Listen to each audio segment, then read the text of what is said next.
Senate, this bicameral conference committee meeting on the disagreeing votes on House Bill number 4058 or the fiscal year 2026 General Appropriations Bill is now called to order. Good afternoon, everyone. On behalf of the House of Representatives panel, we would like to call this bicameral conference committee meeting on the disagreeing votes on House Bill number 4058 or the fiscal year 2026 General Appropriations Bill to order.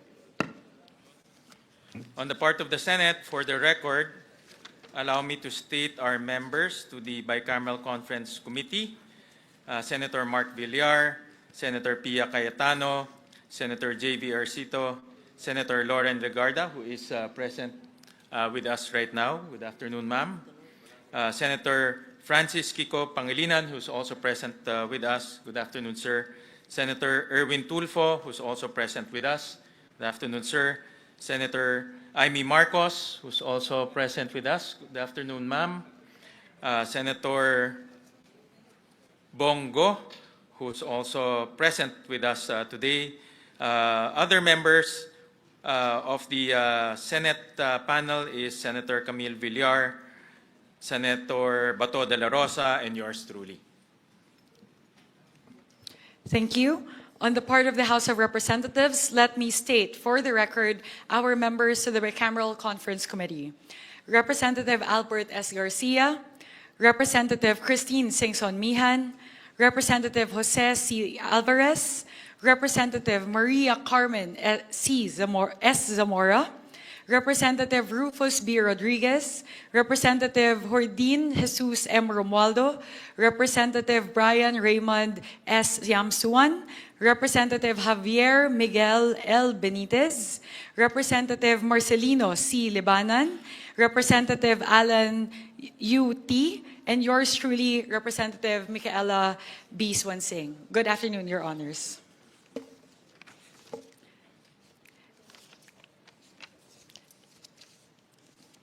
With the permission of the chairperson, allow me to give my brief opening statement.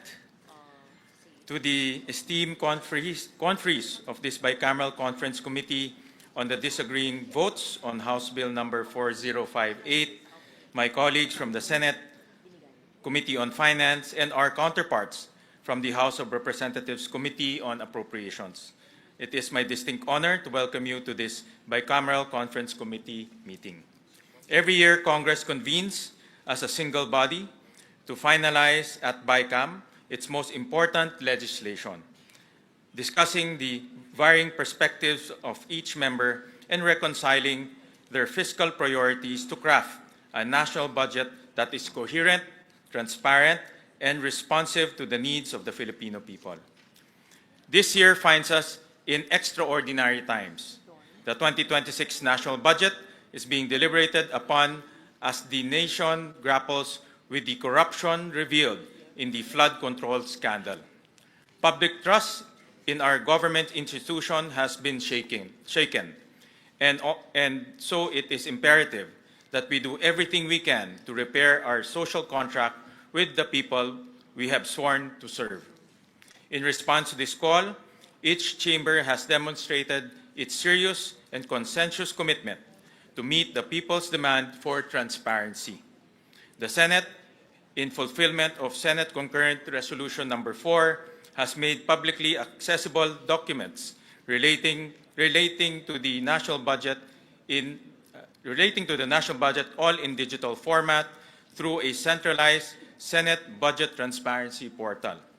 And today, for the first time in history, the bicameral conference committee meeting on the 2026 national budget is live streamed. This is a recognition that the Filipino people are the ultimate stakeholders of every peso contained within every national budget. And as such, they have the right to know exactly where their taxes go. As we go to the BICAM proper, this meeting will seek to operationalize a procedure governing the initiation and passage of all appropriations bills pursuant to Article 6, Section 24 of the 1987 Constitution. This provision mandates that all appropriation revenue, or tariff bills, authorizing increase of public debt, bills of local application, and private bills shall originate exclusively in the House of Representatives. The same provision expressly empowers the Senate to propose or concur with amendments.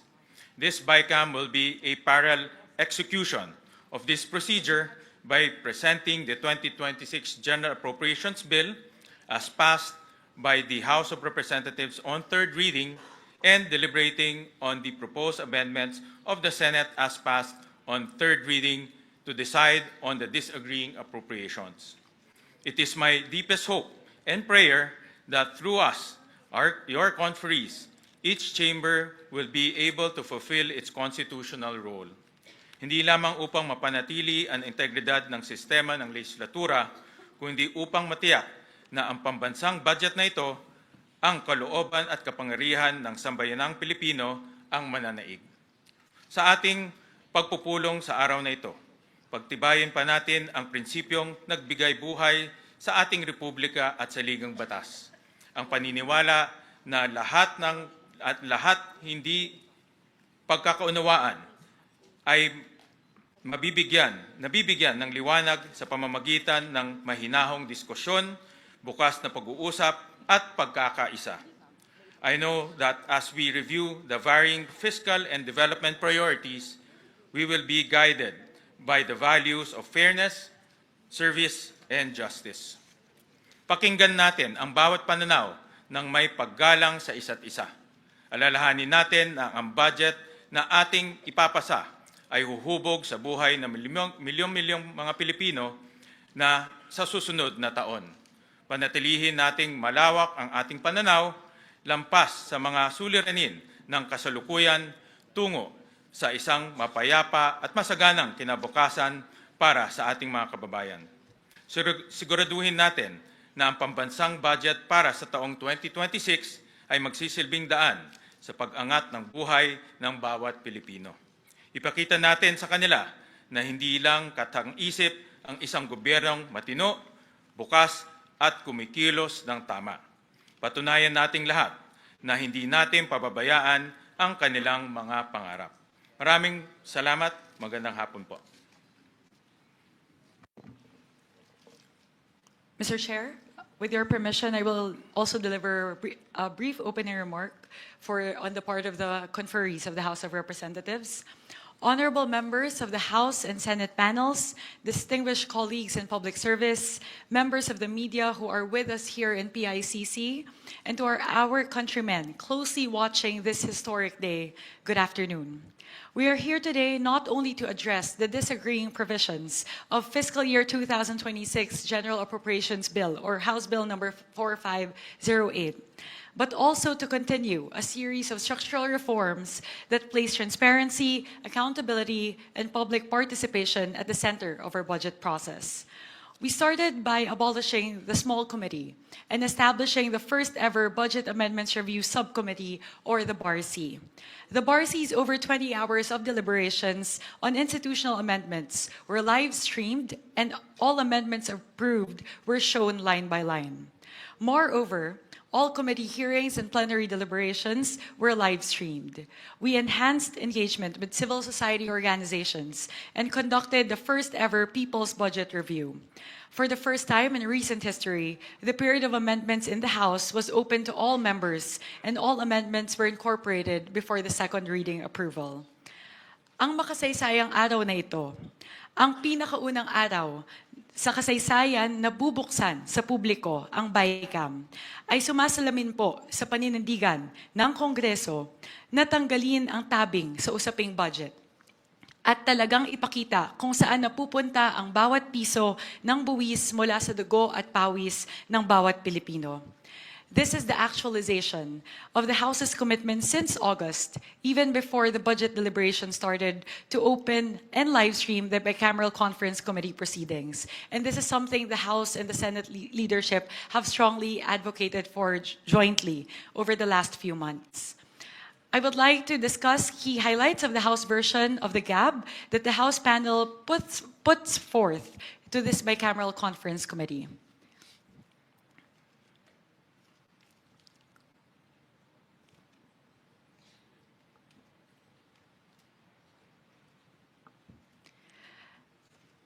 The 255 billion pesos from the removal of flood control projects under DPWH were reallocated mainly to the three key sectors identified by President Ferdinand Marcos Jr.: education, health, and agriculture.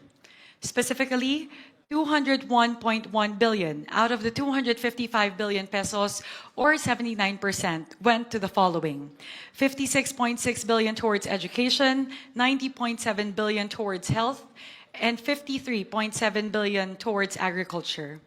The budget for fiscal year 2026 will contain the highest budget education in history.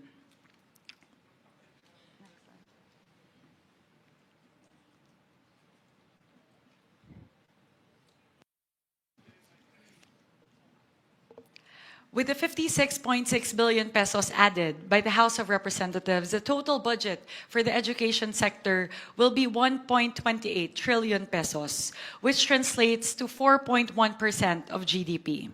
This is the first time ever in history that we will breach the 4% international benchmark. Of this, 56.64 billion pesos, with the 35.1 billion added by the House, the budget for the Basic Education Facilities Program will increase to 63.2 billion pesos. This amount translates to around 25,200 new and rehabilitated classrooms in 2026, or 63% of the 40,000 classrooms envisioned by the President to be built and rehabilitated by 2028. Next, fiscal year 2026 will be the first year that we will be able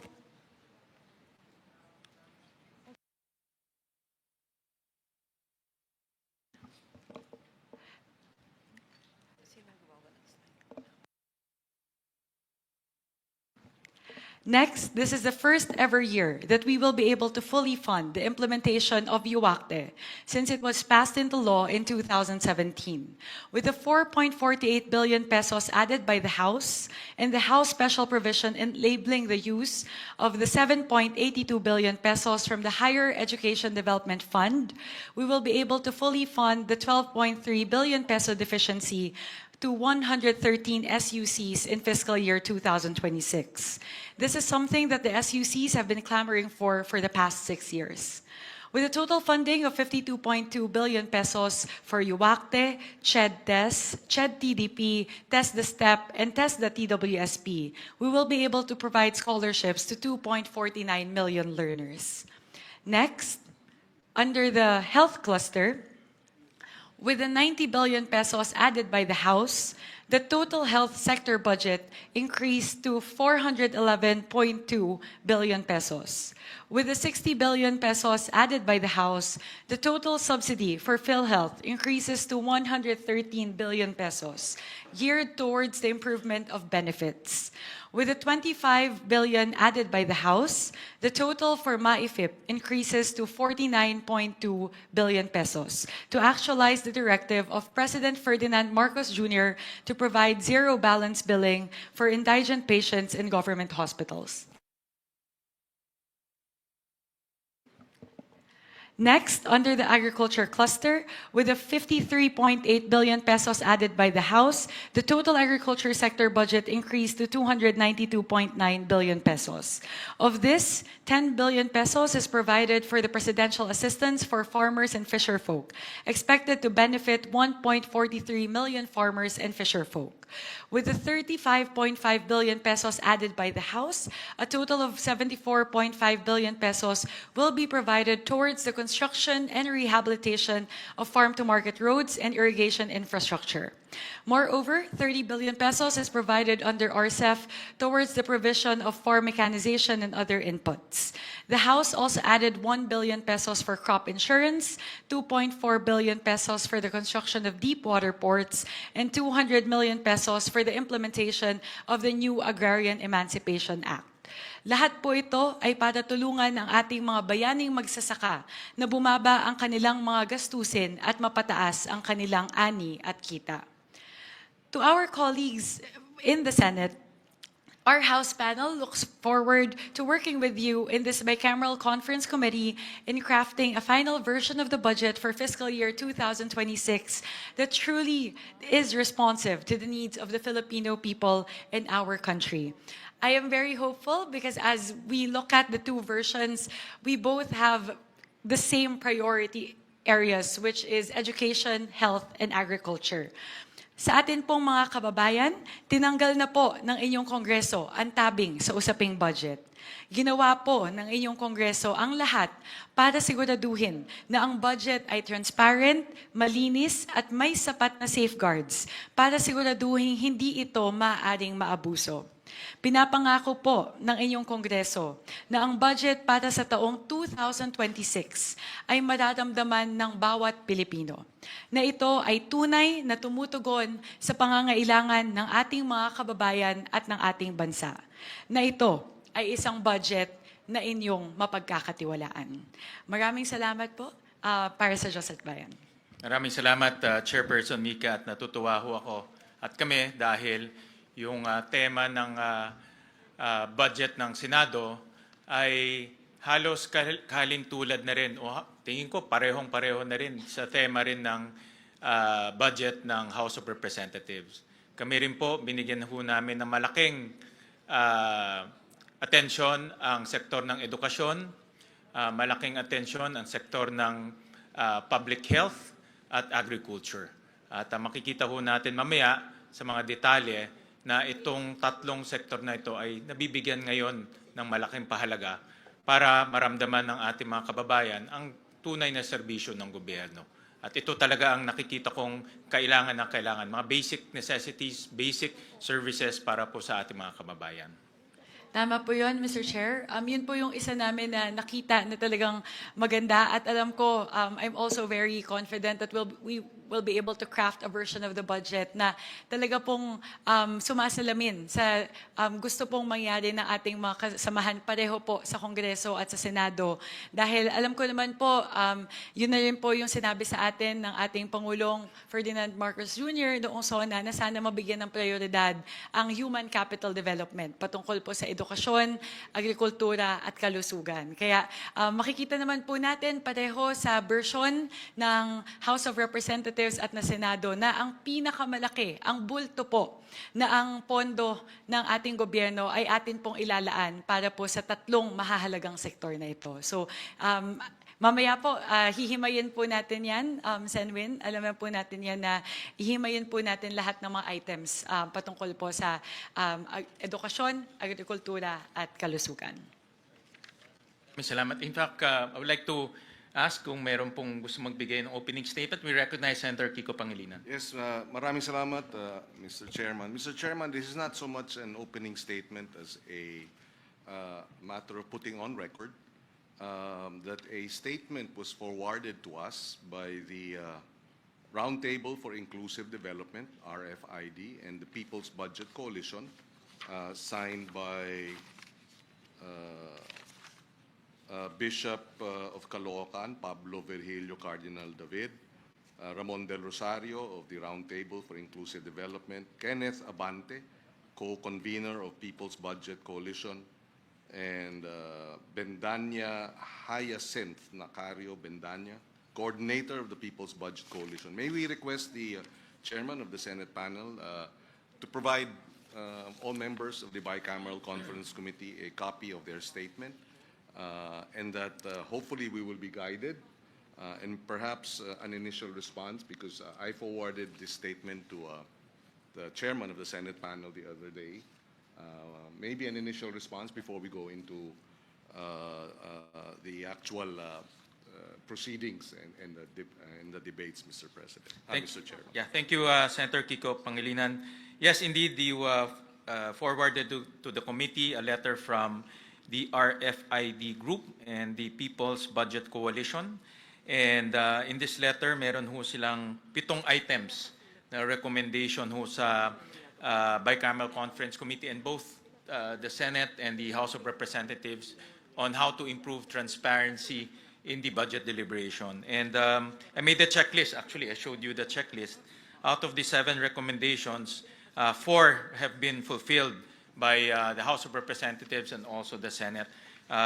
For example po, all of the documents pertaining to the budget deliberations from the start, ibig sabihin ho, pag-submit pa lang sa Kongreso ng NEP, pag-approval ng GAB, at pati yung Senate version, lahat ho ito naka-upload na ho sa website. No? Dati ho hindi ginagawa yon, ngayon naka-upload ho sa website.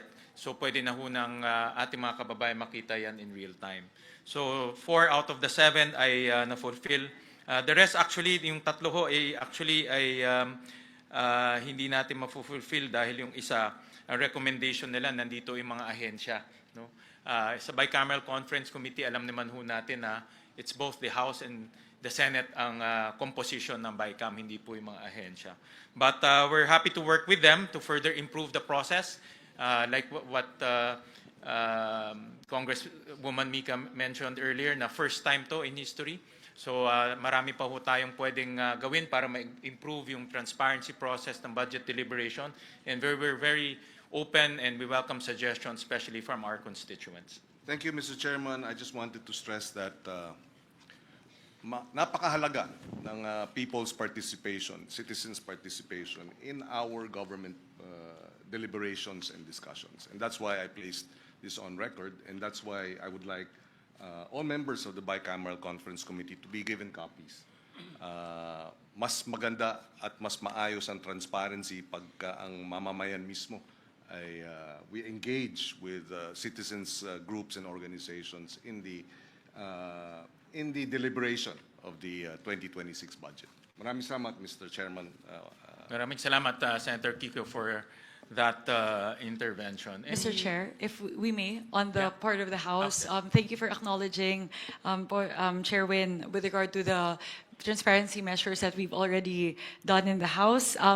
It's the same checklist po, right? The 7 items that were mentioned here. So as we mentioned, like all the amendments, we will make sure that it's very transparent as to who will advocate for them. We've done that during the Bar C, even during the period of amendments of the House. Ngayon din po makikita natin line by line lahat. So bukas po lahat ng mga amyenda.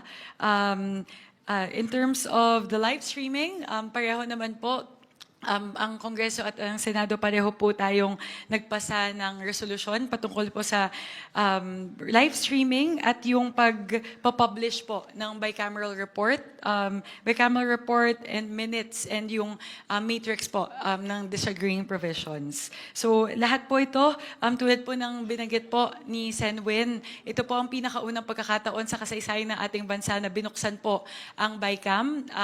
We are adopting as we go, and we hope to improve the process as we go along in the succeeding budget cycles. Pero nagpapasalamat po kami sa ating po mga kaibigan sa civil society organizations na ating pong naging katuwang sa paglilinang po, pagpapaganda lalo ng ating proseso sa kahabaan po ng budget deliberations. Maraming salamat. Senator Erwin Tulfo? So just be quick, Mr. Chair. This representation firmly believes that our collective focus must be education and health. And I believe this is the first time the twin foundations of long-term national development, these are not optional expenditures, Mr. Chair. They're strategic investments that determine whether our people merely survive or truly thrive. In education, for example, we are confronted with learning poverty, overcrowded classrooms, underpaid teachers, and a generation struggling to recover from years of disruption. Adequate funding for classrooms, teachers' welfare, digital learning tools, and student support is essential if we are serious about building a competitive, innovative, and resilient nation. In health, the lessons of recent years remain painfully clear, Mr. Chair. Our hospital remains overstretched, our health workers undersupported, and access to quality care remains unequal, especially in rural and far-flung communities. Strengthening primary care, public hospitals, disease prevention, and mental health service must be at the core of this budget if we are to protect both lives and livelihoods.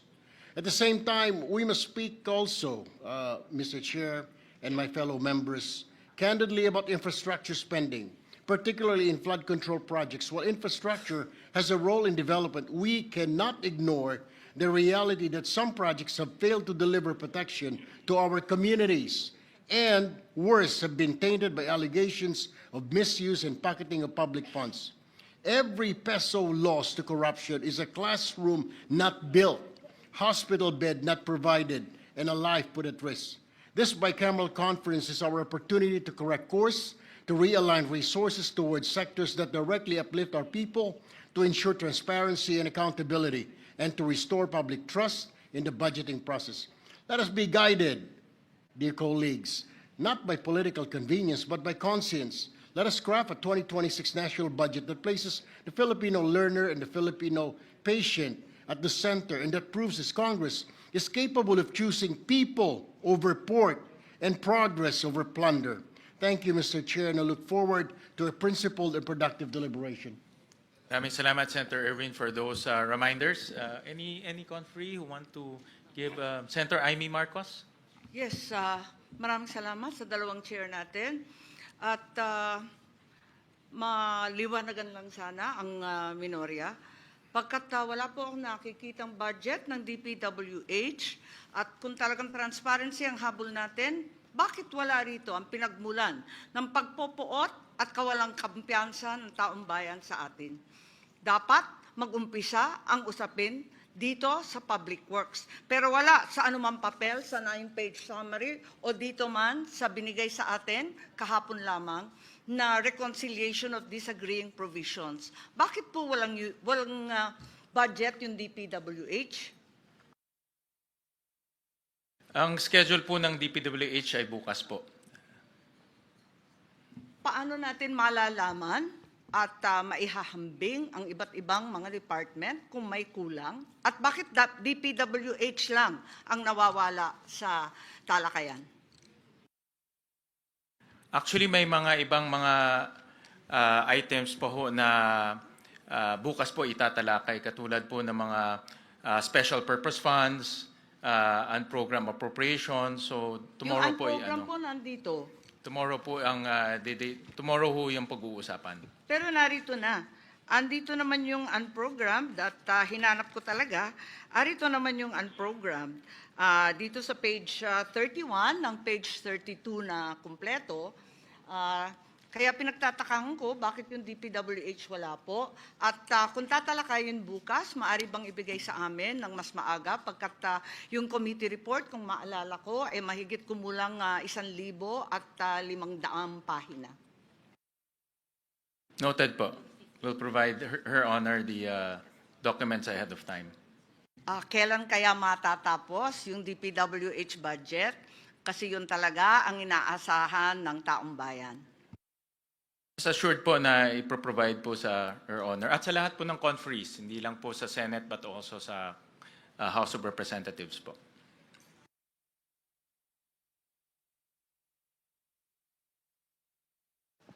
I would like to acknowledge on the part of the House, Representative Rufus Rodriguez for a manifestation. Thank you, Madam Chair.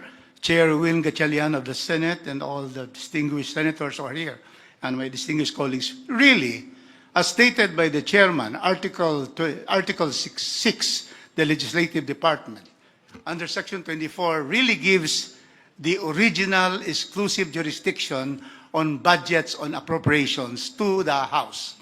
But of course, the Senate has also the power to propose and concur with amendments.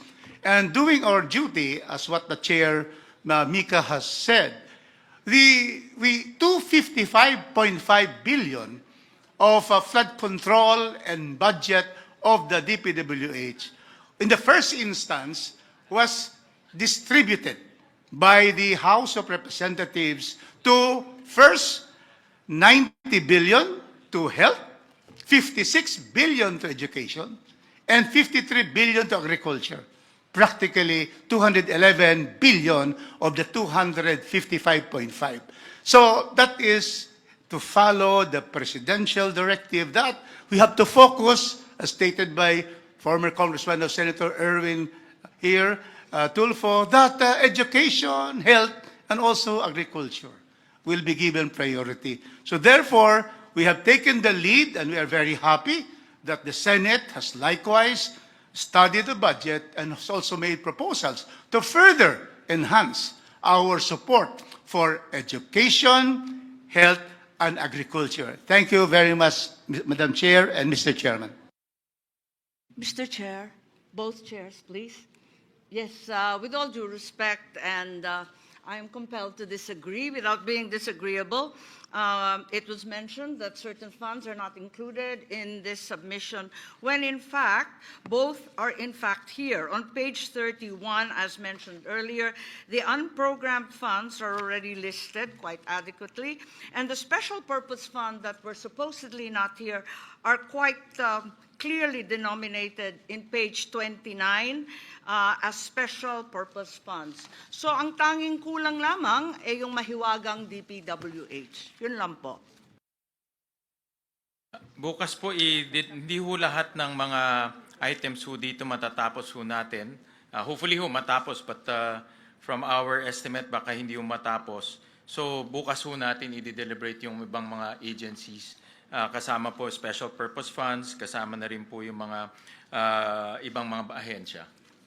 Yes, maraming salamat po. Sana bigyan kami ng konting panahon para mabasa ng maigi at mapag-aralan yung lalo na yung DPWH. Maraming salamat po. Alright, maraming salamat po. Any more conferees who want to make an opening statement? Meron pa hong mga... Maybe I should. I wasn't going to. I just wanted to greet all our colleagues in the House of Representatives, both the first termers and those that I've worked with for a very long time.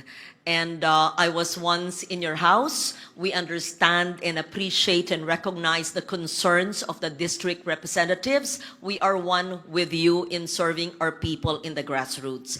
At the same time, we are grateful to the House of Representatives for allocating correctly the more than 250 billion from DPWH flood control to projects which will benefit the people much better, stressing on the importance of education and health.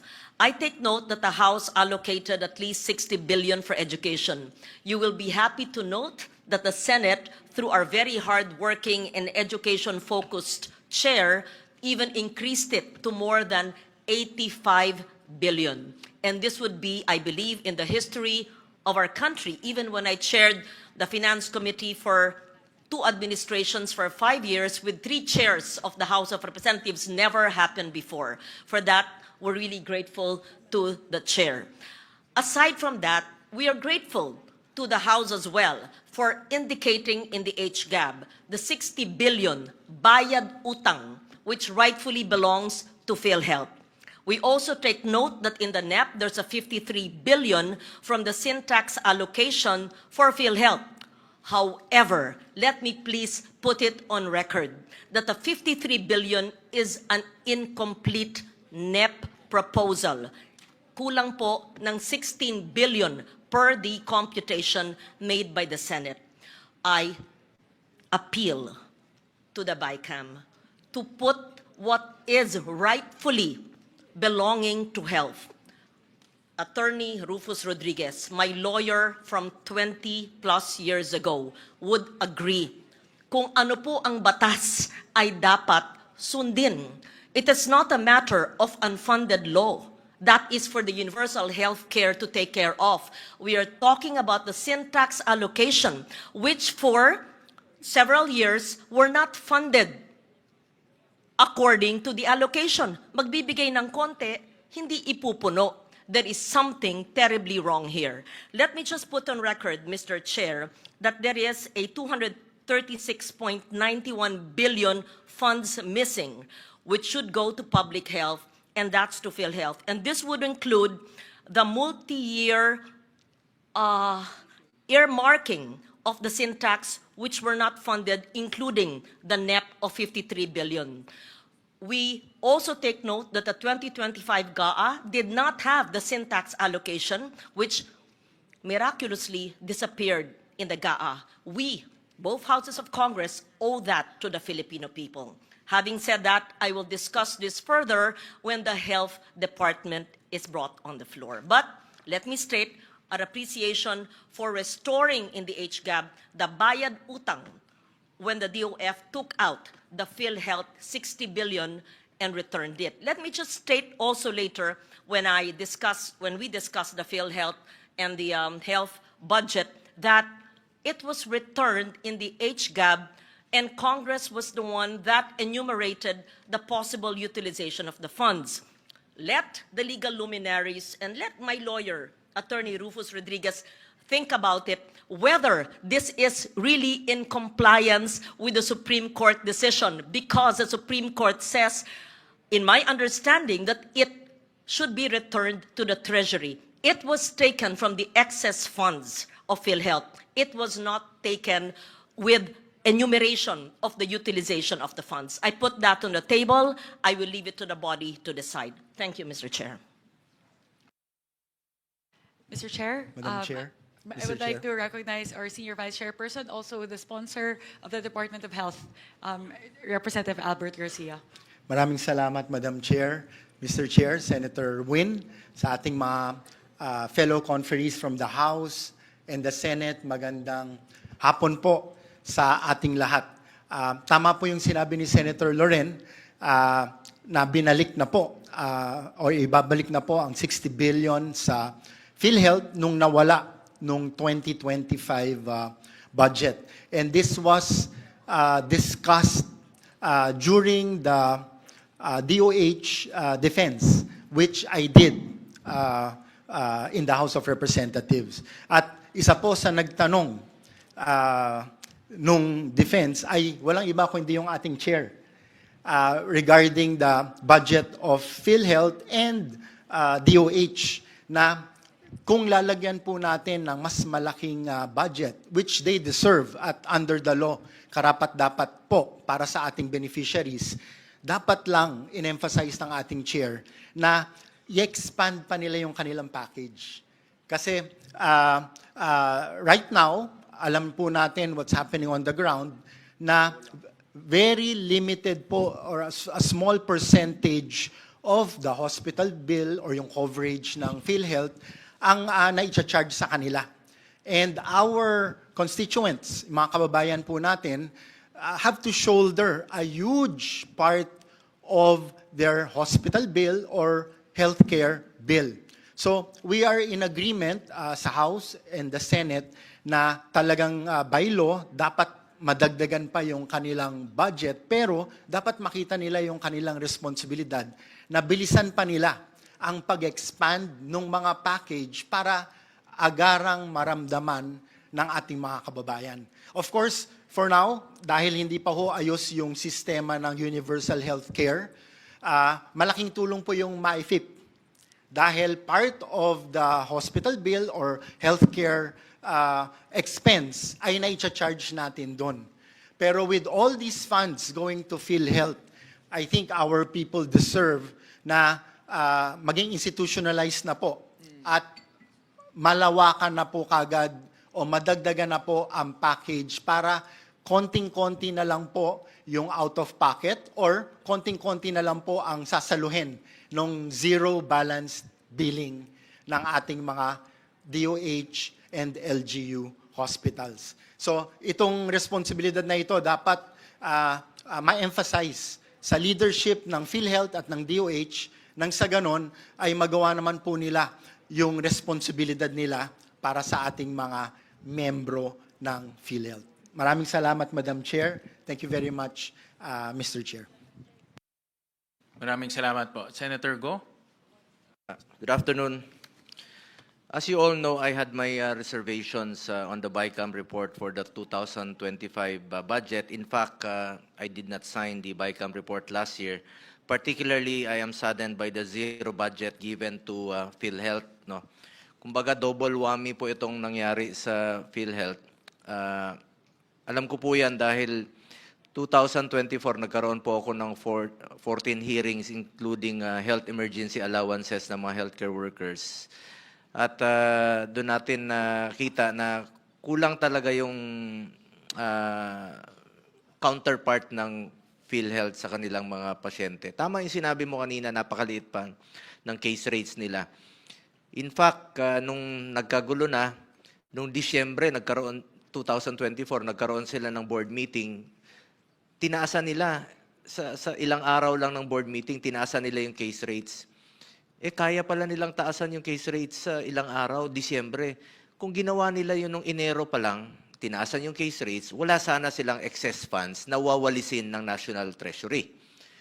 Nung winalis ng National Treasury, nung July, doon tayo nagkaroon ng hearing, doon tayo na alarma, at may nag-file sa Supreme Court, salamat, at finally, na-desisyonan po na, sabi ko nga nung panahong yon, it might be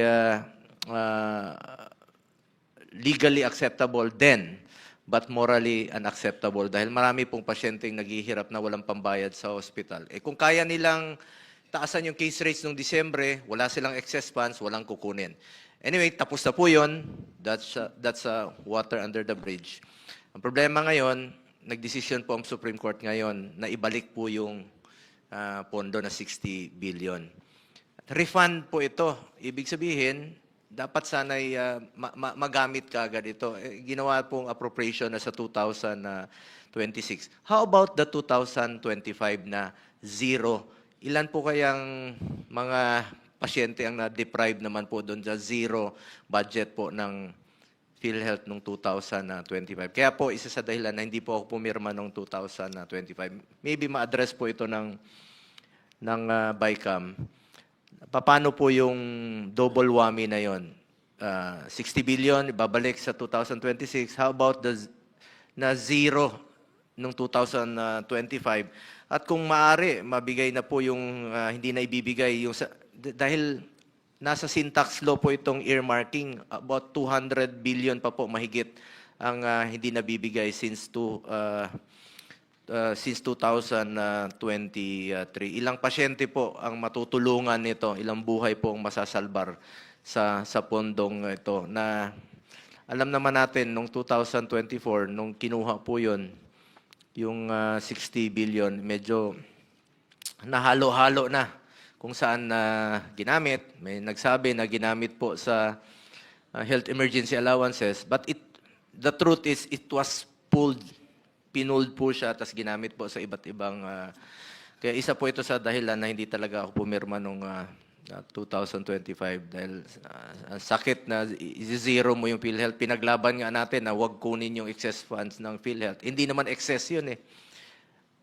PhilHealth yun, klaro naman, health para sa Pilipino po yun. Hindi excess funds po yun. Sana po yung ma-address rin po ito ng Bicam. Salamat po. Madam Chair, if I may.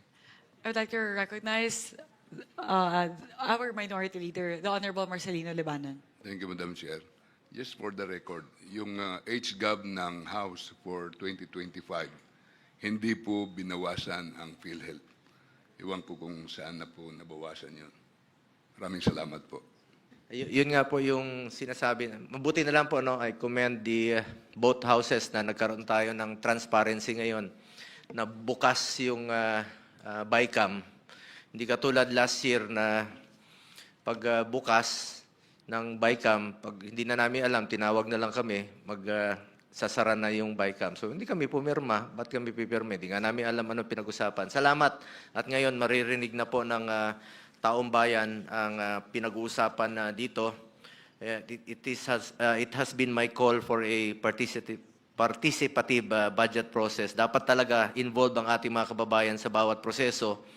Pera po ng taong bayan ang pinag-uusapan dito, kaya dapat alam nila yung anong prosesong ginagawa. This is in line with Section 28, Article 2 of the 1987 Constitution, which declares that the state adopts and implements a policy of full public disclosure of all its transactions involving public interest. Napakahalaga po yan at Section 7, Article 3 of the Constitution provides that the right of the people to information on matters of public concern shall be recognized. Salamat po. Meron na tayong ino-observe na natin this year po yan. Last year, wala po. Tama po si Congressman Libanan. Sir, tama po kayo na last year may pondo. Paglabas sa Bicam na zero na po. Yun po ang ating ikinalulungkot dahil hindi po kami nakaparticipate po sa Bicam. Nag-opening hanggang pagsasara. Hindi po ako pumirma noon sa BICAM, for the record. Salamat po. All right. Any more opening statements?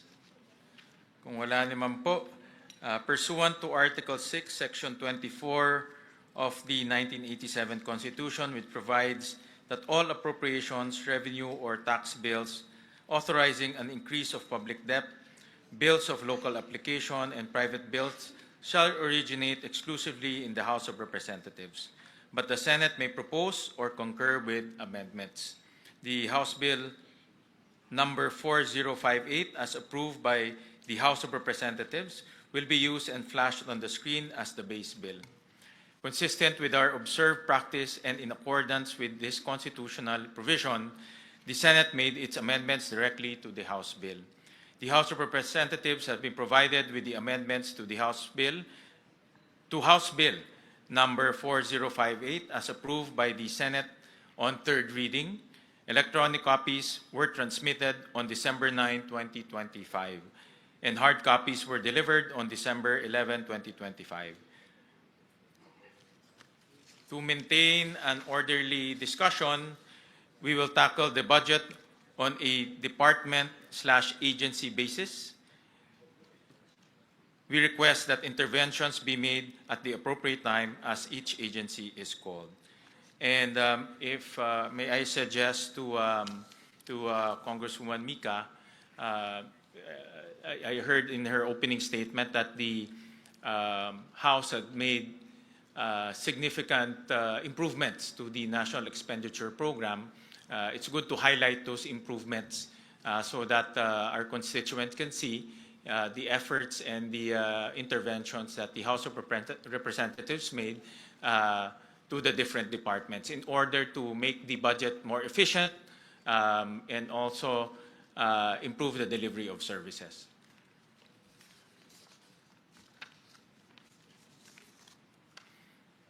So,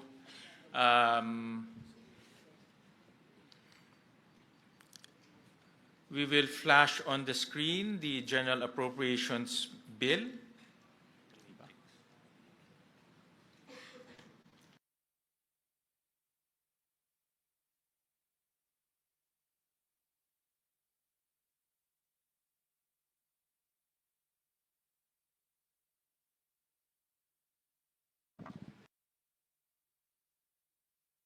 This is the General Appropriations Bill. And if I may suggest, Kong Mika, suggestion po to na para po ma-discuss natin ng maayos itong line-by-line amendments, ang suggestion ko po, umpisahan ho natin sa mga improvements na ginawa po ng House sa National Expenditure Program para makita naman po ng taong bayan yung kanina pong i-finlash ho ninyo na improvements in the different departments. And I suggest we start off with the education sector kasi yan po yung ating common direction, no, for the two chambers. I agree with that approach, Sanbin. So we can go through every single department and then we can start from, we'll start to discuss the changes that we've done from NEP to GAB, and then I'll turn over it to you, Mr. Chair. So to make it more efficient, I suggest that we finish, let's say, the Office of the Secretary first, and then we go to a different department, and then we can open the floor to discussions after that. No? So para po orderly po yung discussions, pwede pong umpisahan ho natin sa mga iba't ibang departamento at iba't ibang opisina sa ilalim po ng departamento na yon. No?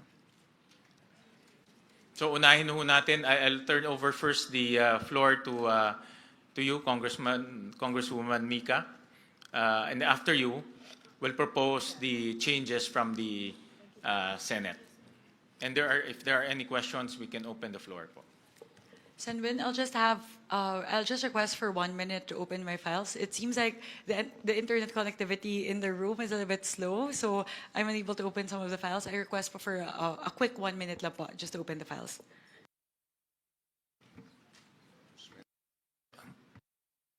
One-minute suspension. All right. So we recognize Chairperson Mika Swansing. Thank you very much, Mr. Chair. We would like to put forth the amendments proposed by the House of Representatives as reflected in the HGAB, particularly with regard to education. As we discussed, we'll first focus on the proposed amendments under the Office of the Secretary. In total, under the budget of DepEd, we are increasing the budget of the Department of Education from the current 874.5 billion pesos in the National Expenditure Program to 914.1 billion pesos. That is a total increase of 39.6 billion pesos to the Department of Education. What are the components of the increase? The first would be the under administration of personal benefits for overtime pay for teachers, honoraria for teaching overload, relocation allowance, terminal leave benefits. We increased it from the current 5.5 billion pesos in the NEP by 579.5 million pesos to a total of 6.11 billion pesos in the NEP, in the HGAB. Next, for learner support programs, the next item actually would be the Basic Education Facilities Program. That would pertain to the increase in the classrooms that would be built. We increased it from the 28.1 billion pesos in the NEP to an increase of 63.2 billion pesos. That is a total increase of 35.1 billion pesos towards the construction of classrooms, which, as mentioned earlier, will translate to 25,200 new and rehabilitated classrooms. Next would be the textbooks and other instructional materials. From the 11.2 billion pesos in the NEP, we propose to increase it by 50 million pesos to 11.2 billion pesos in the HGAB. Next would be under the basic education curriculum, and this pertains to improving services. This is actually in relation to ARAL, the tutoring program of ARAL. From the current 3.6 billion pesos in the NEP, we increase it by 984 million pesos to a total of 4.55 billion pesos. Under the flexible learning options, that being ADM, ALS, and EIE, we propose to increase it by 306 million pesos from 4.36 billion pesos in the NEP to 4.67 billion pesos in the HGAB. Next would be the Madrasa education program. We propose to increase it by 26.25 million pesos from the current 495 million to 521.7 million pesos. Under the school-based feeding program, from the current 11.78 billion pesos, we propose to increase it by 1.83 billion pesos, thereby putting school-based feeding program at 13.6 billion pesos. And lastly, this is pertaining to the Palarong Pambansa. We propose to increase the current allotment under the physical fitness and school sports from 481.6 billion pesos up to 531.6 million pesos. So in total, Mr. Chair, that would be an additional increase of 39.61 billion pesos towards the Office of the Secretary under the Department of Education. So the biggest increase, if I were to summarize lang po, Mr. Chair, ang pinakamalaki po nating ilalaan ay kadagdagang 35 billion pesos para po sa pagtatayo ng kadagdagang 25,000 na mga classrooms,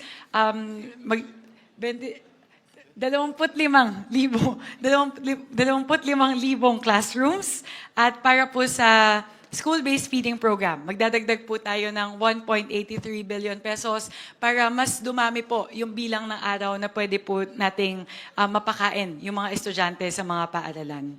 Yun po, Mr. Chair, those are our main amendments pertaining to the Office of the Secretary. Maraming salamat, Congresswoman Mika.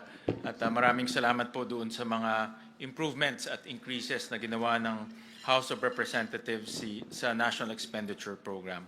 So on the part of the Senate, ito po yung mga proposals po ng Senate for the Department of Education, Office of the Secretary, to the amount of 958 billion pesos, and the composition of the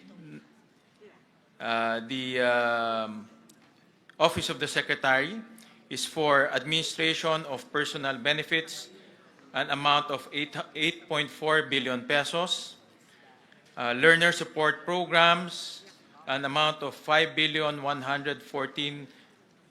million pesos, Child Protection Program, 89 million pesos. Disaster Preparedness and Response, 3.772 billion pesos. Policy Research Program, 2.343 billion pesos. Basic Education Curriculum, 5.674 billion pesos. National Literacy Policy and Programs, 105 million pesos. Learning Tools and Equipment, 288 billion pesos. Textbooks and other instructional materials, 19.5 billion pesos. Basic Education Facilities, 85.3 billion pesos. Public Schools Infrastructure Program, 330 million pesos. Flexible Learning Options, 4.9 billion pesos. Madrasa Education Program, 521 million pesos. School-based feeding program, 25.6 billion pesos. Ito po, in-increase ho ng Senado para po ma-increase yung number of days from 120 days to 200 days for kindergarten and grade 1.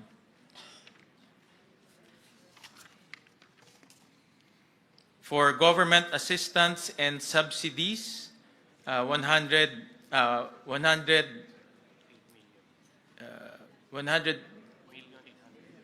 million 800 for School Innovation and Improvement Fund to all DepEd schools, 2.289 billion pesos. To Human Resource Development and Personnel in Schools and Learning Centers, this is 4.6 billion pesos. Projects for Learning, Upgrade, Support, and Decentralization,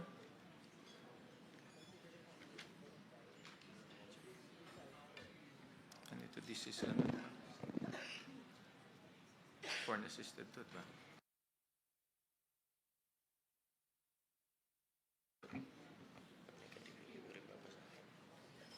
Ito no change ba ito?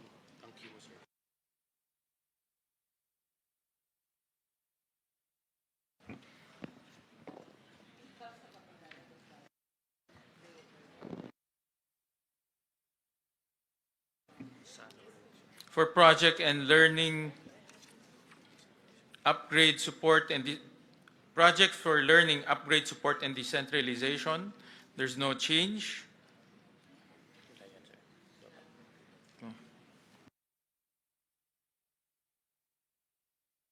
For physical fitness and school sports, ito po yung palarong pambansa, 739 million pesos. For operations of schools for elementary, kindergarten to grade 6, 358 million pesos. For operations of schools, junior high school, grades 7 to 10, 197 million pesos. Billion pesos. For operations of school, senior high school, grades 11 to 12, 69 billion pesos. And then we realigned the last mile schools to the basic education facilities. So those are the proposals of the Senate. Thank you very Any much, comments? Mr. Chair. Yeah. We'd like to open the floor for comments from the body.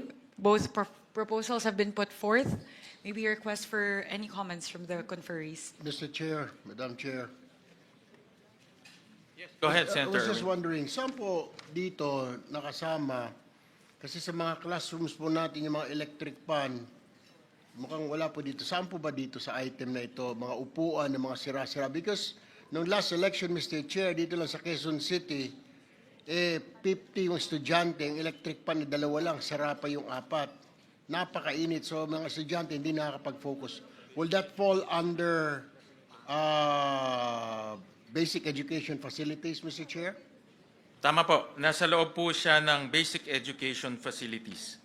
I thought this is only for mga new classrooms. Kasama na rin po dyan yung mga accessories for classrooms. So, such as electric fans and then yung mga ika nga exhaust fans, Exhaust fans, desk, chairs. desk, ilaw, kasama na rin po dyan. Thank you, Mr. Chair. Opo. Nasa special provision ho siya ng BEF, Mr. President. Any comments? Any questions?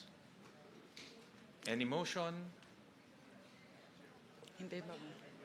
Yes. By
Madam Chair, kung pwede magtanong.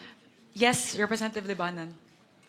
In line with the question of Senator Erwin, maraming schools po natin na nangangailangan ng TV sets at saka Wi-Fi na facility. Saan po dito? Dito rin po ba sa basic education facilities? That is a different line item po. Under DepEd, there is a different digitalization component in the budget. So meron po doon na ICT, specifically for the provision of Wi-Fi to the different schools all throughout the country. So meron din pong pondo para doon. Thank you po. Ang sinasabi po ninyo, sorry, Mr. Chair, Madam Chair, yung digitalization project na nasa NEP, iba pa yung ITC na sinasabi mo? I'll pull out po, Kasi Senator nahihirapan ako dito sa format po, Mr. Chair, Senator Gatchalian po. Kung maari, in the interest of true transparency, I think it's basic that we include the NEP or the budget of 2026. It's most confusing to merely see the Congress and the Senate versions. Also, we should be allowed to compare it to the GAA of 2025 para maliwanag ang kwenta. Kasi hindi maliwanag po ang kwenta rito. Ang pagkaalam ko, hindi nakasulat dito, pero dun sa NEC, 16.48 billion, tama po ba yung digitalization na tinatanong ni Congressman Libanan, ni Nonoy? Particularly po, doon sa internet subscription services, 5.8, tama po yun, at a total of 16 billion pesos. Info and communications technology or laptops amounting Yes. to 8.9. At yan ay hindi dinagdagan o binawasan ng Kongreso at ng Senado. As is lang, maintain lang yung NEP. Tama po ba? Tama po yun. Okay. Kung maari lang sa ating mga chair, hinihingi ko lang na sana ilagay yung GAA 2025 na maintindihan natin yung NEP 2026 dahil konting paggalang sa sinumite ng ating Pangulo. At eto nga, yung basic education facilities, medyo ito ang mabigat ang galawan, ano? Kasi nakita natin dito sa GAA 2025, 28.1 billion noong 2025. Tapos, nung NEP, 28.056 ang linagay ng Pangulo at ng DBM, pagkat alam din natin na 22 lang ang classroom na ipatayo. At ang disbursement rate nila ay bagsak na bagsak sa 23%. Ngunit dinagdagan ng Kongreso ng 63 billion mahigit at lumobo pa sa Senado ng 85 billion. Hindi ako tumututol sa pagdagdag ng classroom. Ang tinatanong ko lang, tama ba itong ginagawa natin? Hindi nagagastos, dagdag tayo ng dagdag, bilyon-bilyon, nag-umpisa sa 28, di magastos, 23% lang ang accomplishment. Lumobo sa 63 at lumaki panlalo sa 85. Tanong lang po. Opo, go ahead. Actually, Senator Amy, ang backlog ho natin sa classrooms is about 165,000. At kailangan ho tayo mag-allocate ng about 400 billion pesos para lang makahabol. So ito ho ay hindi pa nga ho tayo nakakahabol ho dito. Ito ay para lang ma-decongest ho natin yung mga highly urbanized areas. Ang magiging method at mekanismo ng Department of Education ay papasok po sila sa number 1, PPP, number 2, counterparting with the LGUs, number 3, counterparting with the CSOs, number 4, counterparting with NGOs. So, ang kanilang strategy is sabay-sabay gagawa ngayon ng classrooms. So, ito po ay napag-usapan naman during the hearing, during the budget deliberation, at base po sa calculation ng DepEd, kaya naman ho nilang i-implement ho ito, basta sabay-sabay ho nilang i-implement. Yes, thank you very much, Mr. Chair. Ang akin lamang, kapag ganito kababa ang disbursement rate, klaro na hindi budget ang issue. Walang kakayahan ng DepEd magpatayo ng ganyang kadami at ang public works man. Sabihin na nga natin na iba-iba ang gagawin ng PPP, ng NGO, CSO at iba't iba pang tropa, LGU. Ang tanong ko po, wala namang maliwanag na plano. Kasi ang totoo, nagawa na po natin to. Hindi naman sa pagmamalaki, pero yung massive school building program po ng dekada 70, alalay po ako noon ng ama ko at nakita natin na new technology sa building ng prefab nung panahon na yon. Sa ngayon, wala naman tayong sinasaad na modular or ibang prefab na technology or smart technology na napakarami ng foam concrete at kung ano-ano pa. Wala naman nababanggit na ganon. At dyan tayo makakamura, alam natin yan. Ikalawa, wala namang prioritization, yung color-coded po ng DepEd. Kabisado po natin yan, galing tayo sa LGU, hindi naman ganun kaliwanag. Pagkatapos, wala namang kaakibat ito na programa para sa ating teachers. Hanggang ngayon, alam naman natin, teacher natin, ang baba-baba ng sahod. So, marami pong dahilan at ang paglalagay ng napakalaking budget, baka hindi ito ang tanging sagot lamang. Yun lang po, obserbasyon lamang. Ano ang absorption rate na totoo ng DepEd? Apakababa, nasa 23%. Actually, maraming salamat, Senator Amy. sa inyong mga komento. At actually, ang nangyari ho kasi, merong special provision na ibinibigay lang exclusively sa DPWH ang construction. No? So, for 2 years, almost 5 years, no? DPWH lang po ang nagko-construct ng classroom, farm-to-market roads, hospitals, yung health centers. So ngayon, under this budget, i-allow na ho natin ang mga iba't ibang ehensya na pumasok po sa counterparting with LGUs. No? Kung gusto ho nilang makipag-partner with LGUs, pwede ho sila mag-partner para ho mabilis yung construction dahil ang LGUs ho, alam naman ho natin, mas mabilis ho mag-construct. Before I continue, let me recognize the presence of Senator Mark Villar, one of our conferees.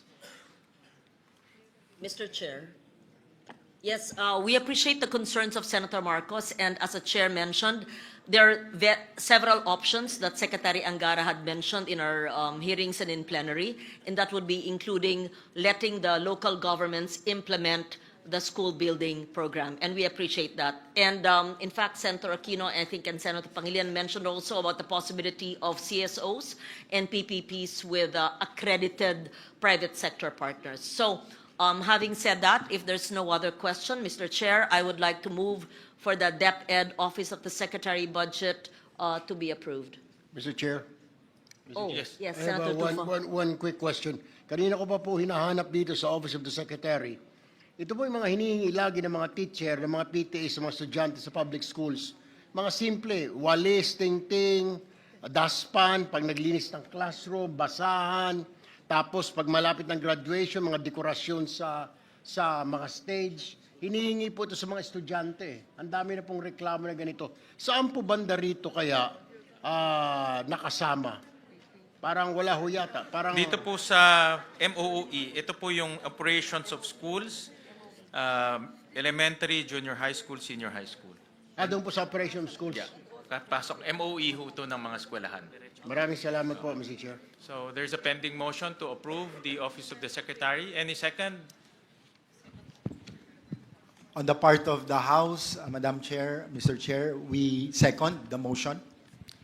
Before that, since I'm the movant, I just want to make sure that we put on record before we finalize it, the HGAB number and the BICAM number that we are approving so that it's on the record.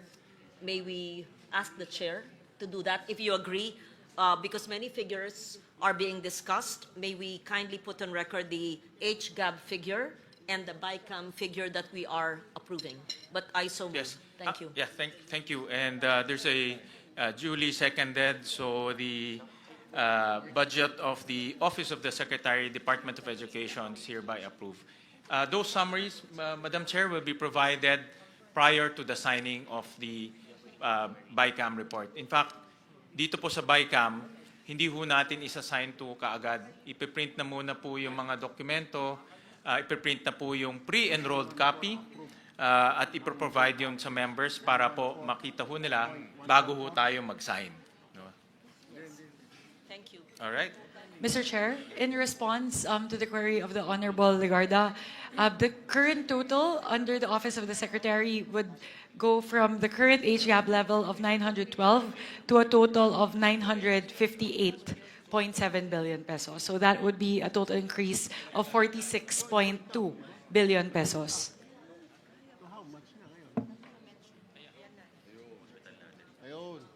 May I ask for 1 minute suspension, please? 1 minute suspension.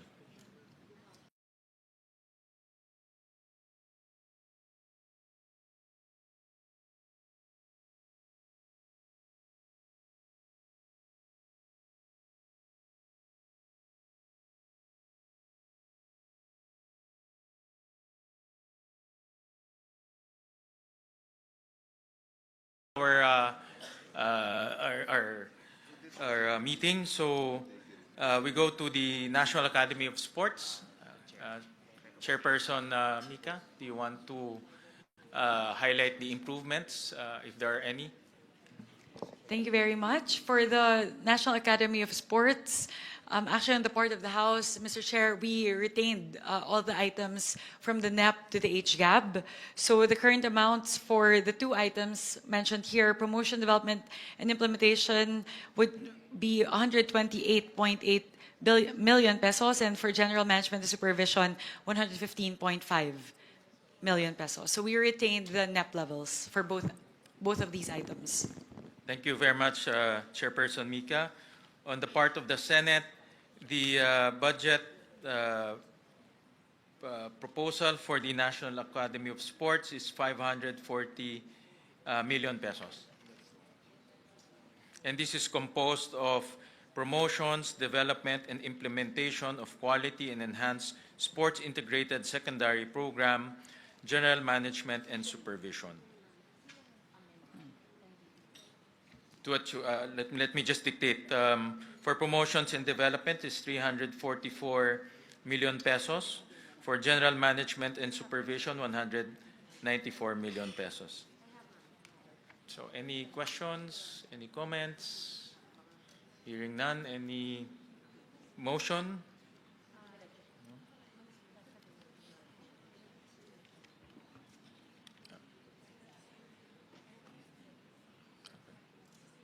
Yeah.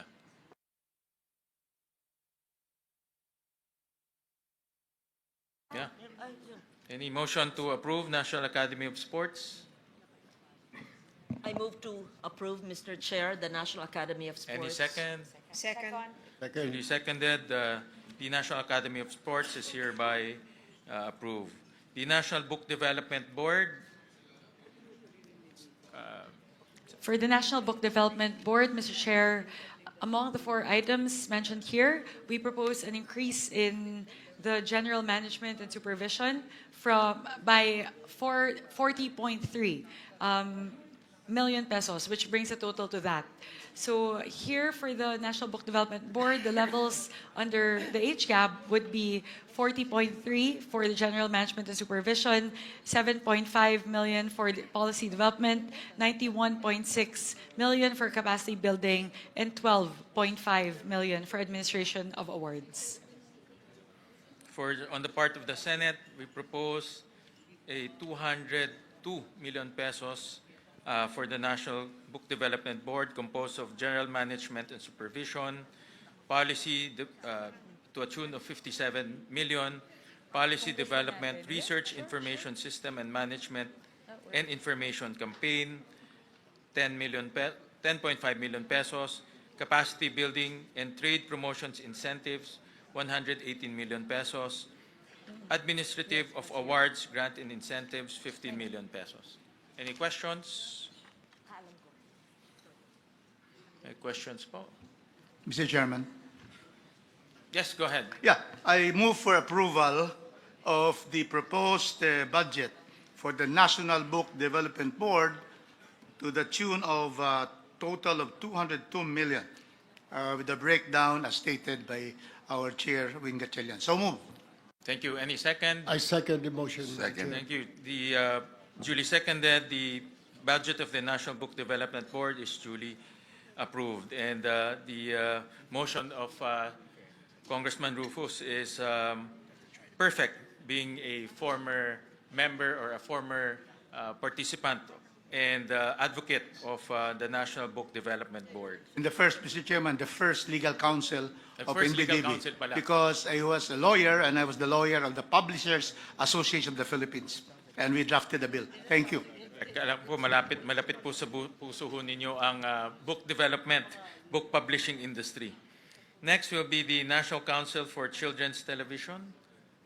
On the part of the National Council for Children's Television, the House proposes the retention of the items stated herein in the HGAB from the NEP.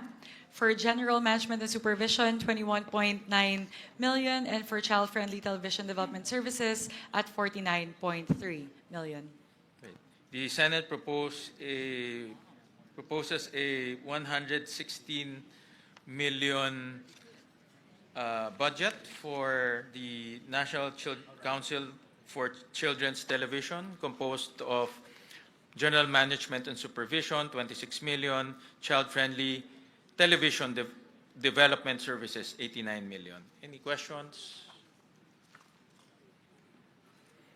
I move, Mr. Chair, that we approve the National Council for Children's Television budget. Any second? Second. Duly seconded. The National Council for Children's Television budget is hereby approved. Next will be the National Museum, an organization very close to the heart of Senator Lawrence. So, On Congressman the- Mika, any? On the part of the House, under the National Museum of the Philippines, we propose the retention of the NEP levels from the current 811.9 million pesos. And in terms of the breakdown, we propose to retain the 423 million pesos lodged under General Management and Supervision. Thank you for that. The Senate proposed a 986 million peso budget composed of General Management and Supervision of 468 million, a locally funded project, development of National Museum of the Philippines, NMP, General Aniceto Lacson Ancestral House, Talisay City, Negros Occidental, of 50 million. Another LFP, development of Calibo, Aklan, 20 million pesos. Another locally funded project, development of NMP, Coronadal and Lake Cebu, Cotabato, South Cotabato, Phase 2, 40 million pesos. Another LFP, exhibition and fit out of various National Museum of the Philippines Central and Regional Sites, Northern Luzon National Museums, of 20 million pesos. Any questions? Hearing none, any motion? Second motion, Mr. Chair. Duly seconded by Senator Erwin. The National Museum of the Philippines budgets hereby approved. The Philippine High School for the Arts. For the Philippine High School of the Arts, on the part of the House, we propose the retention of the current level in the NEP, which is 157 million, 95 million under General Management and Supervision, and 53.9 under operation of the Philippine High School for the Arts. The Senate proposed a 218 million peso budget for the Philippine High School for the Arts. General Management and Supervision, 150 million. Operation of Philippine High School for the Arts, including outreach, screening, student exchange program with other countries, and production activities, 59 million pesos. Any questions? Or a motion to? Mr. Chairman? Yes. Mr. Chairman, I move to approve the 218 million appropriation for the Philippine High School for the Arts. Any second? Second motion, Mr. Chair. Duly seconded. The budget for the Philippine High School for the Arts, duly approved. The Teacher Education Council.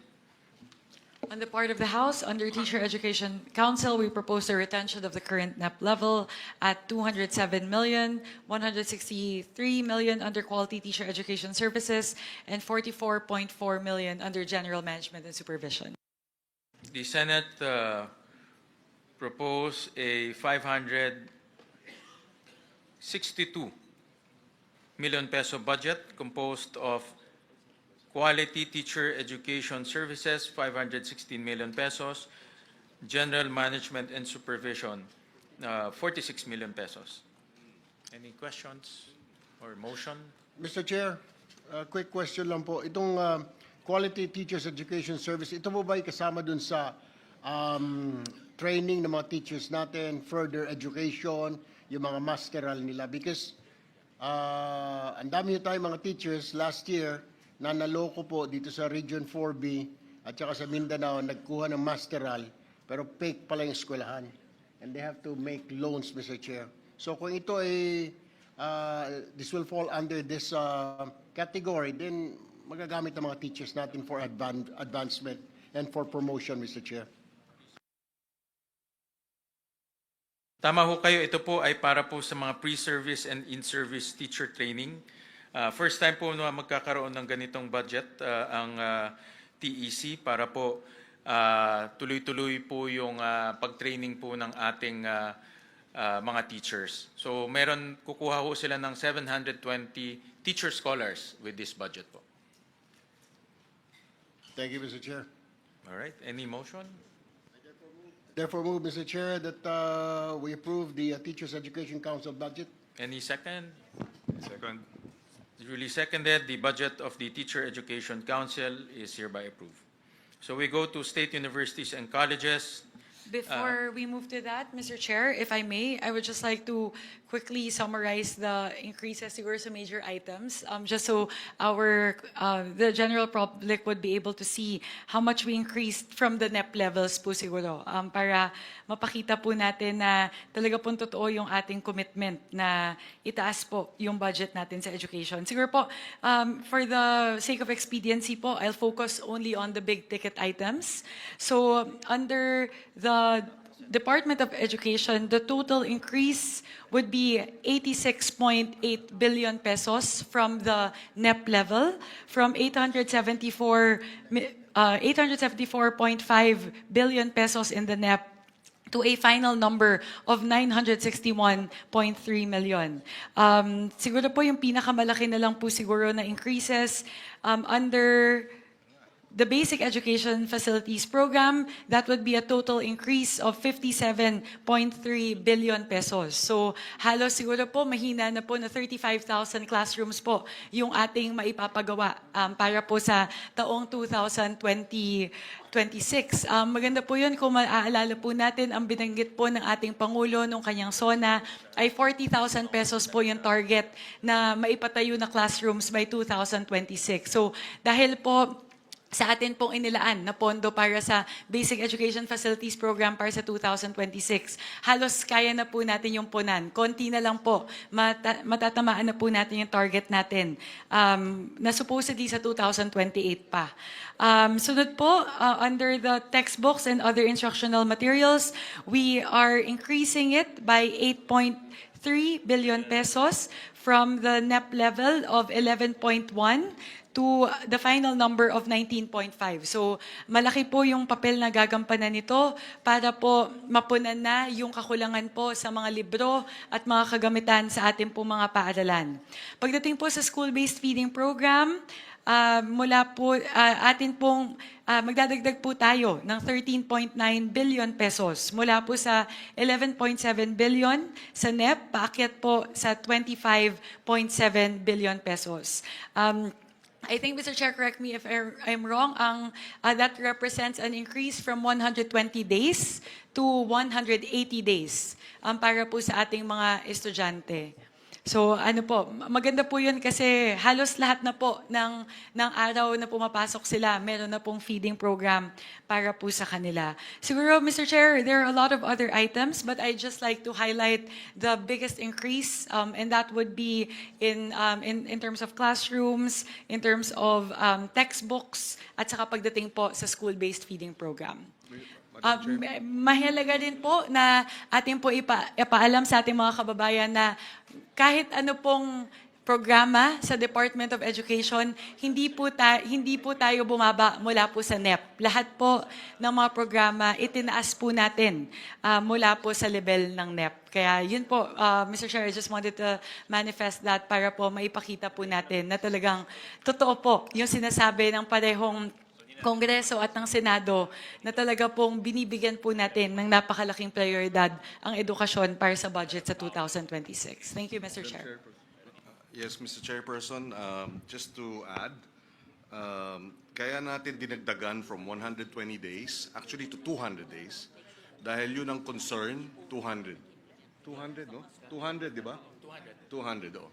Dahil ang concern ng ating mga teachers ay bumabalik sa malnutrition at wasting pag hindi kumpleto yung number of days na yung feeding program. Therefore, nasasayang lang yung ginagastos dahil hindi matapos yung 120 days, bumabalik yung wasting. That's why it's 200. And therefore, hopefully, from here, moving forward, sana sa susunod ng mga budget, maging universal na, hindi lamang doon sa mga malnourished, severely malnourished at wasting ng mga bata, kung hindi maging universal na itong free meals program para sa ating primary and up to junior high. But of course, that's a aspiration moving forward. But this is a welcome first step. Madam Chair, Yes, Representative Brian Ramsuan. I just would like to manifest na during the BARC hearing natin dun sa House, you suggested the increase of budget, especially dun sa mga kitchen facilities ng mga schools para dun sa feeding program. Mas maganda ho kasi na pag sila na yung nagluluto ng mga para una, hindi nasisira, hindi dinadala ng, kumbaga yung travel time pa lahat to, minsan nagkakaroon ng kumbaga nasisira yung pagkain. At siguraduhin natin, ito kasi yung mga low-hanging fruit na kailangan nating isipin na gawin nating mga ganitong pasilidad sa kanilang lugar kasi minsan wala silang area na paglulutuan talaga. At napakahalaga dahil willing naman po yung SPTA, very active dyan, yung mga parents, teachers, willing silang gumawa ng mga ganitong klaseng programa para sa atin. If we can encourage all the SPTAs all over the country to do the same and with an increased budget, I think gaya na sinabi niyo, Senator Kiko, one step closer tayo dun sa dream na ma-achieve natin itong mga ganitong klaseng programa. Mr. Chairman, just to add very quickly, in the deliberations in the Senate with Secretary Sani Angara, he has also reassured us or assured us that he will cascade to the regions yung purchases ng feeding programs na ito.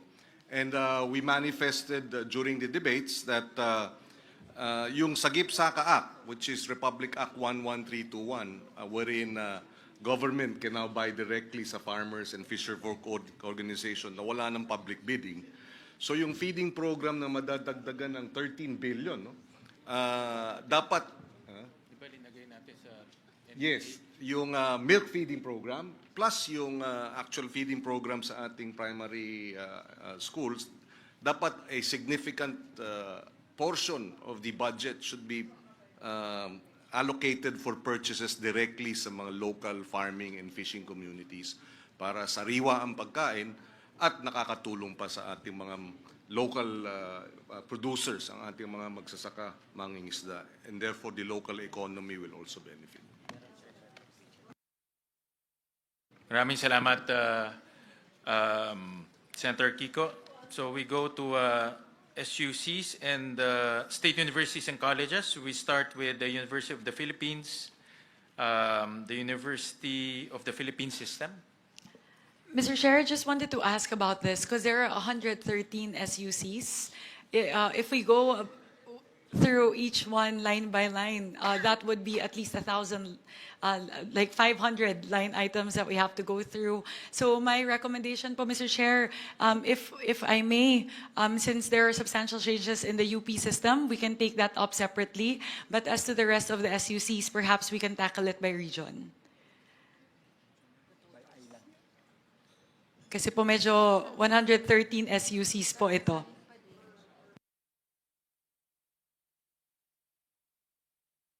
It's just, Kong Mika, if, I think para rin marinig rin ng ating mga constituents yung mga SUC, I suggest we can go through each SUC. Kung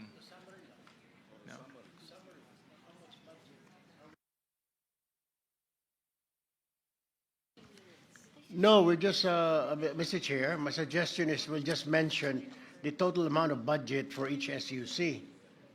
Actually, ang per SUC will have about 2 or 3 locally funded project. So I think it's manageable if you Ako ang tingin ko man. But just based off the quick estimate of Sen. Lauren, that would be 2 hours just on the discussion of the SUCs if we go line by line. But if we take the suggestion of Sen. Erwin po, if we can do just the totals for the SUCs instead of going through every single line item under each SUC. I If that's suggest we can go, the House can go through one pass with all SUCs, and then we go one pass with all SUCs instead of Okay. approving it one SUC per Yes. SUC. Kung mapagod yung chair, pwede si Kong Christine, pwede si Kong Maricar, pwedeng si Attorney Rupus. Ayun, sige. Per region. No, pwede nga. Then we just approve Yes, it after. yes, Para yes. tuloy-tuloy If there are na any nabasa. questions, then we can ask. We can take questions after the SUCs. Babasahin lang. Sige po. Let's do that. So we'll do one quick pass on all the SUCs. First would be the University of the Philippines system. We propose to add an additional 1 billion pesos for Project NOAA. And this one po actually, while it's lodged under the UP system, Sir, I'll ask for permission just to elaborate on this point a little bit because it's very important for both houses. For Project NOAA, while the funding is lodged within the UP system, we actually increased the funding for Project NOAA for the benefit of the whole country and all the agencies, primarily the DPWH. Ang hinihingi po natin sa Project NOAA, kapag binigay na po natin yung pondo na to, is for them to work more closely with the DPWH in terms of refining the way that flood control projects are designed and monitored. Ang pangako po ng Project NOAA sa atin, alam ko po binanggit din po nila sa hearing nila sa Senado, ay kapag nabigyan po sila ng sapat na pondo, they can actually help DPWH design the flood control project. So, hindi na po magkakaroon ng pagkakataon na makakapaglagay po ng flood control project sa lugar na hindi naman talaga kailangang lagyan. They will be able to simulate a particular area and pinpoint exactly up to the coordinates level where a flood control structure should be placed. Aside from that po, they will be able to simulate the height that is required to actually mitigate the flooding in that area. So yun po yung pinakahinihingi natin sa Project NOAA na sana po sa pamamagitan ng 1 bilyong piso na ating pong ibibigay sa kanila sa susunod na taon po sa taong 2027, mas maganda na po yung pagdisenyo ng mga flood control at flood mitigation systems. So that would be our amendment under the UP system, under Philippine Energy Research and Policy Institute. Actually, we don't have amendments in that. For the National Capital Region. Mr. Chair, yes, Madam go ahead Chair, po. may I intervene? What the good chairwoman is mentioning is actually under the UP Resilience Institute, yes. And this was actually initiated way back in 2012, and we're only funding it in 2025. But during the time of Congressman Salceda, he and I had a budgetary amendment, not insertion, for the building of the UPRI. I'm not certain if it's up already, but it was 3 presidents ago that the UPRI in 2012, the president who became DTI Secretary, Pascual. Yes, Fred and I were discussing this in 2012, the creation of the UP Institute, Resilience Institute. So thank you for mentioning Project NOAA of Mahar Lagmay, who was with DOST before. And I'm just putting a historical perspective because people might say, grabe, laki, 1 billion. Ano po, 13 years po nag-antay. And when this was conceptualized in 2012, I think I was defending their budget then, it was a very small amount during the time of President Pascual. So we support that, Mr. Chair. We upheld it in the Senate. Thank you. Madam Chair. Thank you very much, Senator Lauren. Yes, Representative Happy Benitez. May I add to that manifestation? But before I begin with my manifestation, I'd like to say that as a first-timer bicameral committee member, I'm honored and grateful and the only neophyte on this contingent. I expect to listen intently, work collaboratively, and to pass a fair and impactful budget for the Filipino people. But I do want to share that it was House Bill number 2577 that I filed in Congress for the 20th Congress, supporting the National Resilience Institute to make it a national, the UP Resilience Institute in the UP system to become a National Resilience Institute. And I do want to share and to add that the UP RI, which was powered by Project NOAA, has made accurate and real-time, high-quality hazard maps. No, and it has been used by a lot of local government units. And ever since nangyayari po sa atin yung mga climate disasters po sa atin, there's been, since it was updated in 2023, the website has had 35 million searches online. And during peak times, 2.6 million searches a day. Now, so it's very important that we can identify for flood mitigation efforts. And so, albeit this is seemingly large, 1 billion, but they need to update the hazard maps for the entire country, and last that has been updated was 2012. So I commend the Chair, Chair Mika, and of course Barsi, as well as the Senate for putting the 1 billion to Project NOAA. Thank you. Thank you very much. Just to marry the manifestation of Senator Legarda and Representative Benitez, actually, yung point po ni Senator Lauren, tama po yun. Kasi in the last few years, I think, bumaba po sila from having over 500 billion in allocations down to only 36 million a year. So, and despite the huge budget cut, they were still able to create all of these accurate hazard maps, which a lot of our kababayans really rely on, especially in times of flooding and rains. Ang maganda po dito, pagdating po sa Project NOAA, they're able to pinpoint exactly what color each zone is in terms of flooding hazard. So there's red zone, orange, and yellow. So ang pinag-uusapan po sa DPWH ay pwede pong pagbasihan yung hazard maps ng Project NOAA para po malaman kung saan lang pwede maglagay ng flood control structures sa mga susunod na taon. So just to marry po, send with the manifestations of Representative Legarda and Senator Legarda and Representative Benitez. Moving on, Mr. Chair, after the UP system, we go to the schools under the National Capital Region. On the part of the House, we propose an increase to the Polytechnic University of the Philippines of an increase of 55 million pesos from the current 3.623 million in the NEP to 3.67 million. Where's the other third? I'm missing. For the under the Ilocos region, we propose an increase of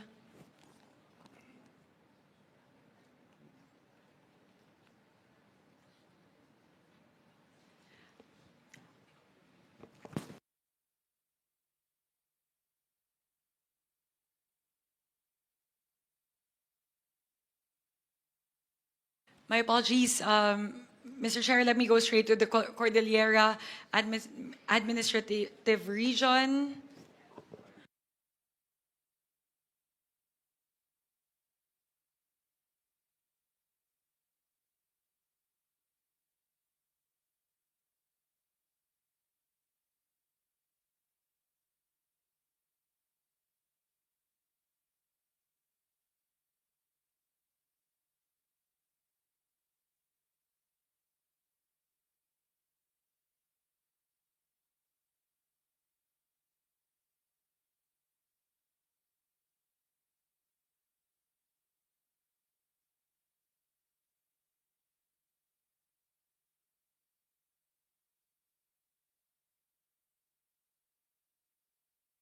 Mr. Chair, may I request for a minute suspension? Session suspended.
Thank you very much, and my apologies for the delay.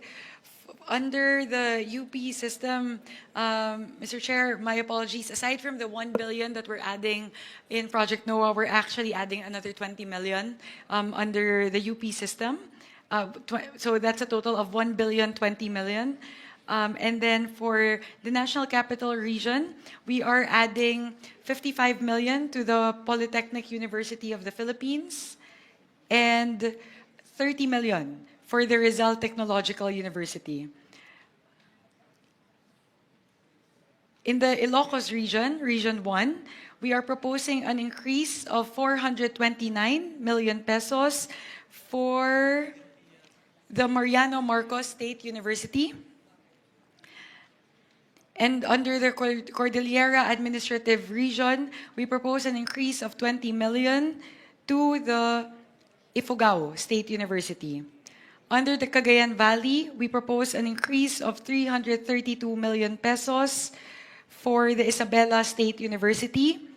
Under Region 3, we propose a 95 million increase to the Aurora State College of Technology and a 100 million increase to the Bulacan State University.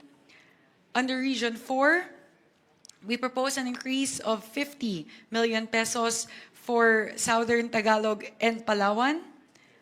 We propose an increase of 10 million pesos for Region 4 under Laguna State Polytechnic University.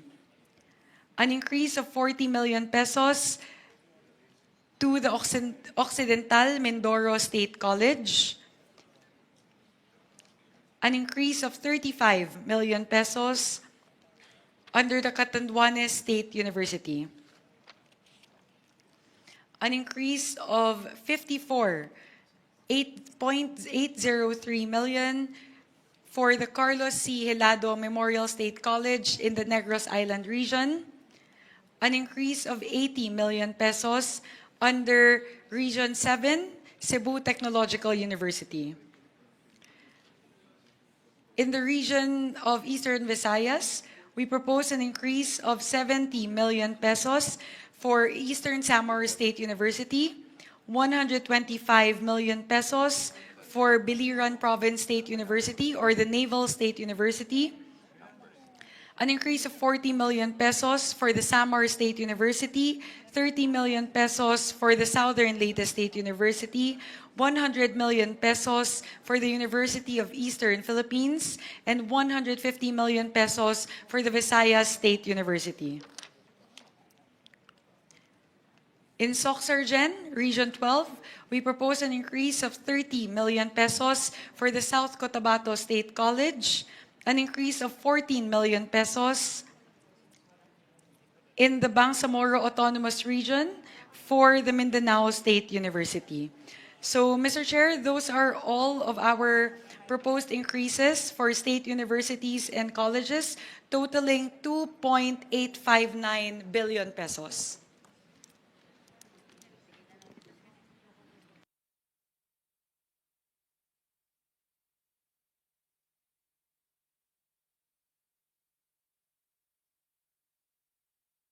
On the part of the Senate, we'll start off with the University of the Philippines dahil maraming taga-UP ho dito. Itong Senator Kiko yata taga-UP. Senator Loren din. So we'll start off with UP. For the University of the Philippines system, locally funded projects, renovation of PAS, Mendoza Hall, UP Manila, 30 million pesos. A locally funded project, treatment of X-linked dystonia Parkinson's, also known as Lubag syndrome, UP-PGH, 15 million. I think this is your intervention, the Parkinson's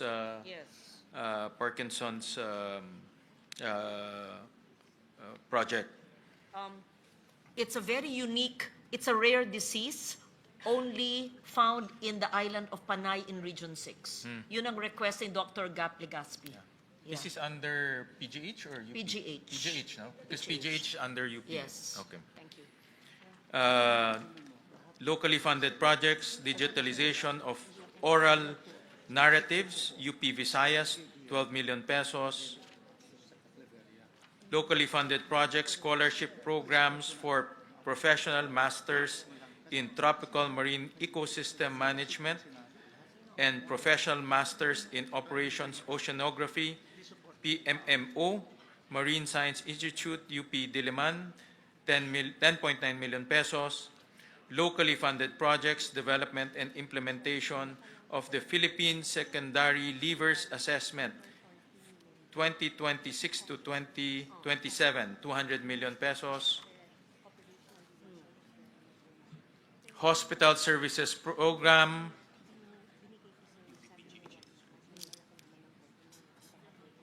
provision of medical services, 6.7 billion pesos. I believe this is for UPPGH.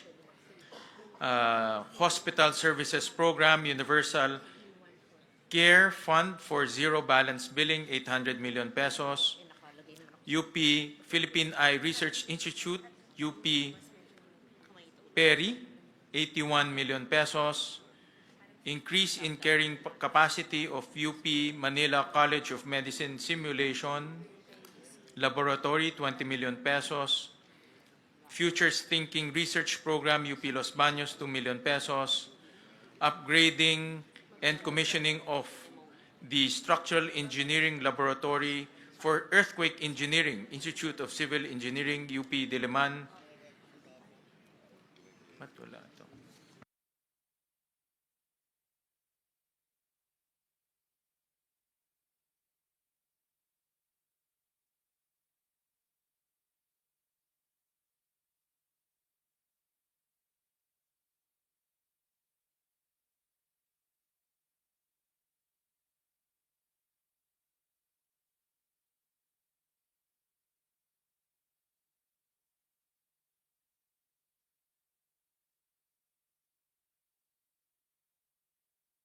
Sorry, the completion and commissioning of the wind tunnel facility for typhoon studies, Institute of Civil Engineering, UP Diliman, 250 million pesos. Establishments of Governance Reform, Innovation and Transformation Laboratory, GRIT Labs, UP National College of Public Administration and Governance, UP Diliman, 30 million pesos. Student Athletes Training and Competition Assistance Program, 30 million pesos. Implementation of the National Vision Screening Program, UP Manila, 10 million pesos. Integrated Mentoring and Mental Wellness Program, UP College of Medicine, Manila, 5 million pesos. Construction, rehabilitation of audiovisual room, South Road Properties Campus, UP Cebu, 21 million pesos. Construction, completion of dormitory for graduate students, UP Los Baños, 21.4 million pesos. Establishment of Health Innovation Hub, UP Mindanao, 18 million pesos. Development of the UP Artificial Intelligence Research Tool, UP System, 5.4 million pesos. Digital Futures Research Hub, empowering doctoral graduates through a collaborative mentoring system, UP Open University, 12 million pesos. Heritage Digitization and Publication Project, National Institute of Islamic Studies and Civilizations, UP Institute of Islamic Studies, UP Diliman, 5.5 million pesos. Smart Library, National Institute of Islamic Studies and Civilizations, UP Institute of Islamic Studies, UP Diliman, 4.5 million pesos. Repair and Rehabilitation of Atienza Hall, Department of Military Science, UP Diliman, 10 million pesos. And we go to the Philippine Energy Research and Policy Institute. The proposal is to the amount of 72 million pesos. And it's composed of the following: General and Administration and Support, 30 million pesos. Research and Development and Policy Utilization Program, provision of research services and policy development, 23 million pesos. Operation Technical Advisory Extension Program, provision of extension services, 18.7 million pesos. Now for the other SUCs in the National Capital Region, the Eulogio Amang Rodriguez Institute of Science and Technology, the proposal is 530 million pesos, composed of repainting of Iris building and replacement of old roofing in Apilado and Nudas building, 10 million pesos. Marikina Polytechnic College to the tune of 332 million pesos, composed of rehabilitation and repair of teacher education building and laboratories, 15 million pesos. To the Philippine Normal University, 1.5 billion pesos, composed of construction of a 3-story graduate school building, PNU Mindanao campus, 30 million pesos. Philippine State College of Aeronautics, 526 million pesos, composed of design and construction of academic building including physics and chemistry laboratory facilities, 12 million pesos. To the Polytechnic University of the Philippines, 3.7 billion pesos, composed of construction of multipurpose building, PUP Lopez Quezon Campus, 50 million pesos, construction of academic building, Phase 3, PUP Taguig, 15 million pesos, construction of multipurpose building, College of Engineering Extension building, PUP Santa Mesa, 50 million pesos. To the Technological University of the Philippines, 1.5 billion pesos. Construction and completion of multipurpose building, Barangay Western Bikutan, Taguig City, 40 million pesos. Now we go to Region 1, Ilocos. Don Mariano Marcos Memorial State University, 1.8 billion pesos, composed of construction of veterinary medicine building and animal hospital, 45 million pesos. Ilocos Sur Polytechnic State College, 551 million pesos, composed of completion of academic building, Tagudin Campus, 45 million pesos. Pangasinan State University, 1.7 billion pesos, composed of construction of 3-story education building, Urdaneta Campus, 30 million pesos. University of Northern Philippines, 1 billion pesos, composed of construction of the College of Nursing Academic Building 3, Phase 1, 45 million pesos. Now we go to the Cordillera Administrative Region. Abra State Institute of Science and Technology, 394 million pesos, composed of upgrading of the Agricultural, Academic, and Laboratory Building, Main Campus, 30 million pesos. Apayao State College, 349 million pesos, composed of construction of 3-story Criminology Building, 30 million pesos. Benguet State University, 1 billion pesos, composed of completion of College of Medicine Building Phase 2, 30 million pesos. Kalinga State University, 505 million pesos, composed of construction of Criminology Academic Facility Phase 1, Bulanao Campus, 30 million pesos. Mountain Province State University, 525 million pesos, composed of completion of 7-story Engineering and Technology Building, Tadian Campus, 30 million pesos. We go to Region 2, Batanes State College, 195 million pesos, composed of construction, upgrading of academic building, Bachelor of Industrial Technology, Phase 1, 12 million pesos. Cagayan State University, 1.5 billion pesos, composed of construction of University Academic Building, 45 million pesos, Futures Thinking Research Program, 2 million pesos. Nueva Vizcaya State University, 864 million pesos, composed of construction of 3-story academic building, College of Teacher Education, Bayombong Campus, 20 million pesos. Quirino State University, 429 million pesos.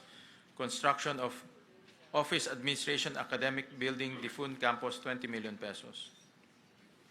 For Region 3, Central Luzon, Aurora State College of Technology, 363 million pesos. Composed of Futures Thinking Research Program, 2 million pesos. Tulong Dulong Program, 1.1 billion pesos. Bataan Peninsula State University, 1 billion pesos. Composed of renovation of training facilities to Food Laboratory Building, Abukay.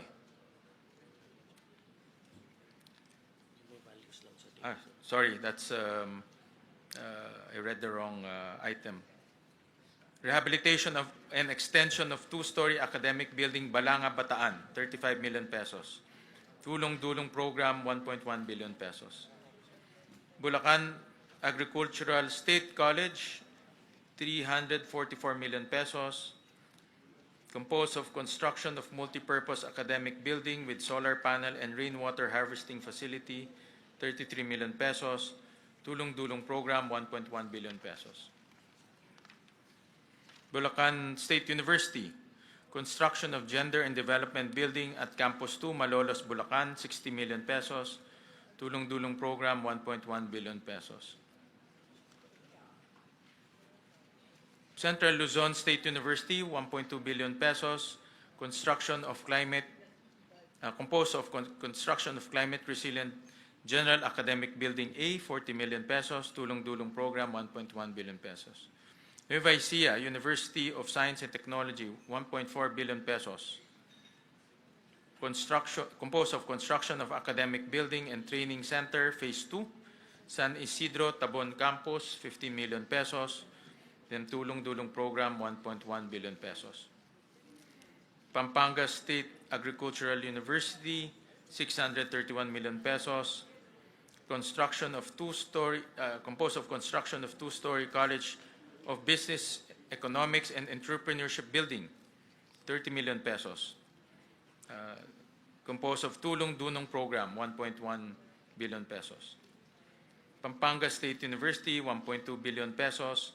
Completion of 12 Classroom 3 Academic Building with Site Development, Porac Campus, 25 million pesos. Tulong Dulong Program, 1.1 billion pesos. The Philippine Merchant Marine Academy, 351 million pesos, composed of construction of academic building, main campus, 30 million pesos, and Tulong Dulong Program, 1.1 billion pesos. President Ramon Magsaysay State University, 743 million pesos, construction 3-story College of Engineering academic building, Iba Campus, 40 million pesos, Tulong Dulong Program, 1.1 billion pesos.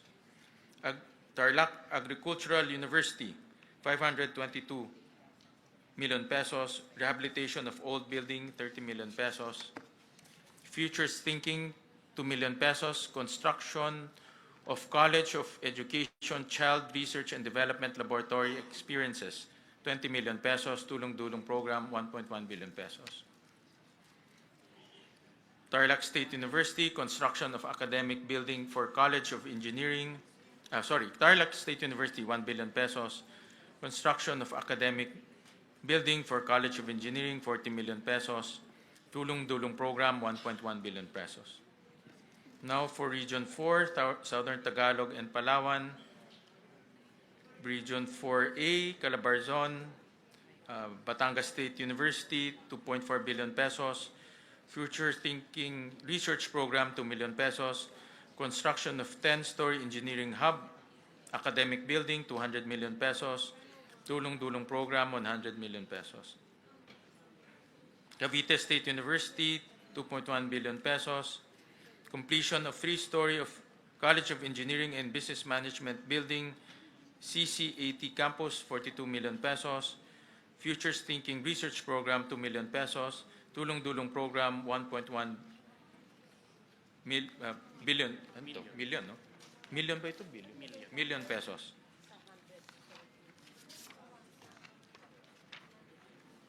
Laguna State Polytechnic College, 1.1 billion pesos. Construction of 4-story, 24 classroom academic building. 36 million pesos.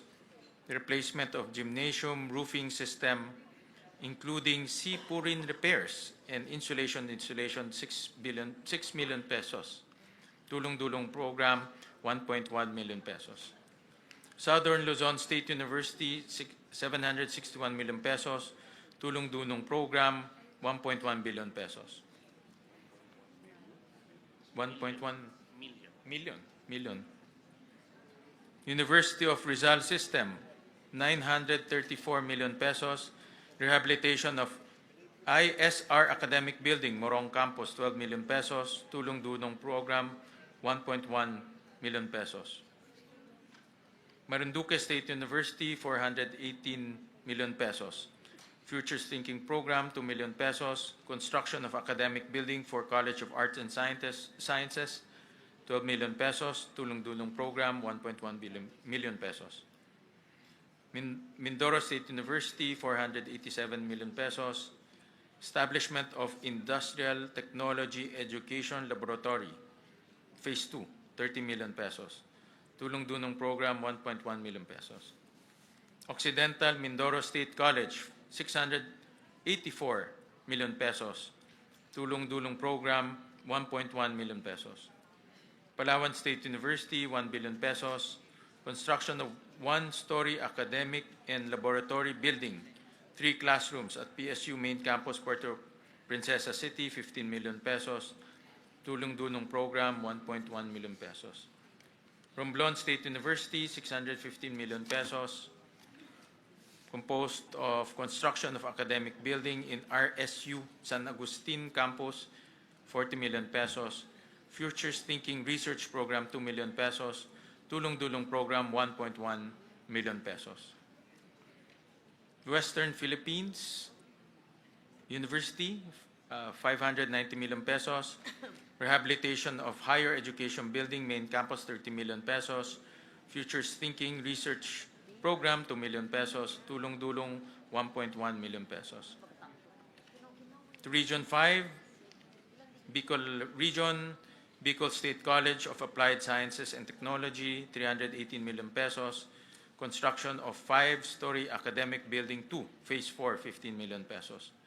Bicol University, 1.1 billion pesos. Completion of BU College of Medicine Building Extension, 30 million pesos. Future Thinking Research Program, 2 million pesos. Construction of Bicol University Health Sciences Building, Legazpi City, Albay, Phase 1, 50 million pesos. Camarines Norte State College, 584 million pesos. Construction of 3-story IFMS Academic Building, Mercedes Campus, 30 million pesos. Camarines Sur Polytechnic Colleges, 744 million pesos. Construction of 4-story academic building, College of Health Sciences, Academic Building 4, Nabua Campus, 40 million pesos. Catanduana State University, 793 million pesos. Completion of Student Convention Center with Amphitheater, 25 million pesos. Central Bicol State University of Agriculture, 1.2 billion pesos. Futures Thinking Research Program, 2 million pesos. Repair Rehabilitation of Electronics and Electrical Classrooms Building, CBSUA, Calabanga Campus, 12 million pesos. Dr. Emilio Espinosa Senior Memorial State College of Agriculture Technology, 346 million pesos. Construction of 4-story smart academic and laboratory building for business management program, 30 million pesos. Futures Thinking Research Program, 2 million pesos. Partido State University, 727 million pesos. Construction of Criminology Academic Building, Lagonoy Campus, 24 million pesos. Futures Thinking Research Program, 2 million pesos. Sorsogon State University, 677 million pesos. Construction of Integrated Academic Laboratory and Library Building, 36 million pesos. Now we go to Region 6, Aklan State University, 760 million pesos. Composed of construction of academic building main campus, 30 million pesos. Capiz State University, 1.2 billion pesos, composed of construction of academic building and analytical laboratory for fisheries and marine researches, Pontevedra Campus, 40 million pesos. Guimaras State University, 380 million pesos. Completion of CBM building, main campus, 30 million pesos. Iloilo Science and Technology University, 1.1 billion pesos. Rehabilitation of vertical expansion of academic building, K Building, Iloilo City Campus, 40 million pesos. Futures Thinking Research Program, 2 million pesos. Iloilo State University of Fisheries, Science and Technology, 601 million pesos. Futures Thinking Research Program, 2 million pesos. Completion of academic building, main campus, 12 million pesos. Northern Iloilo State University, 827 million pesos. Construction of 3-story general academic building, 24 million pesos. University of Antique, 801 million pesos. This is in your hometown. Hindi ko amendment yan. Hindi. It's, ano yan? Committee. Salamat. Construction and completion of classroom buildings, Sibalom Campus, 14 million pesos. Construction, completion of classroom buildings, Libertad Campus, 14 million pesos. Futures Thinking Research Program, 2 million pesos. West Visayas State University, 2.3 billion pesos. Composed of rehabilitation of Ramon Magsaysay Hall, academic building, College of Physical Education, Sports, Culture, and Recreation, 15 million pesos. Negros Island Region, Central Philippine State University, 632 million pesos. Construction of Agribusiness Program, Facility Phase 1, Main Campus, 30 million pesos. Negros Oriental State University, 1.1 billion pesos. Expansion of 60 classroom academic building, 45 million pesos. Siquijor State College, 203 million pesos. Composed of expansion of engineering learning spaces, construction of the engineering learning space, 50 million pesos. State University of Northern Negros, 365 million pesos. Construction, completion of nursing and allied health services academic building, phase 6 Sagay Campus, 30 million pesos. We go to Region 7, Central Visayas, Bohol Island State University, 1 billion pesos. Composed of construction of 6-story academic building, College of Technology, main campus, Dawis Extension, 45 million pesos. Cebu Normal University, 644 million pesos.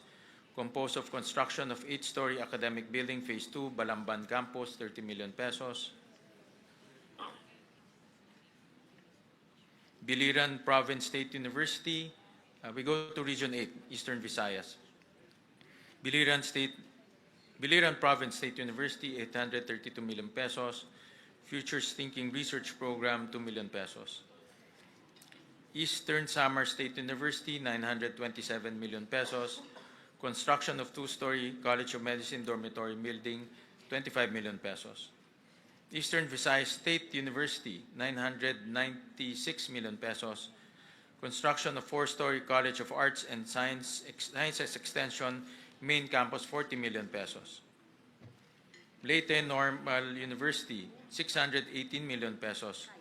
Construction of academic building, LNU San Isidro Campus, 30 million pesos. Northwest Samar State University, 680 million pesos.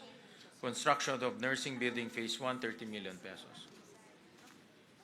And then another Futures Thinking research program, 2 million pesos. Palompon Institute of Technology, 460 million pesos. Construction of engineering building, Phase 2, 30 million pesos. We go to Region 9, Zamboanga Peninsula, Basilan State College, 315 million pesos. Composed of Futures Thinking Program, 2 million pesos. Construction of academic building, including Animal Science Laboratory, 12 million pesos.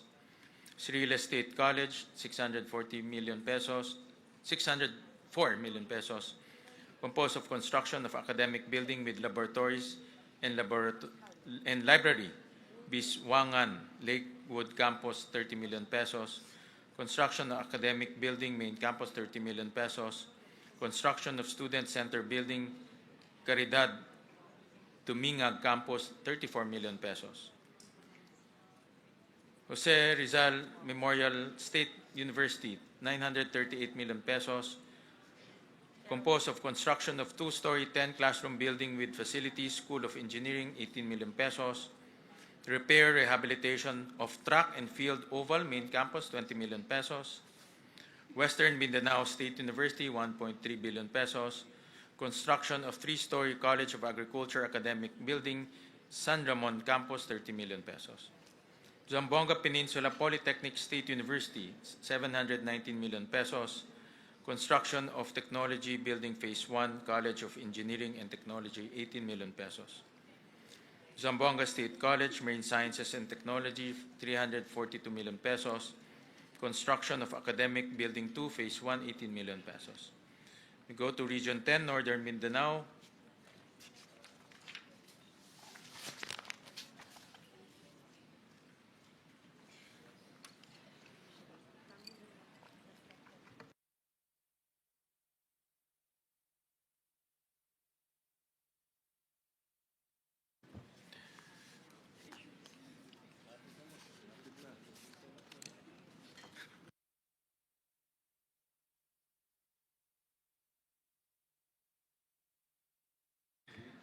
Ano ba ito?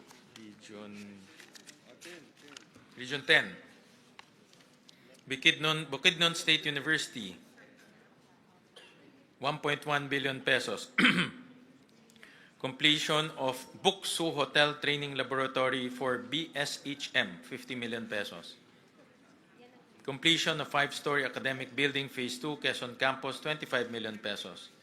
Completion of 5-story academic building Kalilangan Campus, 25 million pesos. Construction of 3-story smart Camiguin Polytechnic State College. Ito parang kila ano ito Kila Thank JJ you, ito. Mr. Chair.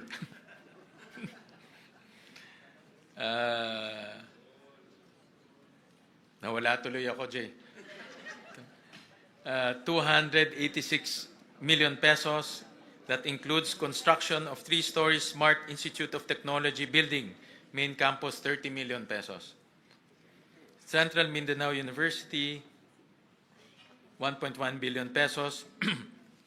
Construction of academic building, College of Education, 45 million pesos. Construction of covered court, main campus, 10 million pesos. MSU Iligan Institute of Technology, 1.6 billion pesos, composed of repair of various academic building structures, 12 million pesos. Northern Bukidnon State College, 295 million pesos, composed of completion and equipping of 4-story IT building Phase 4, 25 million pesos. Northern Mindanao State College of Science and Technology, 500 million pesos, construction of agriculture and environmental science building, 50 million pesos. University of Science and Technology of Southern Philippines, 1.7 billion pesos. Establishment of 3-story smart computing academic building, Phase 1, Orqueta Campus, 42 million pesos. University of Science and Technology, Southern Philippines, Cagayan de Oro Campus. Ano ba ito? Mayroon, I think that was in part of the, ano ito?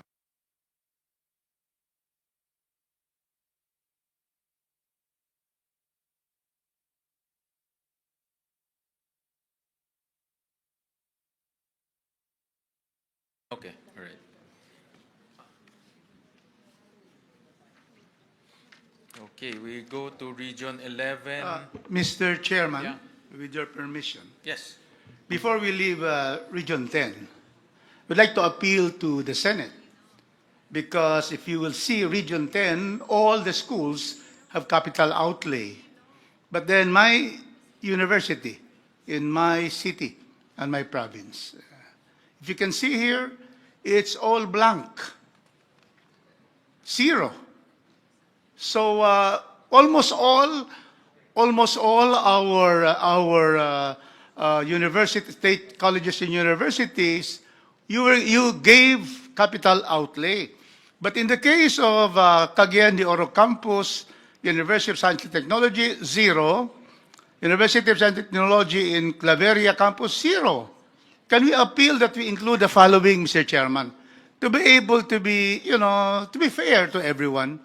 And we only are requesting, Mr. Chairman, because in the House, we have agreed now there will be no capital outlay. But since the Senate has been giving capital outlay to all, actually all.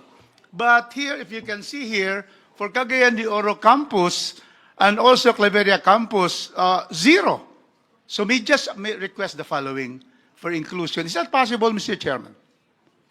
Mr. President, we were advised by the DBM that the operating unit is the University of Science and Technology, Southern Philippines. Yes. So we were advised that the allocation will be in that university, Mr. President.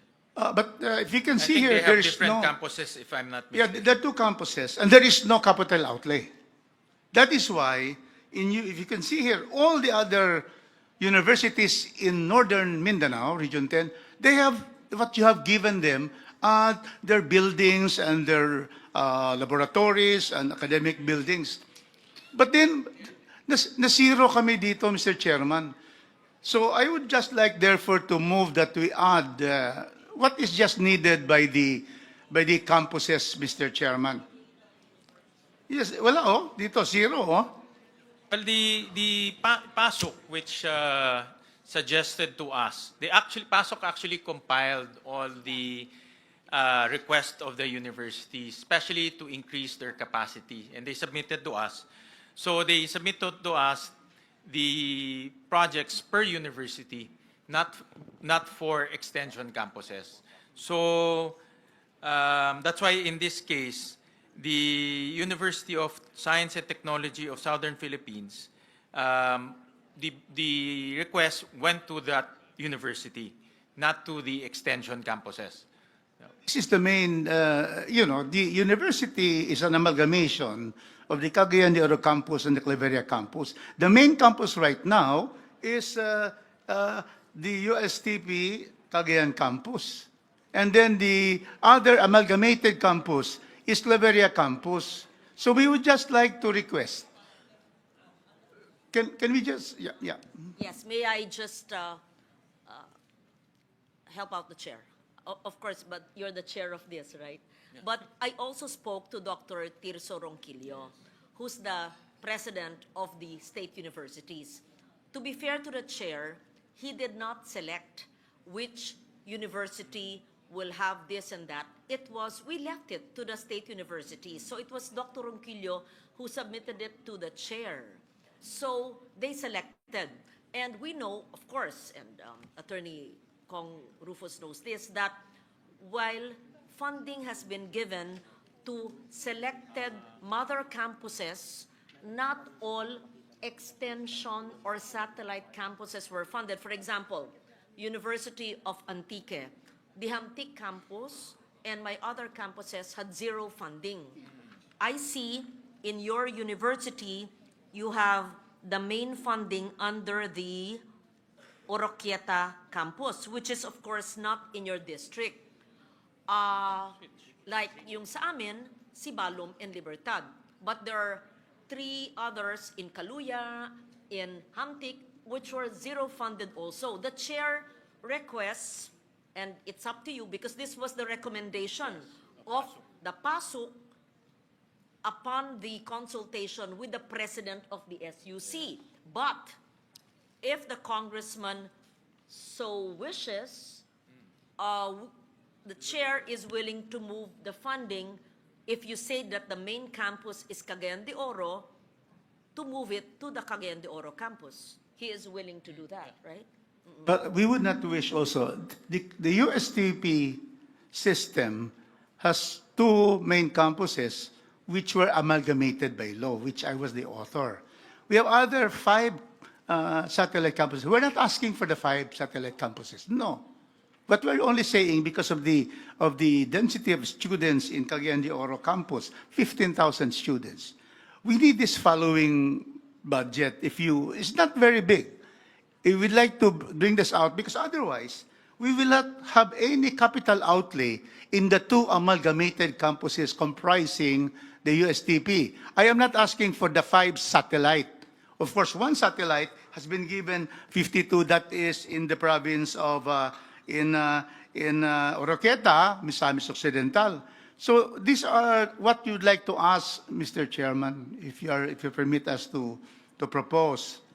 Now, for Cagayan de Oro campus, we are only asking for 50 million for the completion of the 8-story educational and student computer phase 3, computers, building. So it's a completion because right now, the building is not completed. So we're only asking for 50 million. But they're asking for more. But I am saying, because they're asking here to complete it 150 million, I said no, we'll only ask 50 million. And then the second very important request is the continuation of the Faculty Learning Resources Center Phase 2. They asked for 150 million. I'm only asking for 50 million. So they're asking 300 million, which is really, so big in this BICAM hearing. I'm only asking for 50 and 50, 100. That is for the Cagayan de Oro campus. The other main campus in the amalgamated USTP is Claveria. And they're asking, Mr. Chairman, they're asking for the auditorium and multipurpose training center. They're asking 110 million. I'm only asking for 50 million for Claveria, a total of 150 million. Otherwise, we can see here all from Region 1 to Region 16, all of them receive capital outlay. But then my university, and I sit there as the USTP board of trustees because I was designated by Chairman Jude Asidre. Mr. Chairman, it will be difficult for me not to be able to appeal to you because you have been giving capital outlay to everyone. And then, dito, kami lang, in this page and the other pages, ang zero dito, ito lang 2 campuses na ito. So that is what we'd like to ask, Mr. Chairman, that you be able to, at least be able to give Cagayan de Oro. It is the seat of, in Region 10, this is the seat of education. Can we have that, Mr. Chairman? May I request for a minute suspension, Chairperson Mika? Meeting suspended. BICAM, so we are at the, and I thank Congressman Rufus for really taking care of his district, especially the universities there. Kailangan ho talagang matutukan yung mga pangangailangan po ng ating university. And you have our support, Congressman Rufus. Thank you, Mr. Chairman. Thank you, thank you.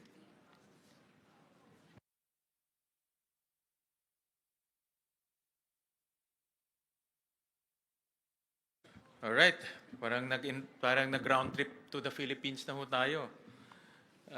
So, Region 11, Davao. So Davao de Oro State College, 439 million.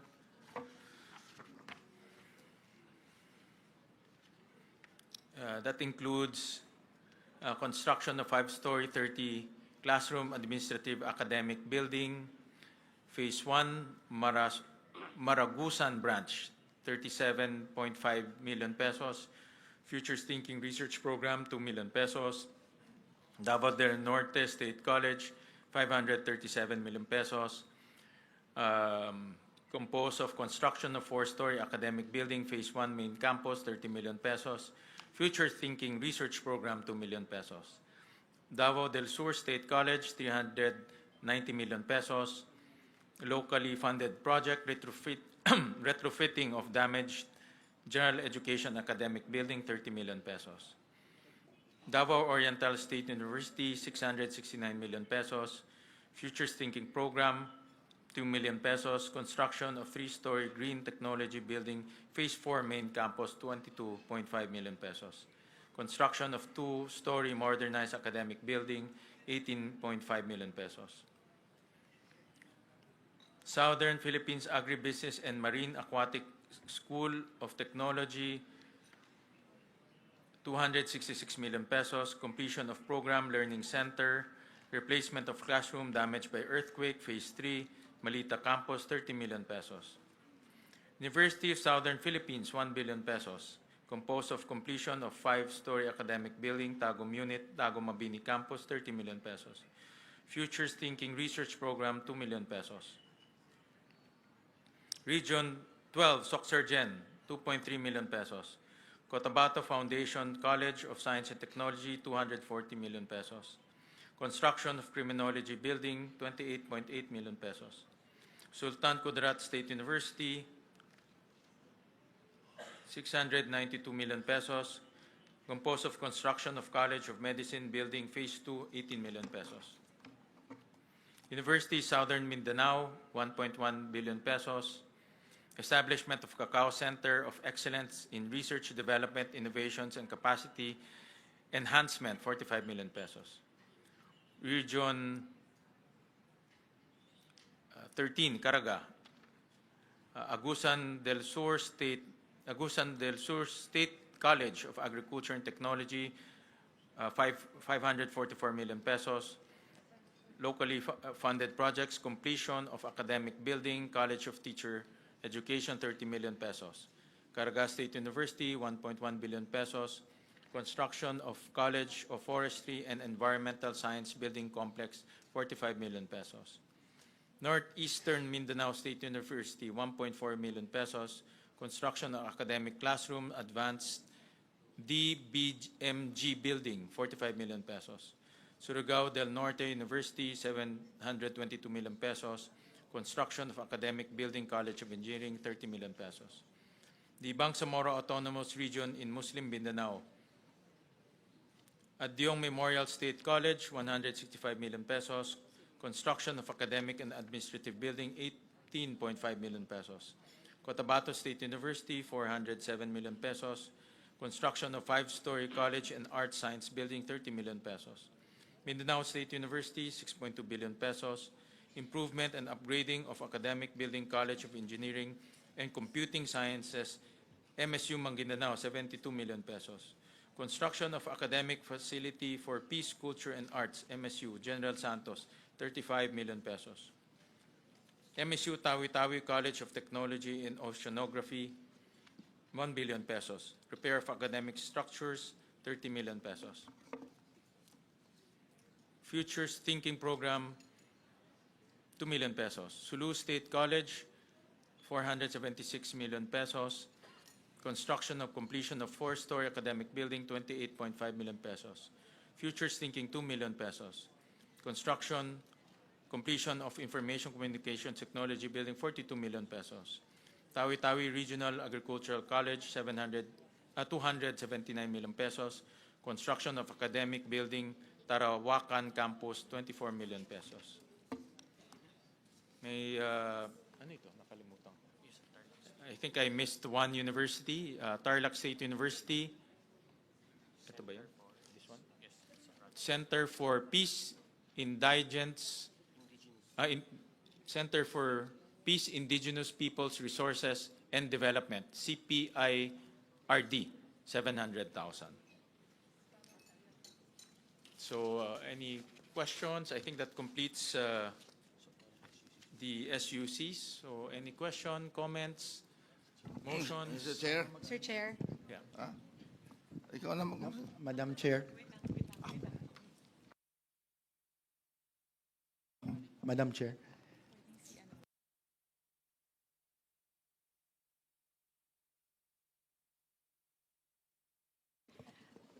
I would like to recognize the Honorable Maricor Zamora. Thank you, Madam Chair, Mr. Chair. Just manifestation, seeing that there are proposal from the Senate for the additional tulong-dunong programs for several universities, particularly for universities in regions 3 and 4. Just for a manifestation, Mr. Chair, Madam Chair, we wish also to see Senate intervention for Tulong Dunong program for other regions, especially for Visayas and Mindanao, because here in the proposal, we only see proposal for Tulong Dunong for 3 regions and not for all state universities. While we understand that there could be some priorities, but as a representative from Mindanao, I also wish to see Senate intervention for universities and colleges in Mindanao and Visayas. Thank you, Mr. Chair. We'll take note of that, Congresswoman Maricar Zamora. Thank you for that comment. I would now like to recognize Senior Vice Chairperson Abet Garcia. Thank you very much, Madam Chair, Mr. Chair. May tanong lang po ako, Madam Chair. If you remember, during the budget hearing ng mga state universities sa House, and it was chaired by 3 vice chairs ng Luzon, Visayas, Mindanao, ng mga state universities, ang pinakamalaking hiniling nila or concern nila ay yung utang na for many, many years ay hindi nababayaran sila sa kanila with regards to free college education na by law, kailangan nababayaran sila at nare-replenish sa pondo nila. And this concern was brought to the attention of our leadership. Kasama rin po yung ating minority. And they requested the chair to look for additional sources. So this was presented earlier na nakahanap po kayo ng fiscal space sa NEP to the tune of 4 billion pesos at nakahanap po kayo ng idle funds sa Higher Education Development Fund to the tune of 7 plus billion pesos to complete the 12 billion peso na utang. So I just want to make sure, Mr. Chair, na dito sa aproba natin, yung mga state universities totaling to around 114 who in the version of the House are bent to receive a windfall amount. I just want to make sure na dito sa final version ay matutuloy ito dahil ito yung matagal nang iniintay ng ating mga state universities at ng ating mga estudyante. Madam Chair, Mr. Chair. Thank you, SVC. So, ano po, the assurance that we can give is intact po yun. So, dalawang bagay po yun. As mentioned earlier, we already gave an additional 2.8 billion pesos for the state university. So, yun po talaga allocation nila for their different locally funded projects. On top of that, we will be giving them the windfall amount that would result to the payment of deficiencies to SUC. So, ito pong yung 12.31 billion pesos to be exact na ibabayad po sa mga SUCs dun po sa kakulangan sa implementasyon ng UACTE ay idadagdag pa po dun sa idinagdag po ng Kongreso at ng Senado para po sa 114 na mga state universities and colleges. So in effect po, I believe, Senwin, may I ask po what would be the total increase to the 114 state universities and colleges?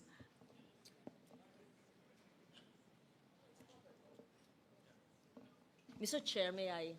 Yes, go ahead. Because this, Go ahead po.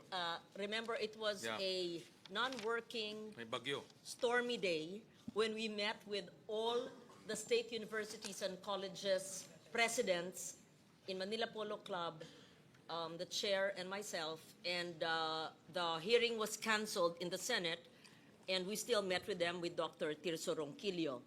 And they brought up the subject matter of what Congressman, my dear friend, Abet Garcia mentioned, and of course, we told them that no matter what, we will ensure that in the GAA and in forthcoming years, the budget for the free quality tertiary education would be based on the current enrollment, not on a computed number which was wrong. I don't want to blame an agency of government.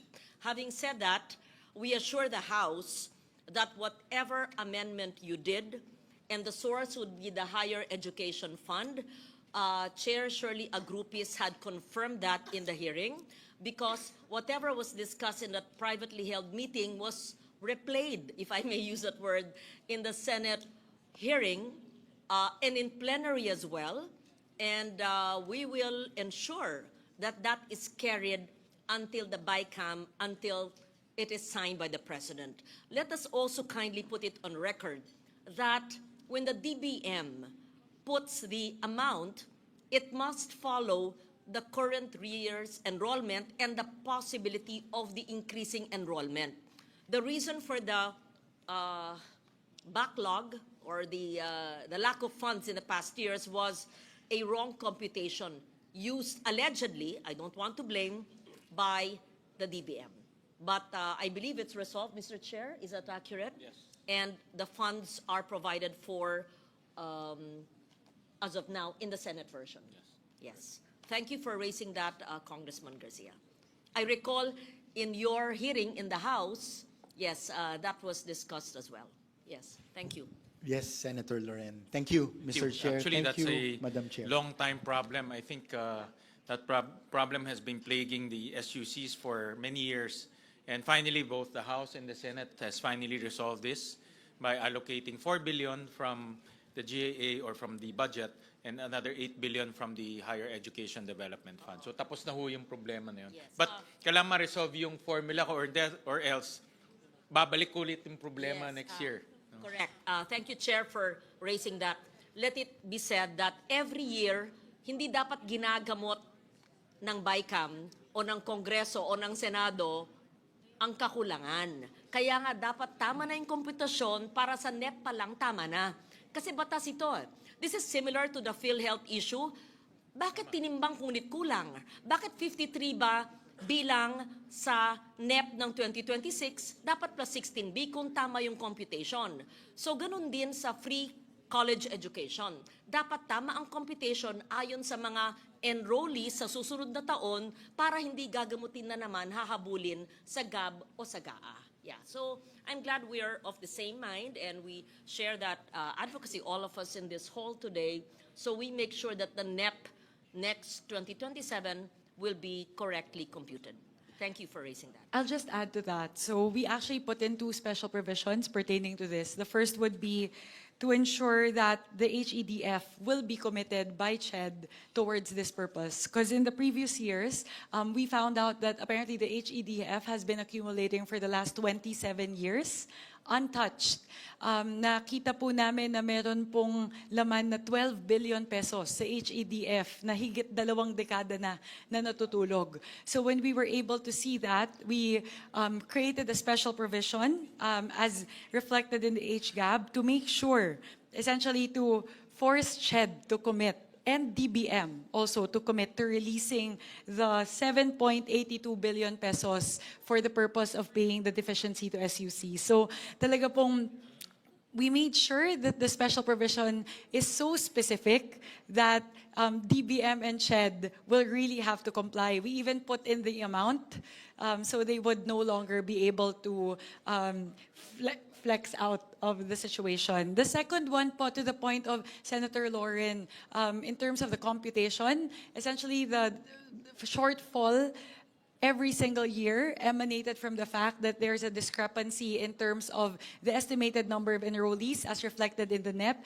and the actual number of enrollees. Lumaki po ng lumaki yung gap every year. So we put in another special provision in the HGAB, and this is something that we would have to reconcile as well, wherein we essentially mandated PASOK, CHED, and the DBM that during the budget call, they already need to do that alignment. And there would be a deadline for SUCs to submit their projected enrollees for the following year. So just to say, we're doing this, we're doing a 2-pronged approach. First is that we will pay the current deficiency to SUCs amounting to 12.31 billion. Para po yung kakulangan for the last 5 years, okay na yon, done na po, settled na. But the second approach, and I would think the more important facet of this solution is to make sure this deficiency no longer happens again in the future. So that's why,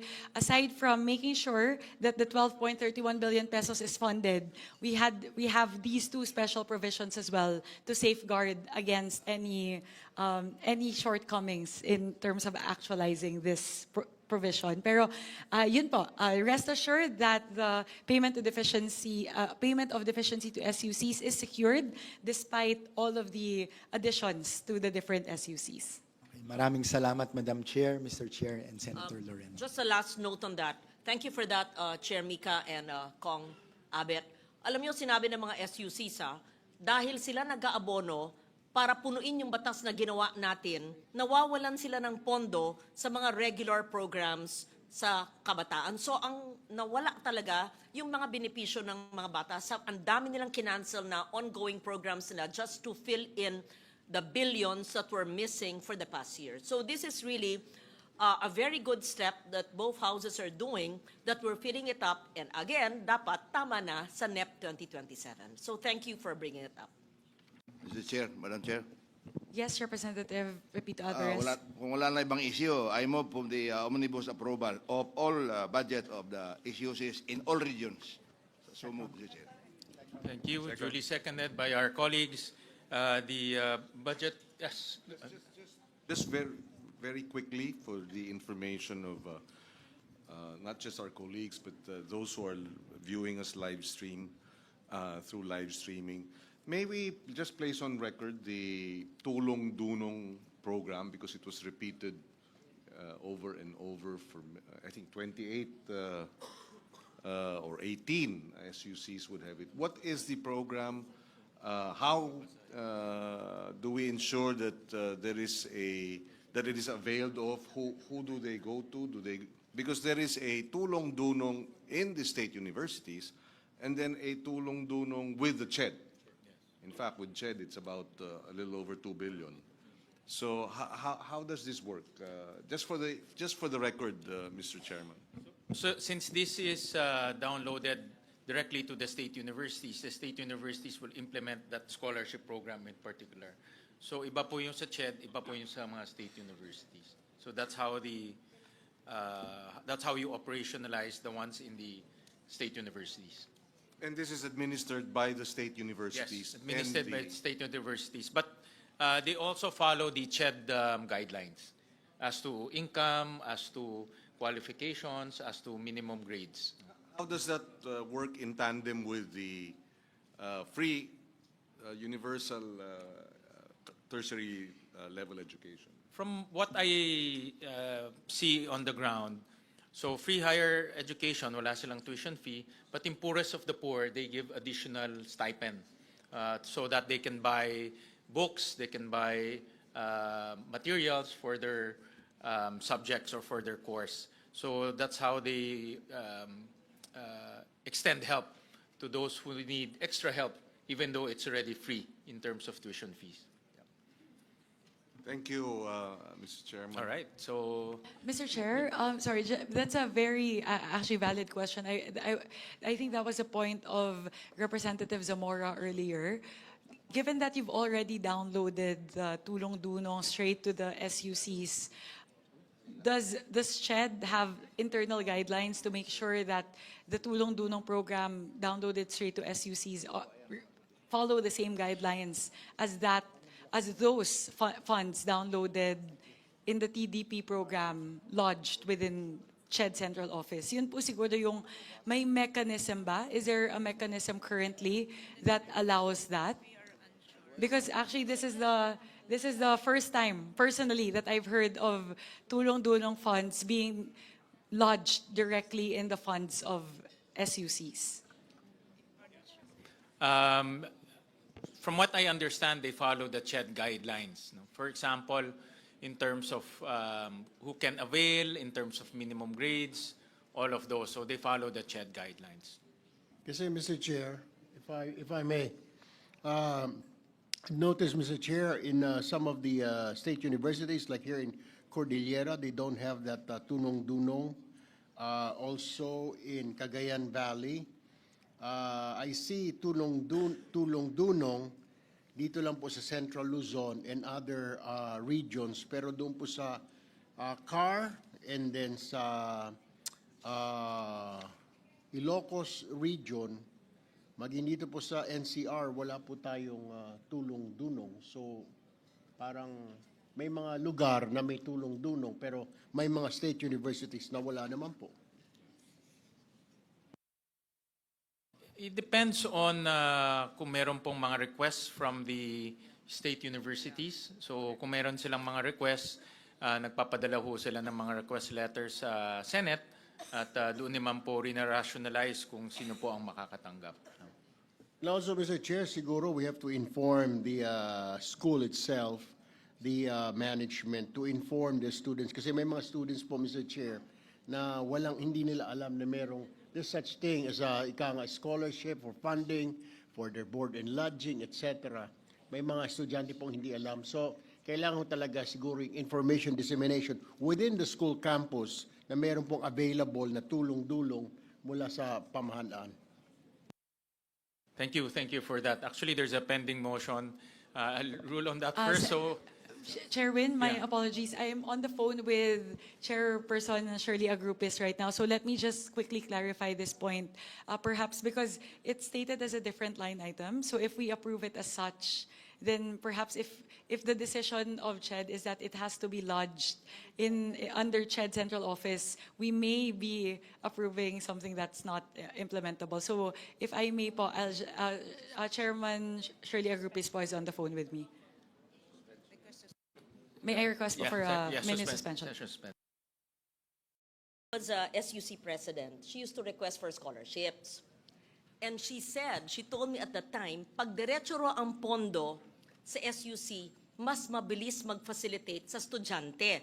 At that time, with all due respect, whoever was the chair of CHED. But of course, now she's in CHED. And she prefers all the funds there. So it's really up to us. We leave it to you, to us. Anong mas maganda? Kasi the SUC presidents, they want the funds diretso so that they should not ask CHED, that's a processing din sa kanila.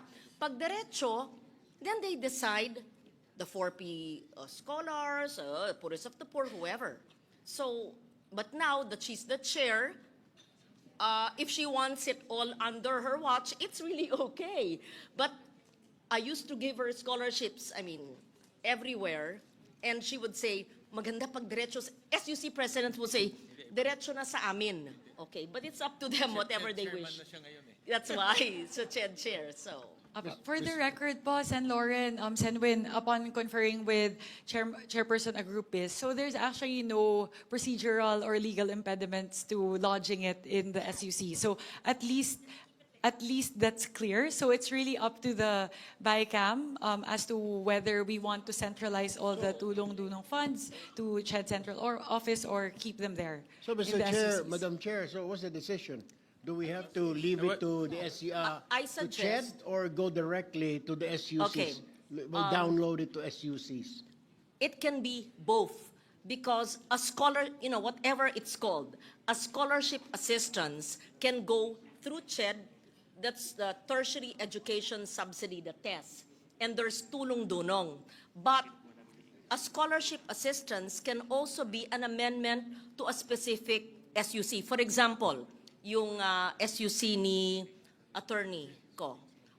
University of Science and Yun. Technology of Southern Kung Philippines. gusto mo mag-amend, pwede ka maglagay ng scholarship assistance, let's say 1 million to that SUC, and the students, you will not touch the funds, it doesn't go through the lawmaker, but the SUC will implement it, depende kung. And all the SUC presidents I talk to always say, sana diretso na, kasi ang bagal noon pagaling kay CHED, and Shirley would do the same before. So I suggest, since it's there already, and the SUCs already know that it's lodged under them, and there's no legal impediment. And the LBRMO did that. So we And, Madam Chair, Yes. Mr. Chairman, the thing is, there are Region 3 and Region 4 has tulong-dulong directly to the state colleges. Mindanao, which has the 6 poorest provinces in the country, of the 10 poorest, walang tulong-dulong. So yan ang problema natin. So whether it is handled by CHED or by the school, it's clear that Mindanao is shut out of tulong-dulong, all the 6 regions, and that is a shutout. And Mindanao, under the PSA report, 6 of the poorest provinces are in Mindanao, and therefore, most of the students in our state university colleges are very, very poor that would need tulong-dulong. Just a manifestation, Mr. Chairman. That is what happened. Meron ng Region 3 and 4, wala ang Regions 9, 10, 11, 12, Caraga, and BARM. Alam mo, Mr. Chair, Madam Chair, I agree with Congressman Rufus. Wala naman po siguro state college universities na walang mahirap na estudyante. Kaya po sila nandyan because they don't have money. Magandang sinabi nyo. So we can move to put tulong-dunong directly to all SUCs, assuming there's fiscal space. I would like that. I hope we can do that as long as there's fiscal space. Yes, there's none in Mindanao. If the 2 chairs would agree, but where do you find the funds that you will take it from? So the options would be to put the tulong-dunong, which is on the record, back to CHED, right? Back to CHED, and nothing would stay in any SUC, or we give all SUCs as manifested by Congressman Rodriguez. So I leave it to the body.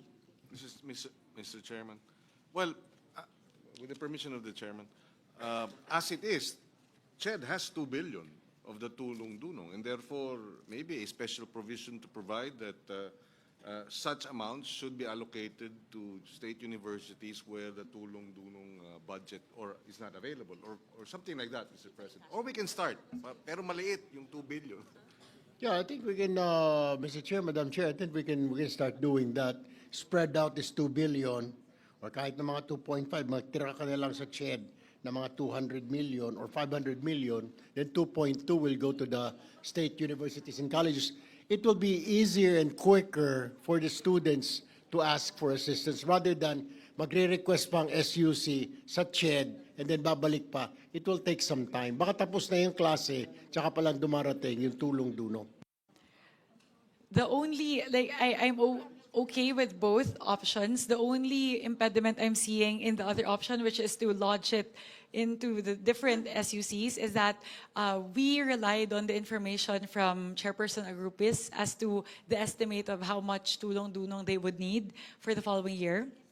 And I don't know how granular her data is. Does she already know how much each of the SUCs would need? I think that's the only impediment that I'm seeing, given the time constraint also that the BICAM would need to come up with a report, and then we would need to have it ready as soon as possible. So given that, just looking at the time constraint on having to put together the BICAM report at the soonest possible time, the option I'm leaning towards is to centralize all tulong-dunong to CHED central office.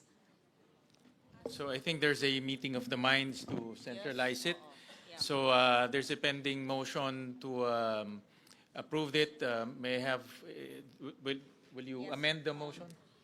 The tulong-dunong in the universities that were mentioned will now be under the CHED tulong-dunong. Yes, I move. All right. Second the motion. That's the case. The budget of the SUCs, including the University of the Philippines, is now approved, and the tulong-dulong program that were mentioned in each university will be transferred to the CHED. Mr. Chairman? All right. Yes, just I did the math. I was listening to the amounts that were allocated earlier. 1 million, 2 million per SUC, no? But if my math is correct, if it's 2 billion and there are 113 state universities, that's about 17 million each. So, in other words, yung maliliit na 1 million can actually get 17 million if it is divided equally among the different. But of course, we leave that to CHED, no? Because different state universities will have different considerations and population and needs, etc. Mr. Chairman, the tulong-dulong that I have learned, have known Representative about. Rodriguez, my Yes. apologies.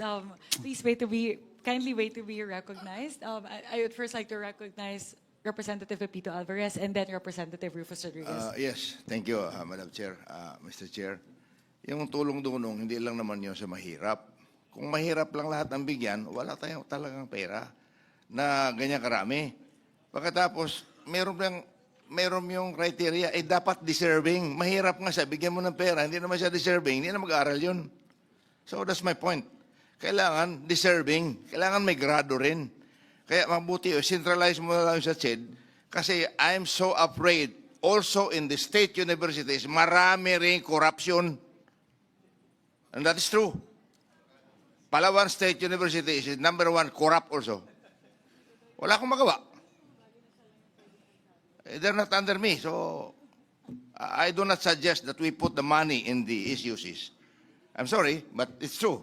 Thank you. Thank you, Representative Rodriguez. Yes, Madam Chair, Mr. Chair.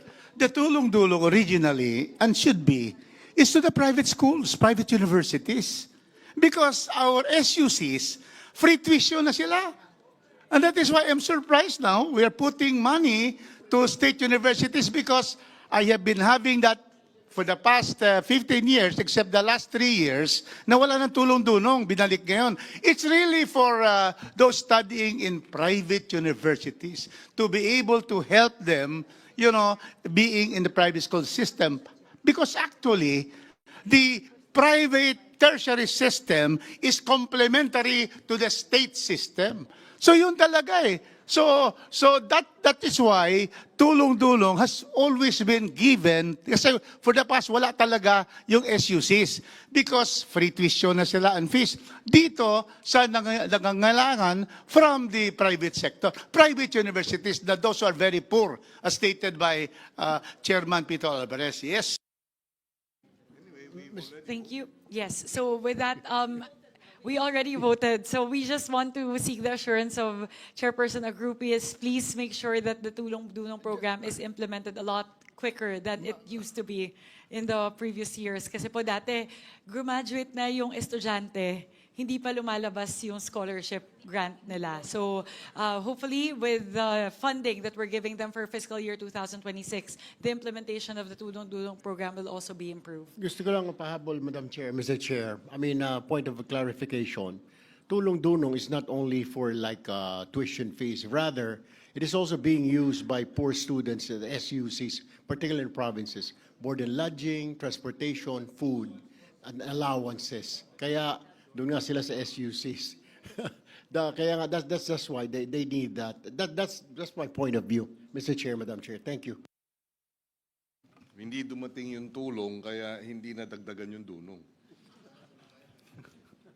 Graduate. All right, thank you. Thank you for With those that, Mr. comments. Chair, let's move to the next agency. I believe CHED, we're moving to CHED. Yes, to Commission on Higher Education.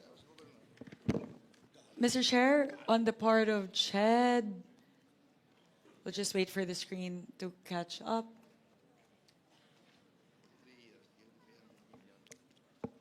For CHED,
On the part of the House, for the Commission on Higher Education, we propose several amendments from the NEP as adopted in the HGAB. So as an increase to the UACTE, or the Universal Access to Quality Tertiary Education Act, we added 2.98 billion pesos. On top of that, we are also, as mentioned earlier, proposing for 4.5 billion pesos to be allocated also under UACTE for the payment of deficiency to SUCs. Third would be for Tulong Dunong program. We are proposing to add 2.7 billion pesos. And for increased subsidy for training and research for SUCs, we are proposing an increase of 228 million. So from the NEP levels for UACTE, the increase in tests and UACTE payment of deficiency to SUCs combined, that would be a total increase of 7.5 billion pesos for UACTE, from 27.4 billion pesos in the NEP to 34.9 billion pesos in the HGAB. And again, for Tulong Dunong program, that would be an increase of 2.7 billion pesos. That's it for the part of the House. Thank you, Chairperson Mika. On the part of the Senate, for for Commission on Higher Education, 74.3 billion pesos. For universal access to quality tertiary education, 40 billion pesos. For Tulong Dunong program, the Senate subsumed this under the universal access to quality tertiary education. For locally funded project, improvement, enhancement of ICT infrastructure for digitally empowered CHED, central and regional offices through strengthened office productivity and higher education information system, 100 million pesos. For repair and refurbishment works for the CHED 5 offices, 150 million pesos. For seed fund for development of medical schools in SUCs, 440 million pesos. Implementation of English Laboratory Phase 1, 50 million pesos. For financial support for related learning experience requirements in Allied Health Sciences Program, 500 million pesos. For medical scholarships and return service program, 1 billion pesos. 74 na banggit mo kanina. Sorry, I misread the budget of the CHED. It's 47 billion pesos. So any comments, any motions? Senwin, I was just hoping to clarify the Tulong Dunong program, as indicated here, does that already include the transferred amounts from the SUCs? Not yet. So we will effect that later on. That's why we need to balance the records later on. So any comments? So Mr. Chair, before we solicit a motion, for the record, we were able to increase the budget of the Commission on Higher Education from 33.1 billion in the NEP to 43.6 billion pesos in the HGAB. And finally, in the proposal, that would be 47.4 billion pesos. So that is a 14 billion increase for the Commission on Higher Education.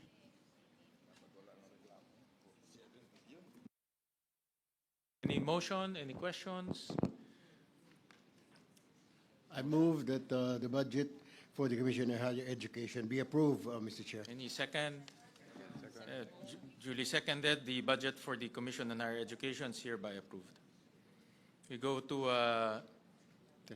TESDA, Technical Education and Skills Development Authority.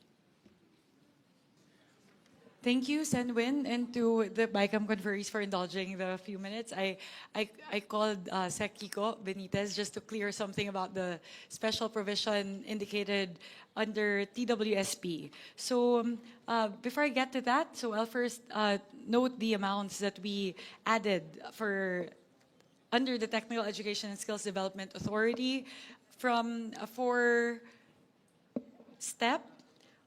We propose to add 2.0 billion pesos, bringing it from 12.6 billion in the NEP to 14.7 billion in the HGAB. Subsequently, for the TWSP, we propose to add 1.54 billion pesos to change it from 5.3 billion pesos in the NEP up to 6.8 billion pesos in the HGAB. So, Senwin, just wanted to clarify on one point because one of the disagreeing points between the HGAB and the Senate version pertaining to the special provision of TWSP is that upon the request of Secretary Kiko Benitez, the amount as indicated in the TWSP would have to be broken down into different courses with amounts specified for each type of course. We conferred with Sec Kiko Benitez kasi po medyo nawawalan po ng flexibility if the amounts are indicated specifically for each of the different courses. So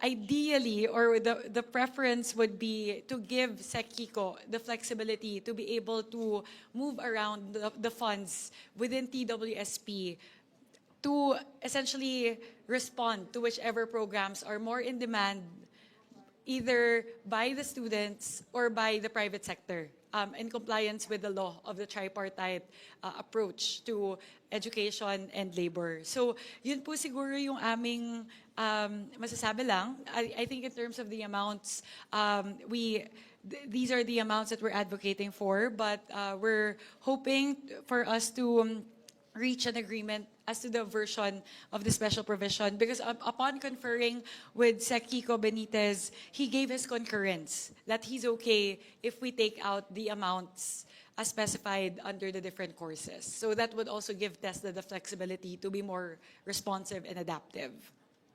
So that's it on our part, Senwin. Thank you for that. And indeed, special provision came from the agency. Yes. And I believe also that the agency received that from the Private Sector Advisory Council, the PSAC. Yes. So, and that is to make sure that we have amounts allocated to emerging skills like artificial intelligence, healthcare, and information technology. But we're very aware that it might be restrictive. So we can work with the House in making it more flexible. Thank you. Thank you, Senwin. I think at least for the comfort of the BICAM conferees, Sec Kiko Benitez also gave his concurrence that he's okay if we take out the amounts as indicated in the special provision. Thank you. We'll just work on harmonizing the special provision. So on the part of the Senate, we proposed for Technical Education Skills Development Authority, 26 billion, composed of promotion, development, and implementation of quality education and skills development programs, 15 billion, promotion, development, implementation, monitoring, and evaluation, technical education and skills development scholarship and student assistance program, 9 billion. So, any comments or motion? Mr. Chair, Representative Alvarez. no more comments. Motion to approve. Any second? Second. Duly seconded. The budget of TESDA is now approved. Thank you, Senwin. Sorry for the record. Sorry, naging trabaho ko siya sa Yes, BICAM. go ahead. I just want to appraise the public as to the increases that we are giving the different agencies, especially since this pertains to the education sector.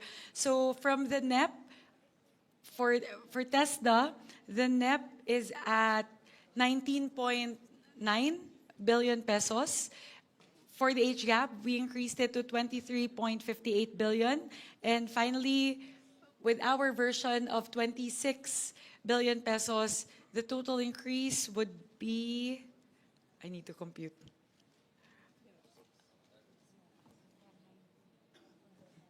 From the NEP, that would be a 6 billion pesos increase from the NEP. So we are giving 6 billion additional to TESDA. Thank you. Thank you for that. We now go to the Department of Science and Technology. Philippine Science High School System, or alma mater.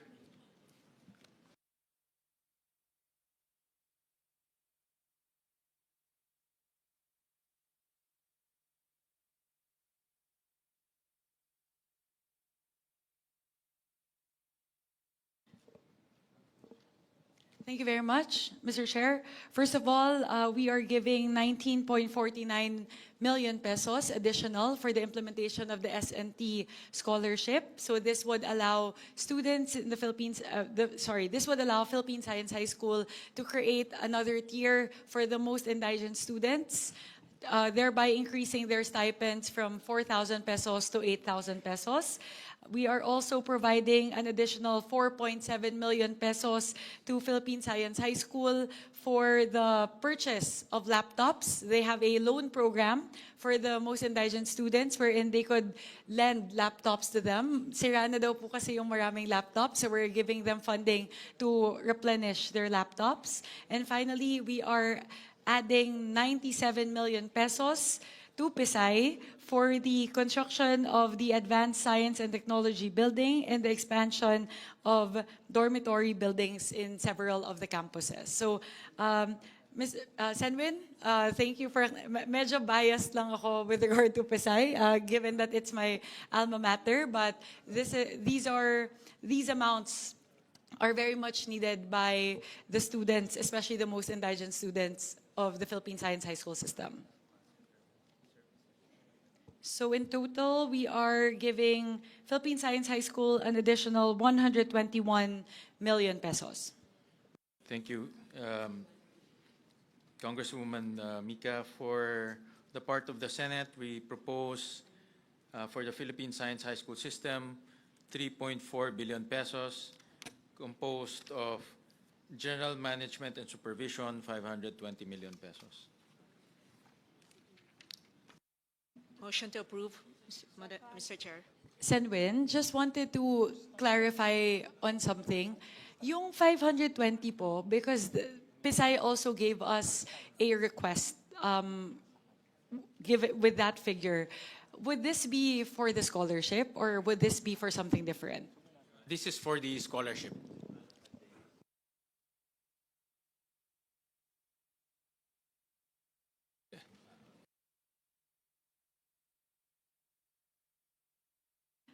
I think this is something that the BICAM po can discuss because there are two versions of the scholarship, the scheme that we can take a look at, and the price difference is around 400 million pesos. So perhaps this is something that we should scrutinize.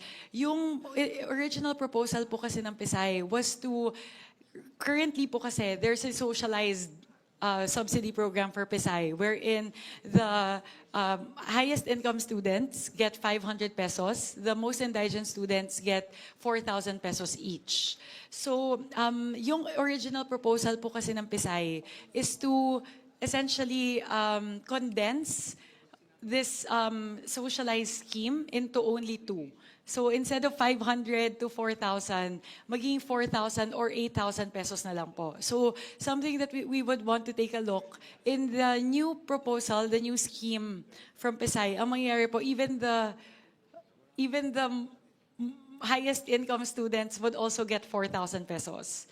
So in the other scheme, which I proposed to Philippine Science High School, we would still maintain the socialized scheme of 500 to 4,000, but this time, the most indigent students would now be able to get 8,000 pesos. So parang we're essentially just adding one new tier in the socialized scheme. So yun po siguro yung price difference, cost difference rather, nung dalawang proposals po.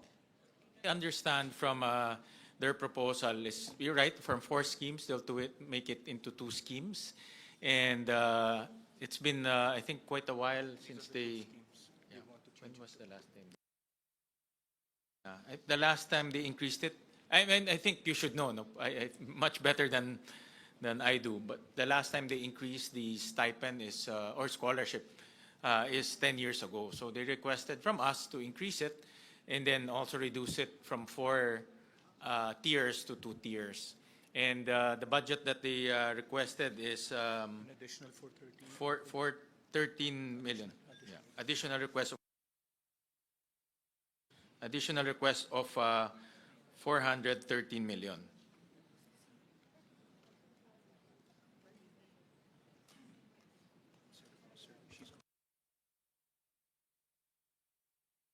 Yes, session suspended. Thank you, Senwin. To give time to the technical staff to work out the figures for Philippine Science High School, may we move to a different agency? Yes, we'll do that since we are going to include that already in our discussion, so it's better to have those details. So we'll move to another agency, which is the health sector. We'll start off with the Department of Health.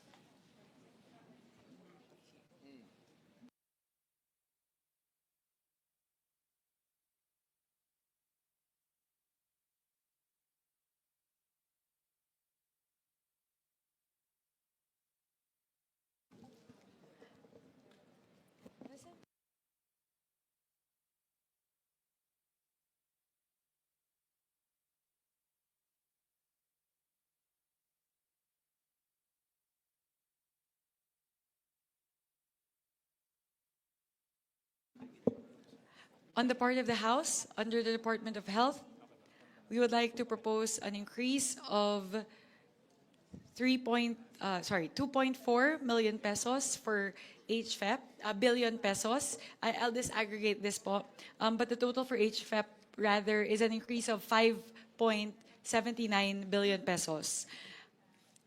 2.4 billion pesos of that would go towards the completion of legacy hospitals, such as NKTI, Philippine Cancer Center, Philippine Children's Medical Center, Mariano Marcos Memorial Hospital and Medical Center, West Visayas State University Medical Center, and other hospitals. On top of that, there would be 3.39 billion pesos allocated towards the other health facilities. There is also an additional proposed increase of 150 million pesos towards the Philippine Children's Medical Center for different items such as MOE allocation, provision of essential cancer medicines, diagnostics, strengthening of multidisciplinary care teams, and expansion of the patient support program. And finally, we propose an increase of 24.8 billion pesos for the medical assistance to indigent and financially incapacitated patients, or MAIFIP program. The increase in MAIFIP is due to the need to fund the government's, the directive of President Ferdinand Marcos Jr. to enable zero balance billing for indigent patients in all government hospitals throughout the country. So those are the proposals, Senwin, of the House. The additional 5.79 billion pesos for HFEP, the additional 150 million pesos for the Philippine Children's Medical Center, and the additional 24.8 billion pesos for MAIFIP. Thank you, Congresswoman Mika. I'll start off with the Office of the Secretary first. For the Senate, we propose for the Office of the Secretary 269 billion pesos. 297 billion pesos. Kunin ko nga ruler.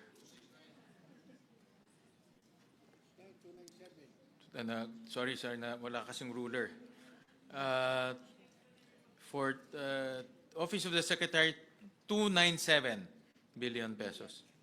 For operations of DOH hospitals in Metro Manila, mainly MOOE, for the implementation of ZBB in DOH hospitals in Metro Manila, that's 29.9 billion pesos. Operations of DOH regional hospitals and other health facilities, mainly MOE, for implementation ZBB in DOH hospitals in the region, 101.7 billion pesos. Ano itong 1 billion?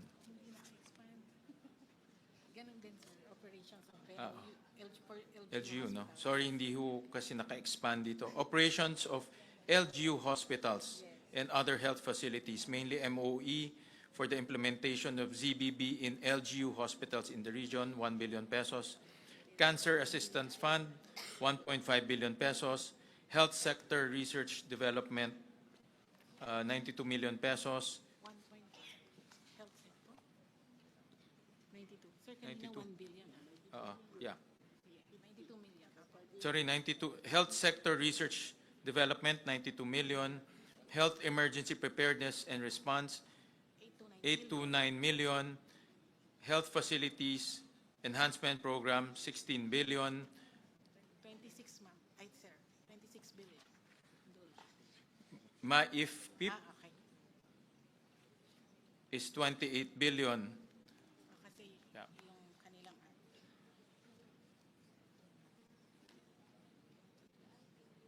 Any comments, motions?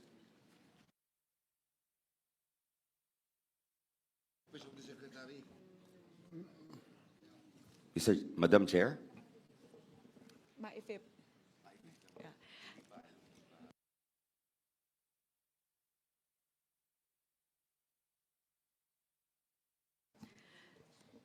Senwin, and to the members of the Senate contingent to the BICAM, if we may appeal for the adoption of the additional 24.96 billion pesos for the MAIFIP program, thereby increasing the amount to 49.2 billion pesos. That would be a huge help that would be the enabling factor to implement the zero balance billing in all government hospitals all throughout the country. So without this, we believe without this amount, without the additional 2.97 billion towards MAIFIP, we will not be able to operationalize the directive of President Ferdinand Marcos Jr. to implement zero balance billing in all government hospitals all throughout the country. So that is the most important point on the part of the House contingent.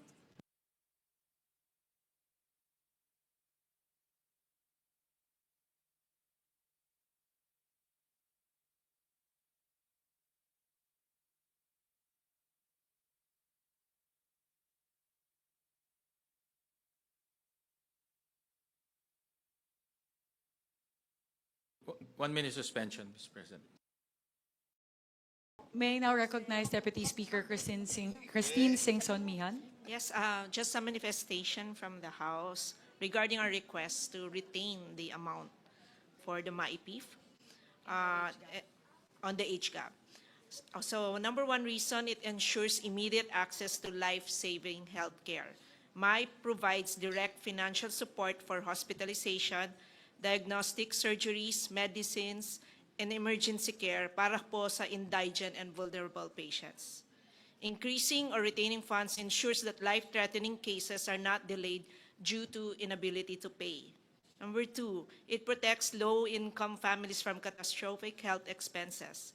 Many Filipino families fall into debt or poverty because of sudden medical bills. MAIP absorbs a significant portion of these costs, preventing financial collapse and preserving household stability. Addresses high demand for public hospital services. Public hospitals continue to experience rising patient volumes due to economic pressures and limited access to private care. Adequate MAIP funding ensures hospitals can respond to this growing demand without compromising service delivery. Number four, strengthens universal healthcare implementation. MAIP fills critical gaps where insurance coverage, example, PhilHealth, is insufficient or unavailable. Maintaining strong MAIP funding supports UHC by ensuring no patient is denied care due to cost. 5, reduces administrative burden on hospitals. With sufficient MAIP resources, hospitals can streamline patient processing, minimize unpaid bills, and improve overall operations. Minsan kasi yung hospital ginagamit na yung sarili nilang funds kung kulang yung MAIP funding nila. This allows facilities to allocate resources to service improvements rather than debt management. Number 6, supports the most vulnerable sectors. Beneficiaries often include senior citizens, PWDs, solo parents, minimum wage earners, and unemployed patients. Sustaining MAIP ensures these groups have reliable, equitable access to essential medical treatment. Number 7, strengthens public health emergency response. MIP funding becomes especially critical during disease outbreaks, disasters, and public health crises. Increased funding allows DH facilities to respond quickly without resource constraints. Number 8, promotes healthy equity across regions. Many isolated and disadvantaged areas rely heavily on government-funded medical assistance. Retained or increased MI funding prevents further widening of health disparities between rural and urban populations. Number 9, prevents service interruptions in DOH hospitals. Inadequate MAIP budgets could lead to delayed treatments, supply shortages, or limitations on who can receive assistance. Stable funding ensures continuous uninterrupted patient care. And number 10, delivers high social and economic return on investment. Healthy individuals are more productive, less dependent on long-term government aid, and able to contribute to the economy. Investing in medical assistance yields long-term benefits that far outweigh the program's costs. And I think some of my colleagues wants to share some experiences with their MAIP funding of their district, their constituents. Representative Pepito Alvarez. Yeah, Mr. Chair, Madam Chair, I may have in support of what the Esmihan is saying, nakikiusap kami dahil habang hindi buo yung universal healthcare, lalo na yung PhilHealth, hindi pa nag-i-increase yung kanilang mga case rates. Ito po yung pangtakip.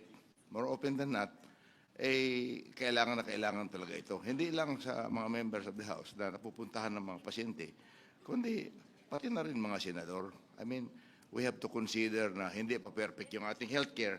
Hindi pa libre talaga. Wala pang insurance sa mga tao natin. So, we'd like to request the Senate panel to kindly consider kasi this is good for everyone. And walang funding dito na dumadaan sa kamay ng politician. Diretso ito from the DOH regional office. Diretso binabayad ito sa mga hospitals when the bills are forwarded to them.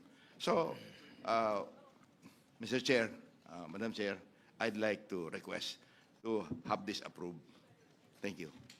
Madam Chair. Chair. Madam Chair. First, Minority Leader Marcelino Lebanan, then Representative Marco Zamora. Madam Chair. Maraming salamat, Madam Chair. Then Congressman J.J. Romualdo, Representative Brian Yamsuan, those four. Thank you. Kami po ay, in behalf of Four Peace Party List, nakikiusap po kami na i-reconsider po itong maipip natin na 49 billion dahil napakalaking tulong po ito sa ating mga taong bayan, lalo na yung mga mahihirap. Ito po yung inaasahan ng napakarami po sa atin. At sa amin pong experience ay na-mention na ni Deputy Speaker Singson yung mga reasons, kaya nakikiusap po kami sa House panel na matulungan ng ating mga kababayan sa pamamaraan ng maipip na pag sila'y nagkakasakit. Maraming salamat po, Madam Chair. Thank you. Next, Representative Marco Zamora. Thank you, Madam Chair. I just would like to share one best practice that we observe in the province, where RHUs that are already categorized as primary healthcare facilities are already qualified RHUs to receive MAIP.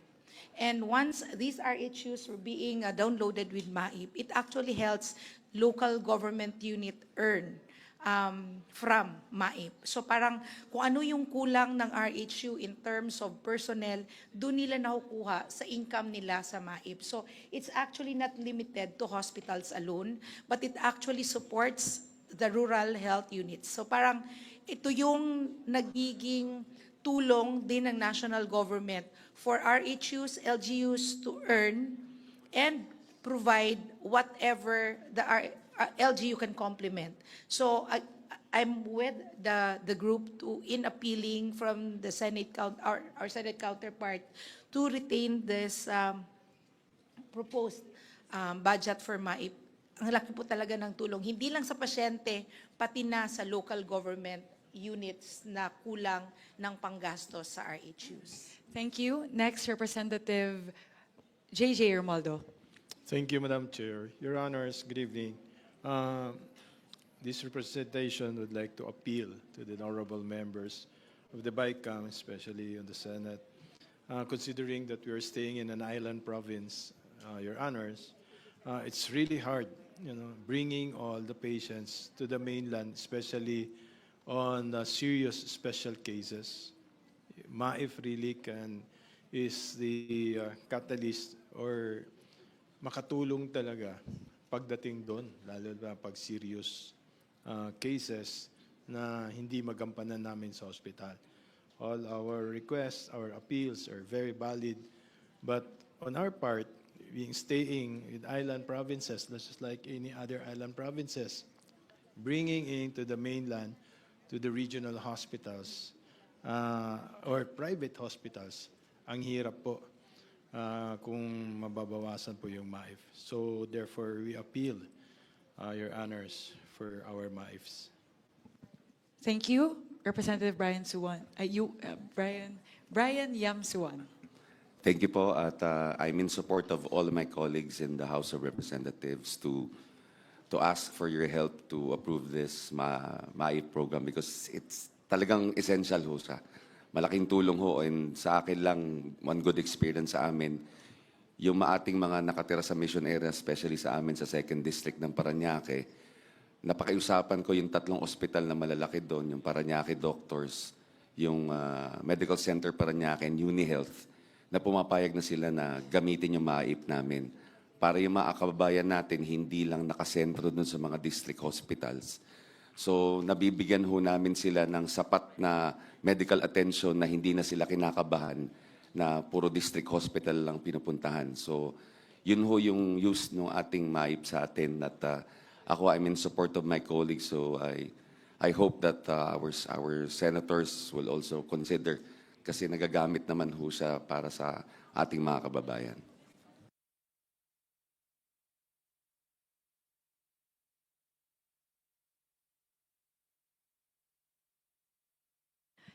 If I may po, I believe this was something that stood out to me during the interpellations in the Senate.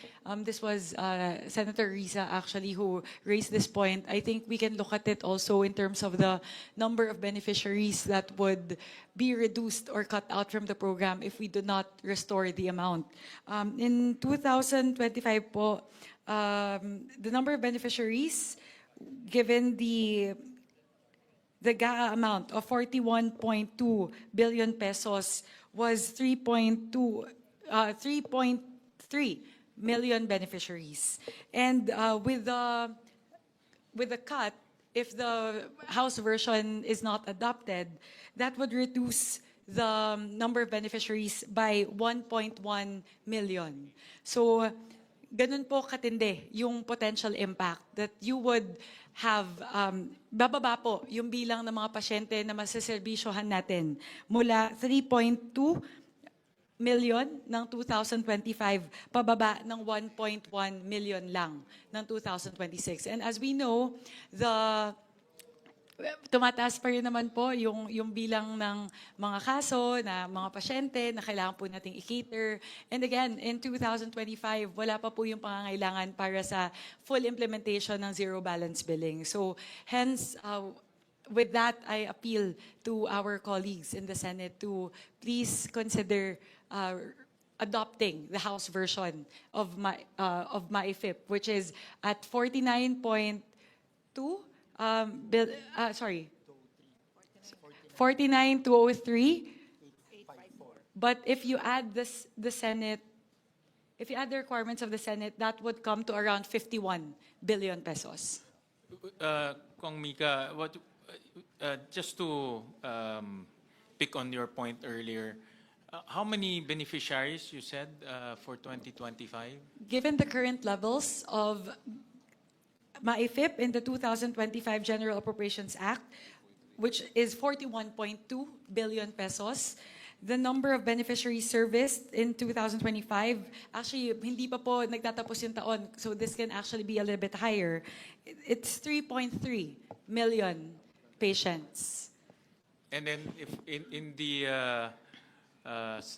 Senate version, the one we approved, how many patients is that equivalent? In the Senate version, if we don't adopt the additional 20, Because you said the 2025 is how much already? 41.2. 41. Yes. So So ngayon with kasi Senate is 29. 29. So Tama, yung 28. Yeah. So with the 28, that would be kukunti yung pasyente. Yes po, 1.1 million patients po yung mawawalan. Di mawawalan. Opo. So from 3 million magiging 2.1 million na lang po. 2.1 million ang hindi bibigyan ng MAIP. Opo. Ganun po kadami. And as we all know, ang natutulungan po talaga ng MAIFIP ay yung pinaka-indigent natin ng mga kababayan. So I think it's important to contextualize it in that, looking at it in that viewpoint, which is that's 1.1 million of the most indigent patients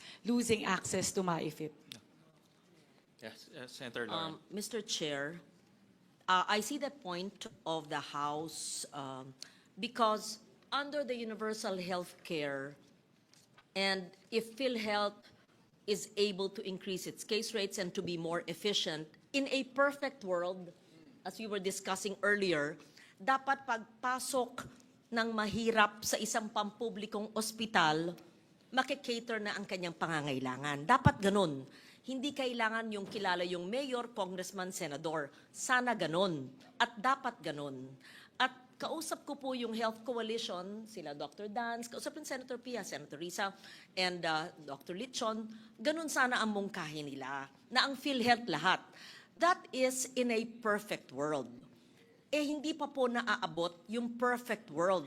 In the meantime, paano po ang mga congressman po, frontliners, ang mga mayors, frontliners, naging congressmen po tayo representante, most of us here.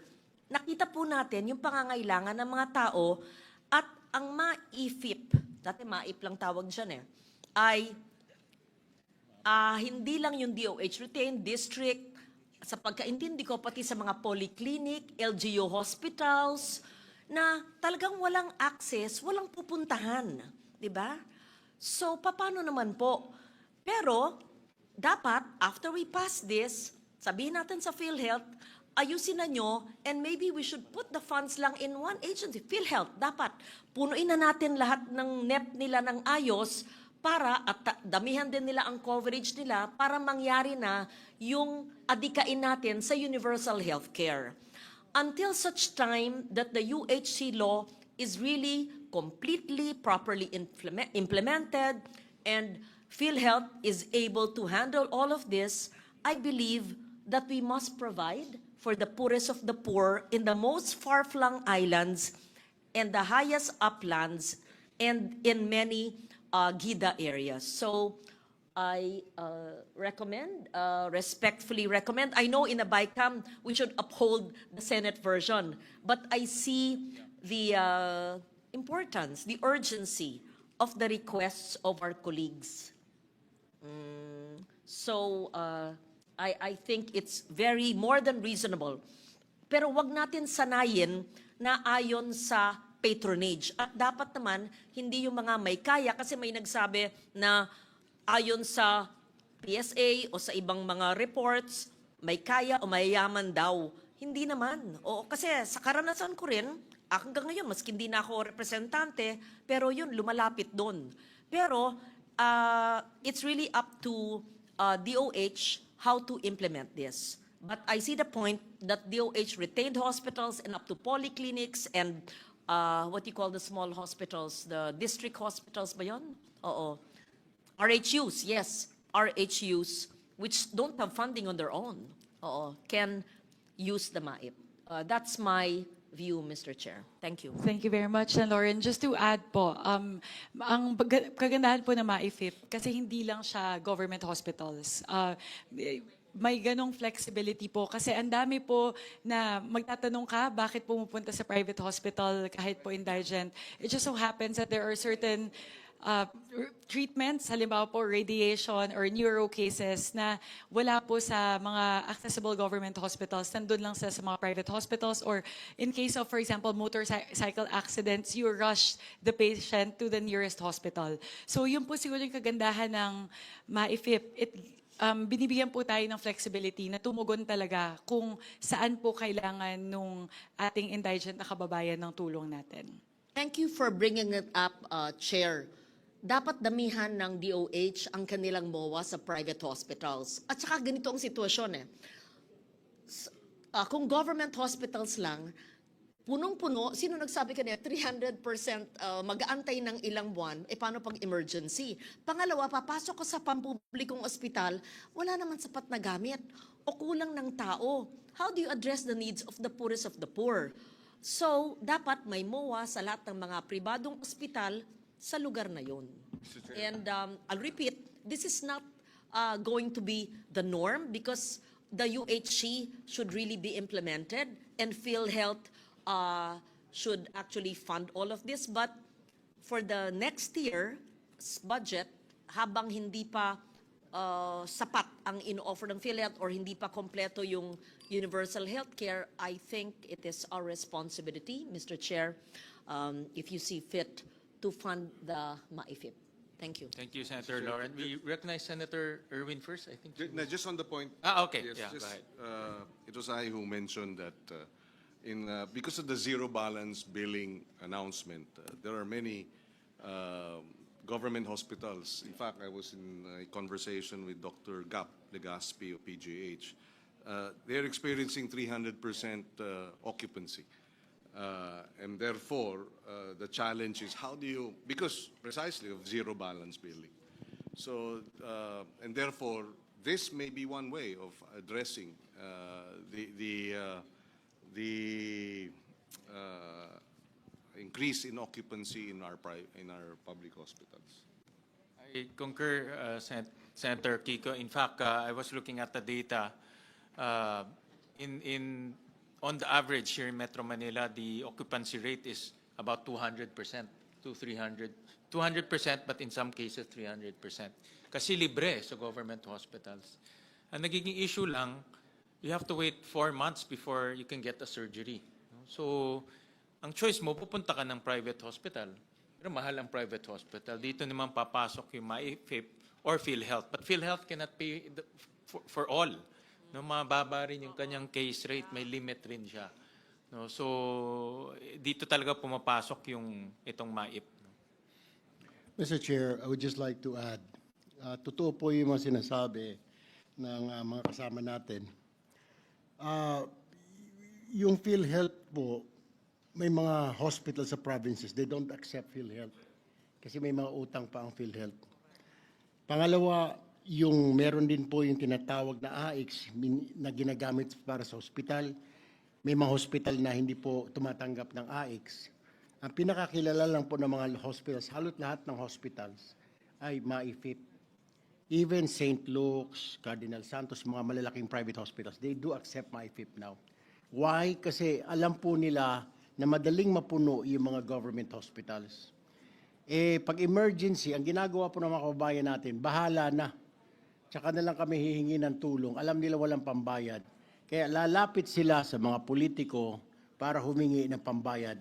Ito po yung yung mga guarantee letters na binibigay naman para through yung MAIFIP ng Department of Health. So, ito po yung MAIFIP ang pinaka-widely accepted ng halos lahat ng ospital sa city, sa provinces, far-flung areas. Ito po yung naintindihan. Kasi yung PhilHealth, may mga hospital po hindi tumatanggap ng PhilHealth ID card.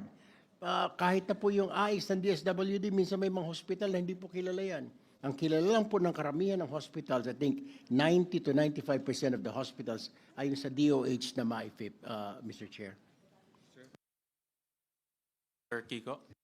If I may just go back to the point also raised earlier by Senator Legarda. Ang malaking batikos dito sa ganitong sistema ay yung patronage na ginagamit ng mga politiko as an opportunity para matulungan yung mga sumusuporta sa kanila. But I think what we need to perhaps to prevent that is to have some safeguards by way of maybe a special provision as to how it should be implemented, number one. Number two, so that's one point, no? How to address this issue of being patronage politics being perpetuated. So let's put in place safeguards to prevent that, so that the system in place will insulate, no, the program from politicking, number one. Number two, maybe the concern also is that dahil sa NEP, 24 billion ang President's budget. No? Pero dinagdagan natin ang more than double. Halos more than double. It should have been 48, but it's 49. Of course, the fiscal space is a challenge.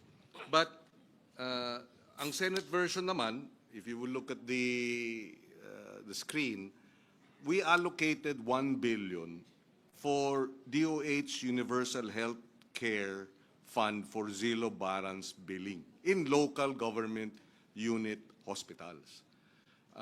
So perhaps maybe that is one way, kasi nabanggit ng chairman ng House panel na this is also to address the zero balance billing. So maybe a portion of the 49 billion we can put dun sa LGU hospitals for zero balance billing, which we've already we've already put 1 billion. Baka pwedeng dagdagan din yun, no?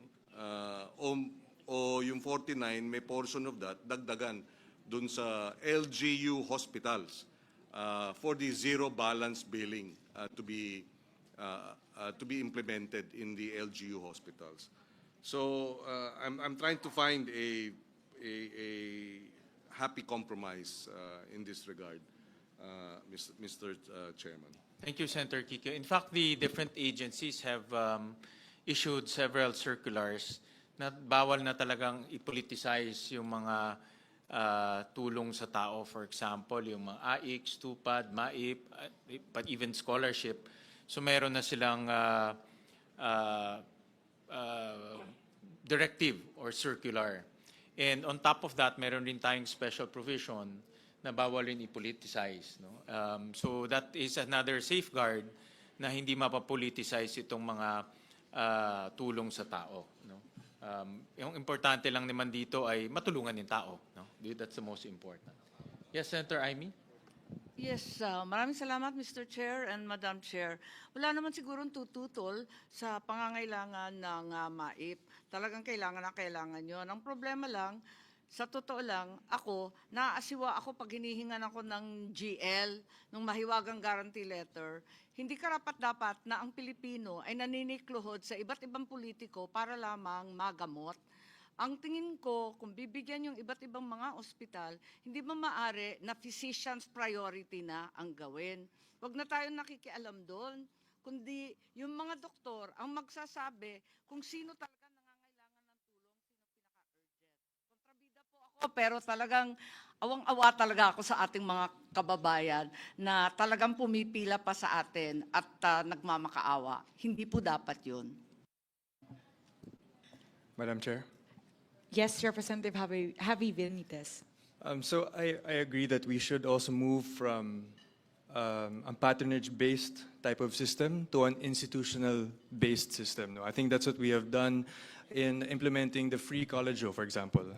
I think yung gusto ng kababayan natin ay sana sa health naman.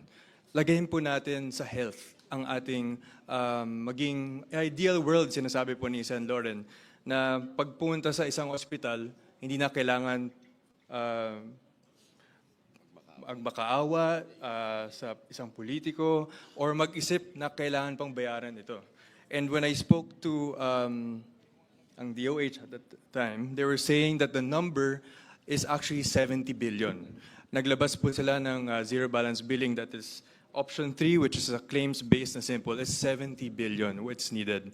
And the reason why there is patronage or pagpili is because it's limited resources. No? So if we give it a number na maka-free ang lahat, then they will never need to go to a politician because their needs are already met. And that number is 70 billion. So I'd just like to say that I want to support the increase of the MyFIP. If the House version, of course, with this bicameral committee is approved, but sana in the future, maging totoong zero balance billing, and from our universal healthcare that was law in 2019, ma-fully realized soon. Yun lang po. Thank you. Madam Chair. Yes, Representative Maricor Zamora. Yes, because there was a mention earlier about the proposal of Senate for the DOH Universal Healthcare Fund for zero balance billing in local government. May I just know, Madam Chair, Mr. Chair, what would be the mechanism of this proposed program? And what is the difference between this program and the MAIFIP? This is a pilot program. In fact, I just got a text from Senator Pia. She's coming over. Because ang DOH hospital, zero balance na. No? Ang LGU gusto mag-zero balance. Pero hirap sila, I'm sure alam ni Abet to. Most LGUs, si Maricar, you were governor before. I was a mayor before. Talagang kinakain ng budget. As Governor Alvarez, no? Kinakain talaga ng hospital bills or hospital operation yung budget ng LGU. So we allocated 1 billion to help the LGUs achieve zero balance billing. This is just ang idea dito, this is just a trial fund because wala pa talaga ang DOH mechanism to download this. But we want them to already help the LGUs in achieving zero balance billing. No? So, ano ito, parang trial lang, no? Kasi wala pa silang guidelines on this. Okay.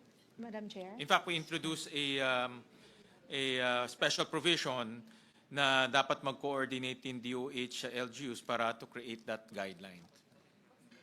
Madam Chair, Mr. Chair. Go ahead, Kong Maricor. Because based on how MAIF is being implemented now, there are already LGU hospitals that are already availing MAIFIP, and they're actually implementing zero balance billing dahil nada-download si MAIFIP directly to the LGU, utilizing the MAIFIP sa provincial hospital. So hindi ba po siya magiging duplication itong item na to sa MAIFIP where it's already implemented now na pwede nang direkta sa LGU? Ang conversation namin dito, itong DOH Universal Healthcare for Zero Balance Billing in Local Government Units, para siyang subsidy. No? Para siyang subsidy for your hospital. So for example, sa Bataan may hospital kayo, pwede niyang i-subsidize. Kami sa Valenzuela, pwede niyang i-subsidize. Or sa Ilocos Norte, pwede niyang diretso i-subsidize. So that's the mechanism there. No? Yeah. So Yan yung idea. But they have to come up with guidelines to operationalize. Yeah, Mr. it. Chair. Well, Kaya po nag-worry. Yes. Yun ang yung Ako pangkailangan. sang-ayon po ako doon. Kailangan, Talagang ayokong lumuluhod yung ating mga kababayan para lang but admittedly, wala pa kasing guidelines to. No? So that's why we included in the special provision to consult with the LGUs. Yes, Mr. Chair. Kasi yung MAIPIF, it's already in the LGU hospitals and it's implementable already. Kaya sa yung another one na hindi kami sure kasi gagawa pa ng guidelines. While the MAIPIF, we know na kaya nang magamit kaagad ng patients. So doon kami nagwo-worry na tatanggalin niyo yung MAIPIF, dadalhin sa something na hindi pa klaro. Well, we know na mabilis magamit yung MAIPIF. Importante ngayon, mabilis matulungan ng tao. Diba? Kasi any delay, ang sakit hindi mo madidelay eh. No? Ang opera hindi mo madidelay. No? So we need to have a mechanism na mabilis ang tulong sa tao. No? Alright. So, Mr. Chair? Hindi, ako magsalita ng konti pa. Oh. go ahead po. Hindi, ayaw ko lang din marinig kay Senator Aimee with her indulgence na pumipila sa politiko Apat na taon na po ako, wala pa akong pasyente na pupunta sa akin. Meron lang akong team of social services sa bawat munisipyo, sila nag-aasikaso. Even without mentioning na nagaling sa congressman, in fact, yung mga ibang distrito, doon pa pumupunta sa akin. So, walang pili. Ganon din eh. So, dahil sa awa natin doon sa mga walang-wala. In the meantime lang naman ito, na wala pa yung universal healthcare, yung zero balance billing. In the meantime that all of these are not in place, payagan na muna natin ito. Yan lang ang pakiusap. But kung nandiyan na lahat yan, wala nang pumipila sa politiko. Dahil hindi ko sila nakikita eh. I just established in every municipality my team of social workers ako gumagawa ng rekomendasyon. Yan po, Madam. Yes, Mr. Chair. Pasensya, Manong Pepito. Pasensya, pero talaga ang haba-haba po ng pila dyan sa Senado. Kaawa-awa talaga. Kaya't ang sinasabi ko, kung maaari, wala nang guarantee letter, basta ibagsak na sa mga kinakailangan o nangangailangan ng mga ospital at yung doktor ang magsasabi kung sino talaga ang pinaka-priority medically, hindi politically po. Salamat. Yun lang po. Mr. Chair, Madam Chair, to add to what's being discussed regarding yung pumipila at yung patronage, yung ibang districts, and I'm sure sa Valenzuela, very efficient, at nabanggit naman ni Kong Alvarez, gumagawa na ho ng one-stop shop para hindi na po kailangan pumila. And in the case of Bataan, nandun po yung PCSO, PhilHealth, nandun yung DSWD, nandun yung social worker, nandun yung MyFIP, para isa na lang ho yung pupuntahan under one roof. Hindi na ho kailangan makita yung mga public servants in that locality. Diretso na po sila. So these are some innovations being done by our district representatives in our local government units para ma-ensure na nababawasan or halos wala nang pumipila yung dignidad ng kawawang pasyente, lalo na kung mahirap, ay na-maintain at hindi nababawasan dahil one-stop shop parang professionally being managed by our social workers, Madam Chair. I just wanted to add that in the discussion. Maraming salamat po.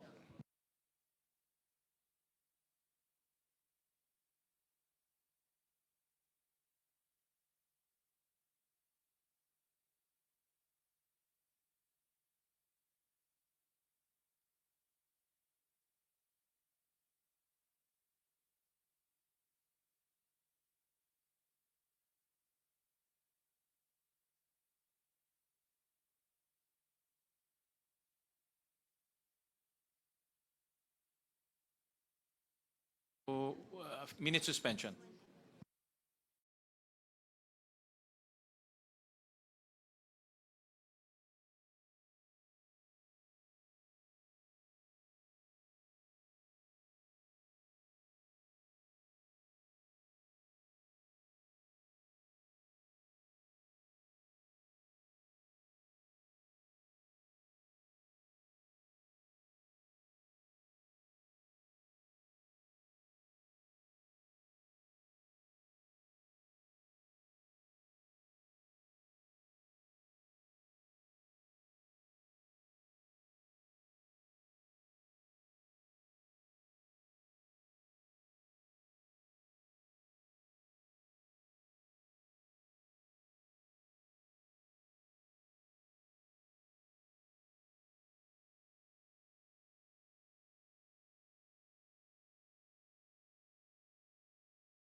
May we restate the motion again? Mr. Chair, I move to retain the amount, sorry, my apologies po. I move to adopt as the final amount for MAIFIP 51,648,816,000. Any motion? Second. Duly seconded. The budget is the motion of the chairperson Swan Singh is hereby adopted. Thank you very much to our Maraming colleagues in the salamat, Senate. Mr. Maraming Chair, salamat po. Mr. Chair. Dear senators.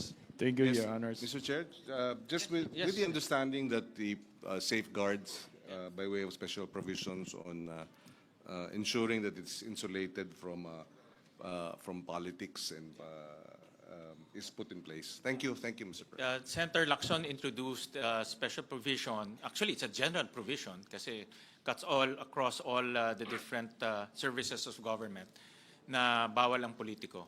And in fairness to the agencies, meron na rin silang mga directive, all of them. No? So that's already in place. But of course, we need to be vigilant and also active to implement that. Mr. Chair, if I may add, hindi naman po kasi itong MAIPIP, hindi po kagaya ito ng AIX at saka tupad na binibigay mo cash, di ba? This is like just a referral letter na binibigay ng sa tao na bibit-bitin doon sa ospital or yung ospital already informed kasi may mga politicians na sabihin, pumunta ka na lang sa ospital doon.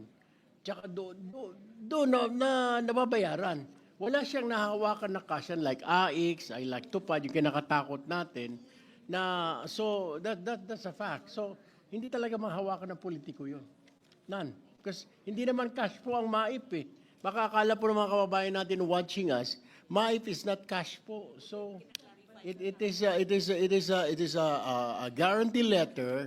It's the DOH that pays or that foot the bill of the individual person. So, walang binibigay na cash ang politiko, Mr. Chair. Thank you, Senator Erwin, for mentioning that, because not everybody who is probably watching now has ever witnessed a bicameral conference committee. And when they see numbers by the hundreds of millions, if not billions, they might think that the additional 20 billion, which the Senate is agreeing with the House, will be money that will be lodged in congressmen's offices or in senators' offices. Ang MAIFIP, yes, gumagano si Governor Alvarez. O syempre, kaya nga pinapaliwanag ko po, para lang po, we're on the same team. Okay, anyway, I'm just trying to explain.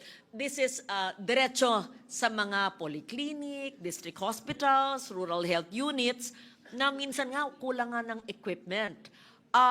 Ang ideal, sana wala ng guarantee letter. In fact, pag sapat, ang tanong ko rin, pag sapat na ang binibigay ng MAIFIP, ng DOH ang MAIFIP, hindi naman kailangan ng guarantee letter mula sa senador na minention ni Senator Marcos o sa inyo, pagpasok nila, pag sapat ang pondo ng rural health unit or polyclinic, umiikot na yon sa pondo nila libre, hindi kailangan mag-antay ng pirma ng congressman o ng staff ng congressman, di ba? Basta sapat ang pondo. Siguro sa linigay natin ngayon, in short, hindi pumipili ang politiko ng kanyang may sakit. Hindi pumipili dapat ang politiko, pag may sakit yung leader ng kalaban niya, walang GL. Hindi po dapat ganon. That's what the chair means. Let us not politicize it. Yeah. Walang nameless, faceless, no political color. Tama ba ho? Ang intindi ko na pag nandun na sa rural health unit, whatever health facility, letter or not, pagpasok doon, dapat i-entertain. So yun yung zero balance billing. The MAIFIP should complement and supplement what the President himself has said on the ZBB. Tama? Okay. Thank you. So Madam that is Chair. clear. Thank you.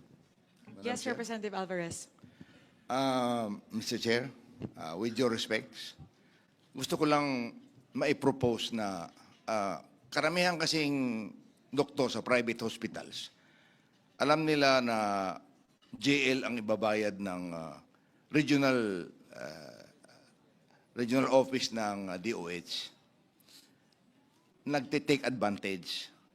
Imbis na 50,000, dinodoble nila yung kanilang professional fee. Kitang-kita eh. So, more often than not, sa lahat ng may mga hospital na mga lugar sa distrito ko, mini-meeting ko si kanila na huwag sila mag-overprice.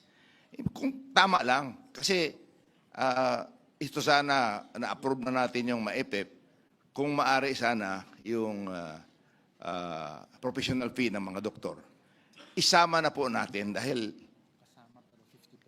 kasama pero 50% lang.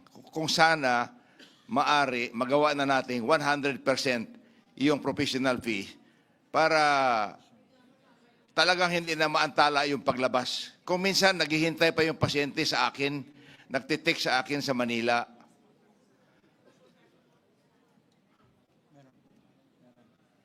Professional fees now, they accept 50%. So I suggest, Madam Chair, Mr. Chair, na kung maaari, gawin na natin 100%.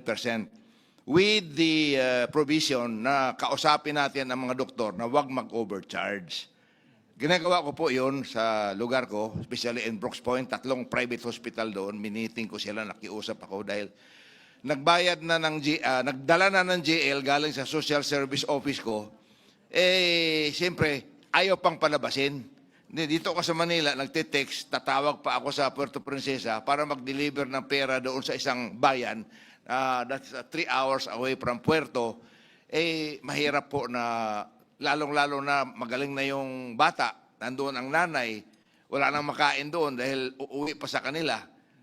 Pati nga pamasahe noon, marami po kayo may mga indigents sa Southern Palawan, especially mga indigenous people. Kaya hindi naman, wala akong indigenous people nakita na nagluluko doon sa Maipep at saka sa mga pribilehiyo. So, more often than not, talagang naaantala yung kanilang pag-uwi. Lalo na kung masama ang weather. Hindi bali kung 1 oras lang yung biyahe na magandang weather, simentado yung kwarsada, aakyat pa sa bundok yan.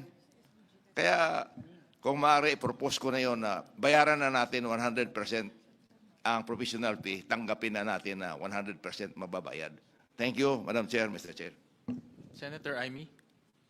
Yes, thank you very much, Mr. Chairman and Madam Chair. I'd just like to bring our attention to the general provision referred to earlier by Chairman Gatchalian.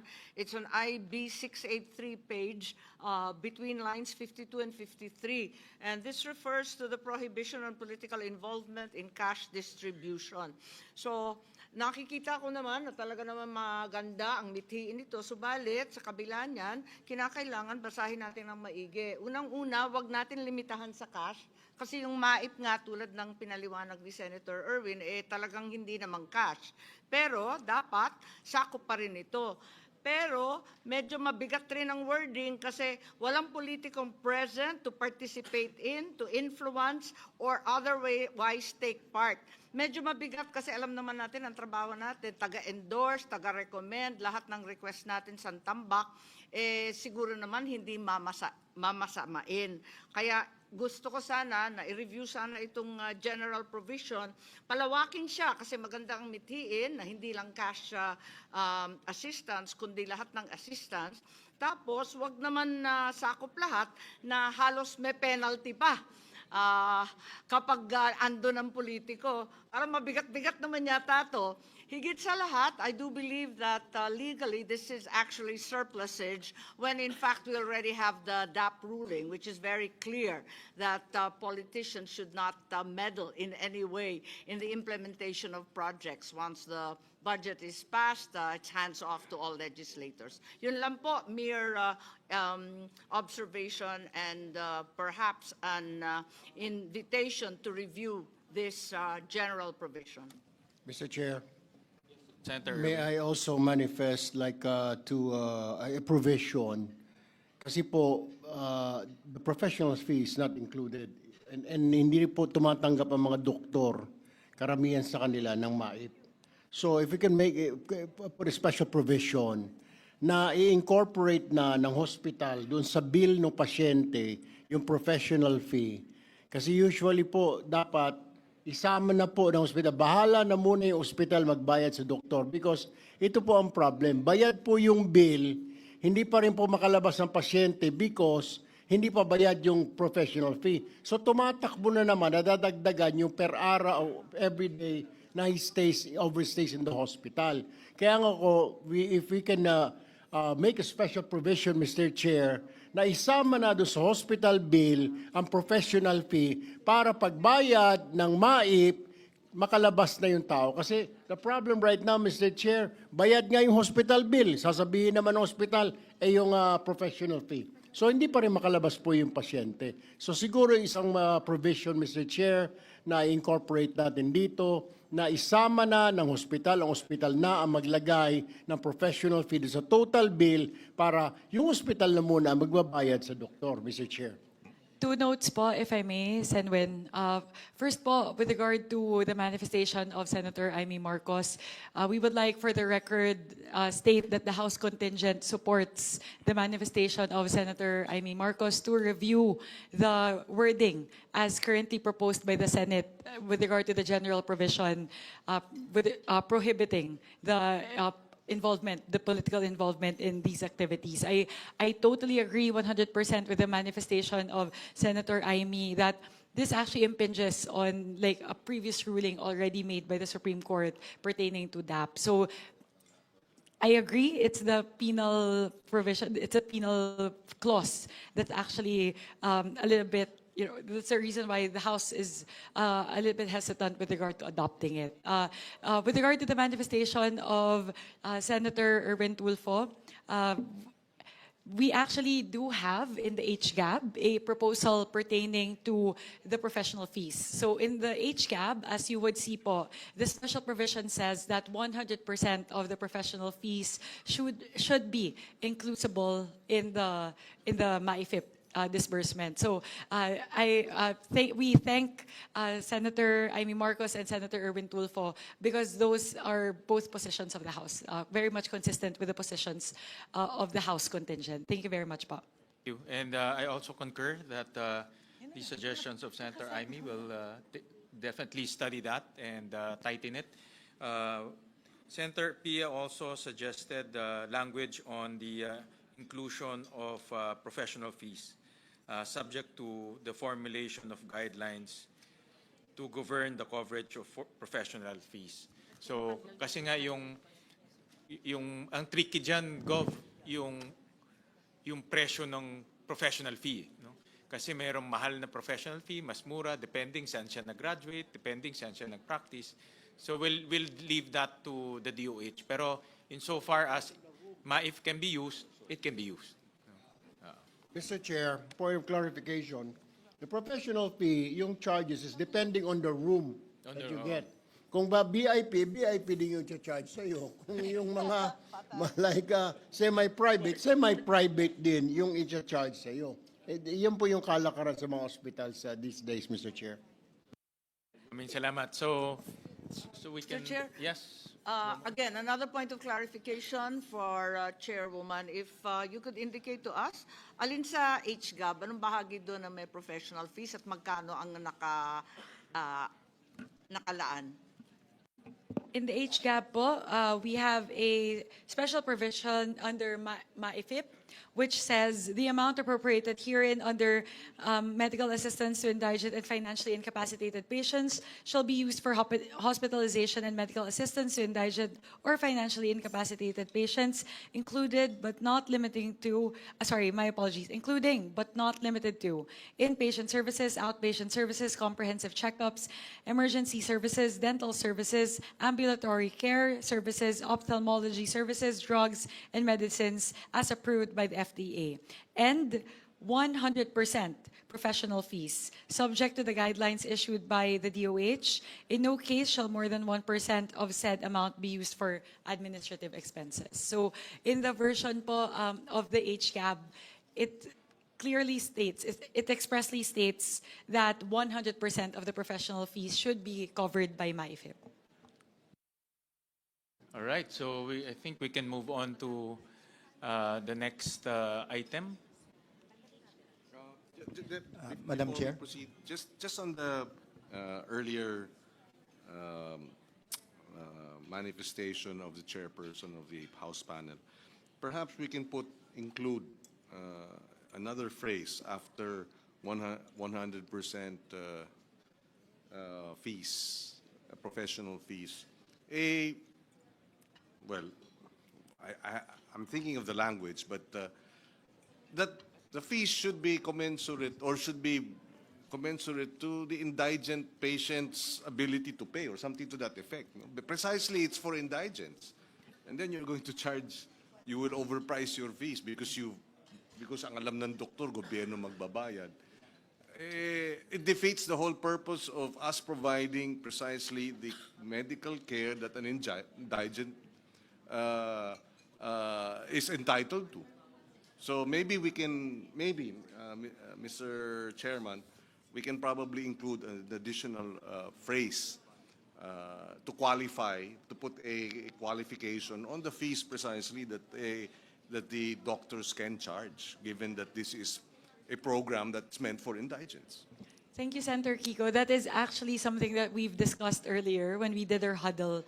That maybe a qualifier that we can put is that only those in the charity ward would be guaranteed the 100% coverage of professional fees under MAIFIP. Pwede po yun para ma-insulate din naman po yung mga, baka naman po sobra yung charge as mentioned earlier, baka sa VIP room or sa private room. So maybe that's something we can explore, putting in a caveat saying that it only covers, that the 100% professional fee coverage for MAIFIP only pertains to those in charity wards. Thank you, Senator Kiko, for those interventions. So we move on to the next item.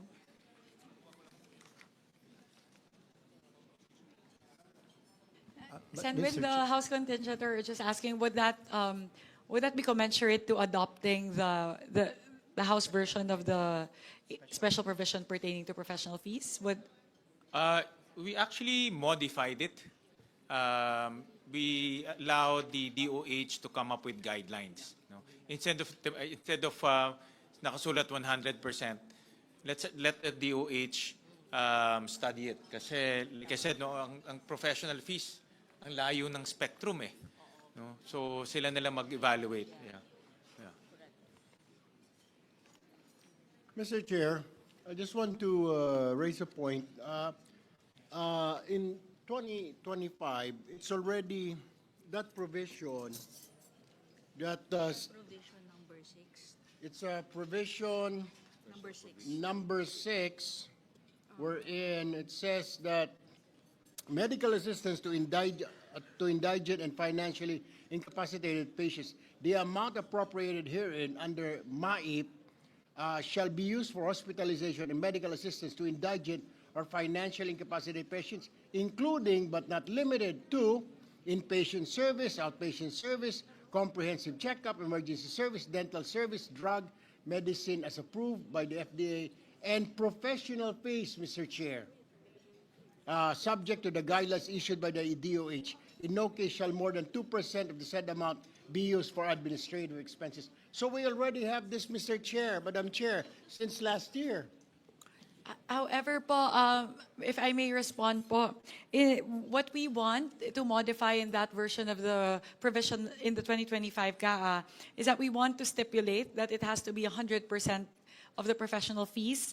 And second, we're actually arguing against the 2% administrative cost being that's stipulated in the 2025 GAA. Kasi po, AICS, Tupad, and even other more, labor-intensive programs only charge 1%. So very interesting po that the DOH is asking for a 2% administrative cost. So yun po yung dalawang binabago po natin sa special provision as stated in the 2025 GAA. Mr. Chair, may I? Madam Chair. May I clarify whether DOLE really just charges 1% and DSWD 1% for Tupad and AICS respectively? Is that clarified? LBRMO, 1%. So dapat... Iba-iba? No, Chair Swansing said that it's only 1% with DOLE and 1% for DSWD. The admin cost, I think there should be Alam ko a... social pension. I think there should be a standard, no? Not depending on the agency, not by whim. Thank you, Sen. Lauren. Actually, that's what we did exactly in the HGAP version. So we aligned everything because we found out that in AX, it can vary so it can go up to 5% actually in some areas. So yun yung parang hindi po siya standard. That's why we said we can standardize it kasi may It should not be, depending on the areas, the admin fee will differ for DSWD? I'm not sure of that. Parang Really? ano po, like for example, social pension for sure is 1%. So that's something na I'm sure of. We heard there are instances po, especially if it's an ATM disbursement, it can command up to 5% of the administrative cost. So yun po, kaya yun po isa naming tinitignan na dapat ma-standardize din natin yan. Because of this, I think, Mr. Chair, we should stipulate in the GAA the admin fee of the agency. Otherwise, it will be their discretion. That's dangerous. And it's difficult for the COA to audit as well if it's 1% or 5%, depende sa probinsya, kung isla ba, bundok, hindi. Mahirap yon. Oo. So, I think we should stipulate and we should agree on the percentage of the admin fee. That's what we included in the HGAV version, Senator Lawrence. So we put their administrative costs for the different, not just MyFIP, we put it for the others also. So we did try to do that, which is to standardize the administrative cost for the different programs in the HGAV version po. Yeah, All right, Mr. thank Chair, you. one All last right. hearing. Yes, Senator Amy, go ahead. So sorry. Hindi, yung nabanggit lang kasi na lilimitahan sa 100% payment ng professional fee para lamang sa charity ward. Parang sa palagay ko, nakikita naman natin ang ating mga ospital, umaabot ng 300% occupancy ang charity ward. Kaya napipilitan ang ating mga kababayan pumunta sa pay ward. Kaya hindi rin makakatulong kung pipilitin natin na limited ang professional fee sa mga charity ward lamang.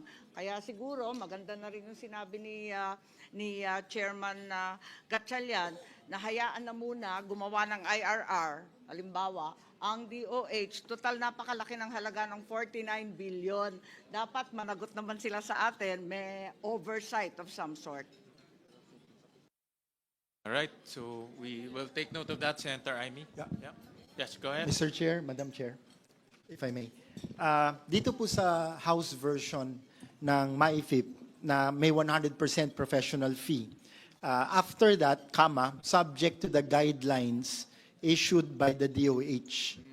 So, baka yun na po yung sinasabi ni Sen. Amy na dun sa 100% para tunay na mapakinabangan ng ating mga kababayan, based on that, gagawa ng guidelines yung ating DOH. Kasi as it stands now, 50% lang po ang nai-charge. Kaya yung pasyente po natin, kahit nabayaran na ng MyFIP yung hospital bill and 50% nung professional fee, hindi pa rin makalabas ng ospital. At dun po, lalapit sa mga politiko, buti na lang si Governor Pepito Alvarez, maraming pwedeng pang out of pocket. Pero dun sa iba na hindi na kayang mag-abono, at least magkaroon na po ng relief yung indigent patient na tuluyan ng once magaling, covered na ng MyFIP, tuloy-tuloy na pong makalabas ng ospital. So anyway, the proposal ng House ay gagawa po ng guidelines ang DOH. Thank you po, Mr. Chair, Madam Chair.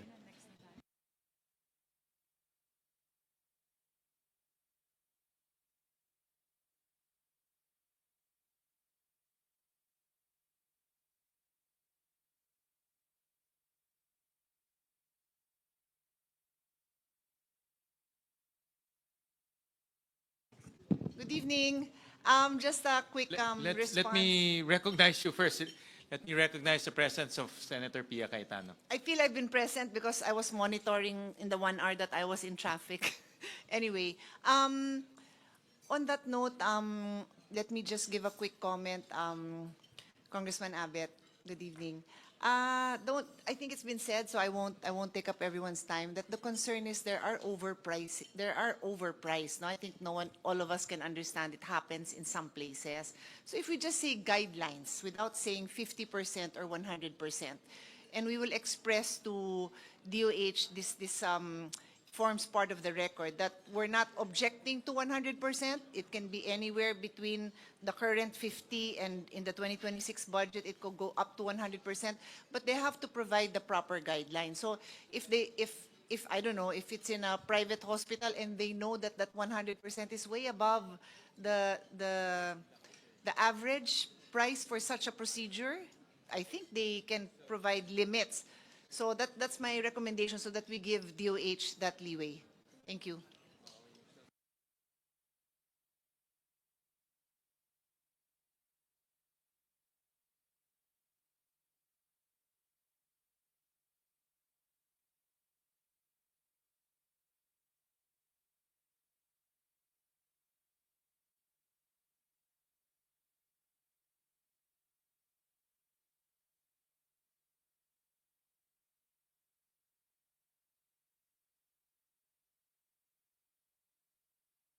All right. Thank you. So we'll take note of the comments of our esteemed senators. Senmin, if we may move to the next item. I believe this is also a disagreeing provision pertaining to the Health Facilities Enhancement Program, or the HFEP. Similarly, we appeal to our colleagues in the Senate contingent to please consider restoring the increase affected by the House pertaining to HFEP to have a final amount of 26.26 billion pesos. That includes the 5.69 billion peso increase affected by the House from NEP to HGAB.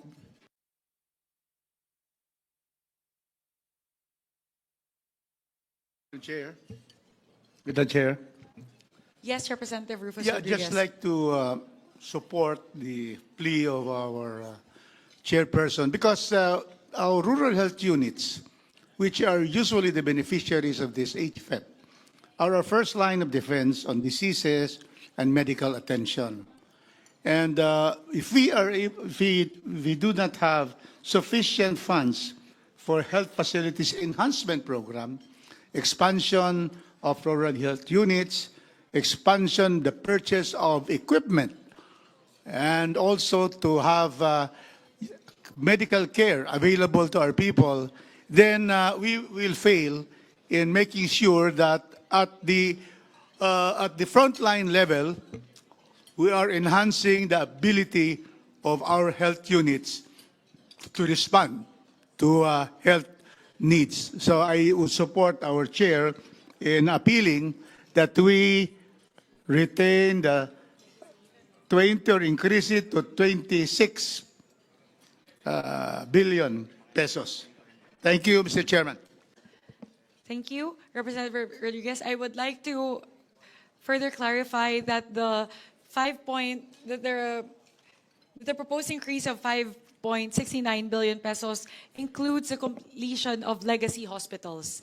Those are NKTI, Philippine Cancer Center, PCMC, Mariano Marcos Memorial Hospital and Medical Center, West Visayas State University Medical Center, Northwestern Cagayan General Hospital, Bataan General Hospital and Medical Center, Bicol Regional Hospital and Medical Center, Mayor Hilarion A. Ramiro Senior Medical Center, Northeastern Misamis General Hospital, and Orani District Hospital.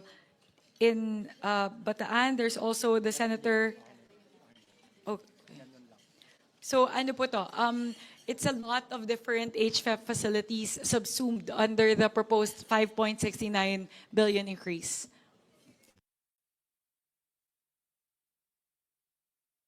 Right. So, how many facilities will be built with those amounts?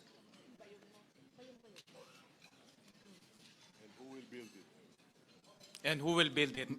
Mr. Chair, Madam Chair.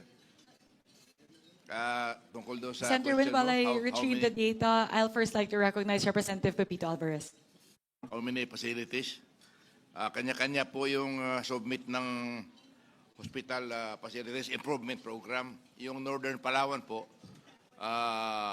meron silang 8 hospital doon.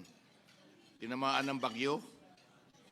Kaya sa latest inventaryo namin, nangangailangan sila ng mga 300 million.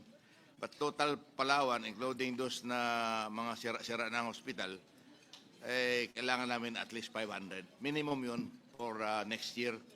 Para ma-upkeep yung mga hospital na yun, there are 16 LGU-owned hospitals all over Palawan.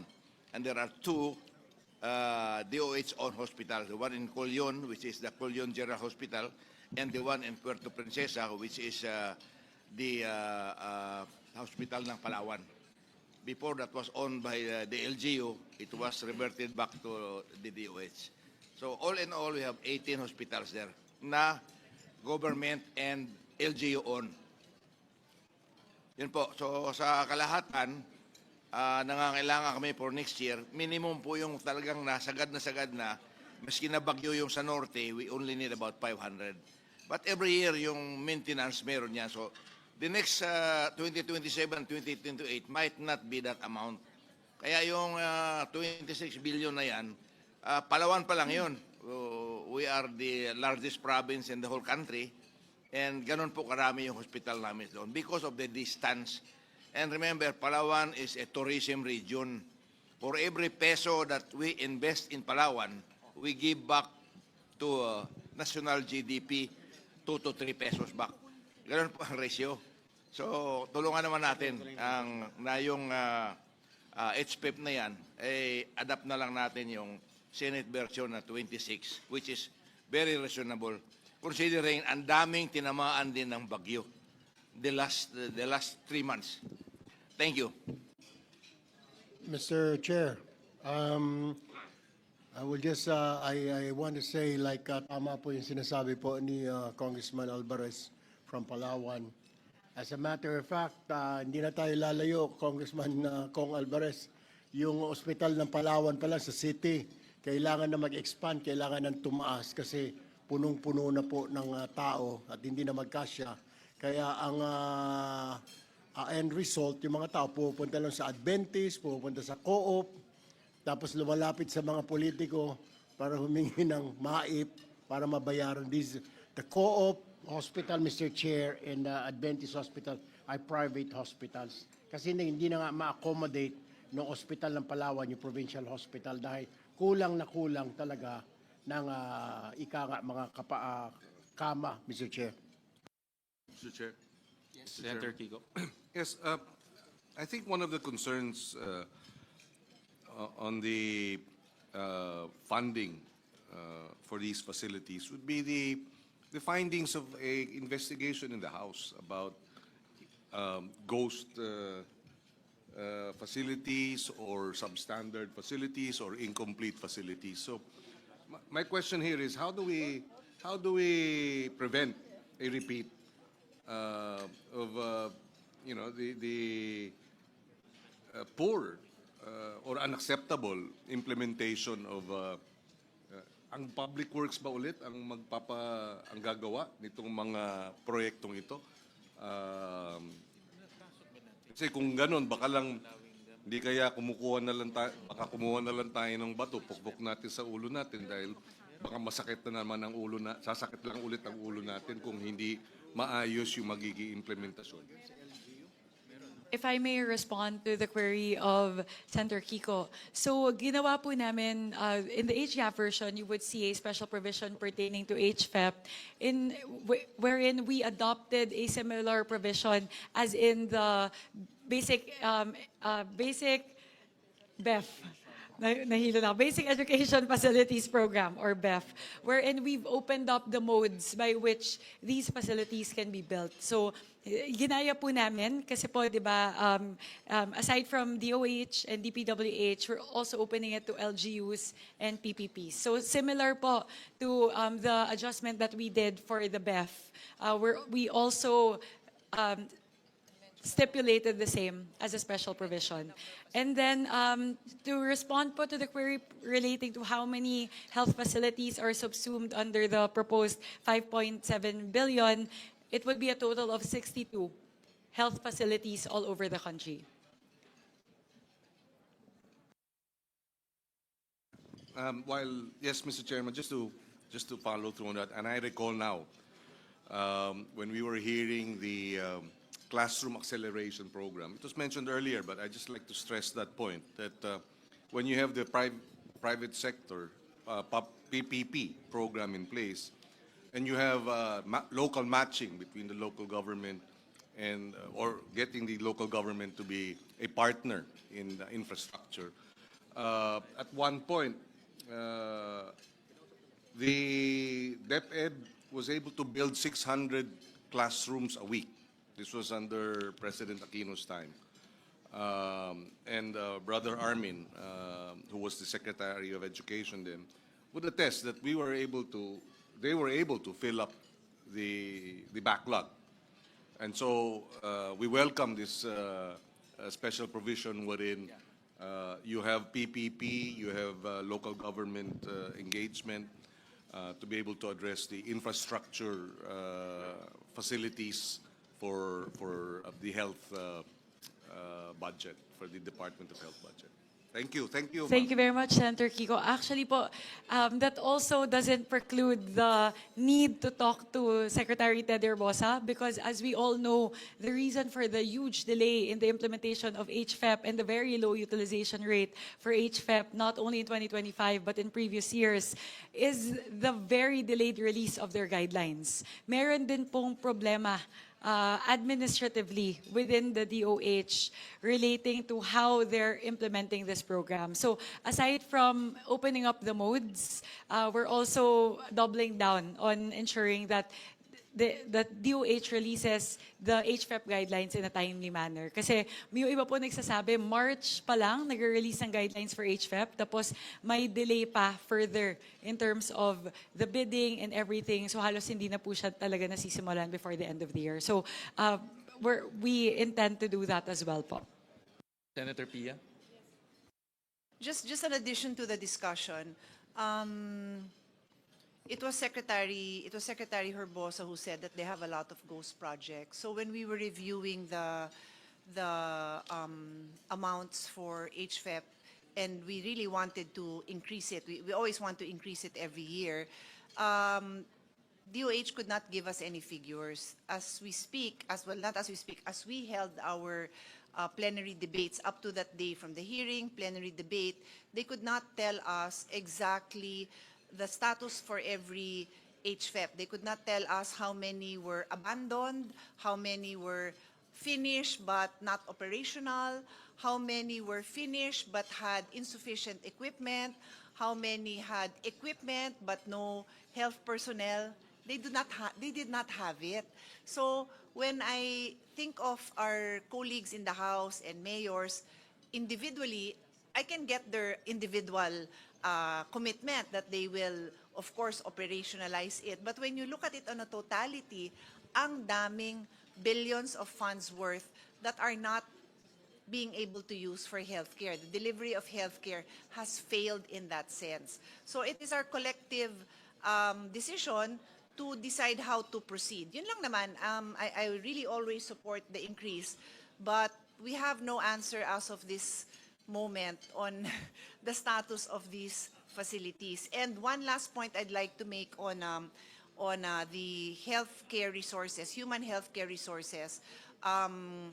The budget for our Doktor para sa Bayan and allied health is something that I've always fought for. And this goes into our ability to have human bodies, professional human bodies in every health center in your districts in our country. We're far from achieving it, but our goal is getting closer. But according to the Secretary, and by all means spread into the record if you feel otherwise, a lot of LGUs will sign a MOA to commit that they will hire health professionals, and then hindi sila makahire.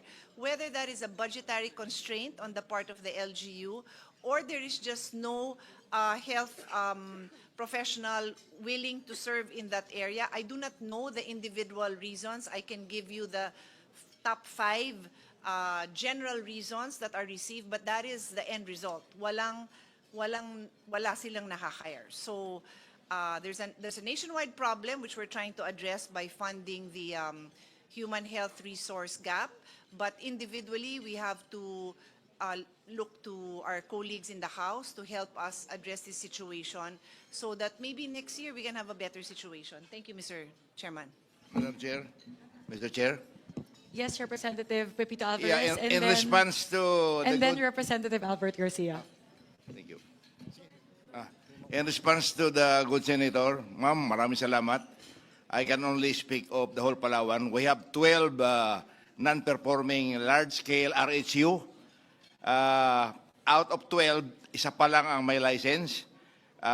When I'm talking about the HPEP that we need in Palawan, hindi kasama po yung mga large-scale RHU na yan na hindi funded, na hindi pa umaandar. I'm talking about 16 hospitals built by the LGU together with the HPEP program before when I was governor.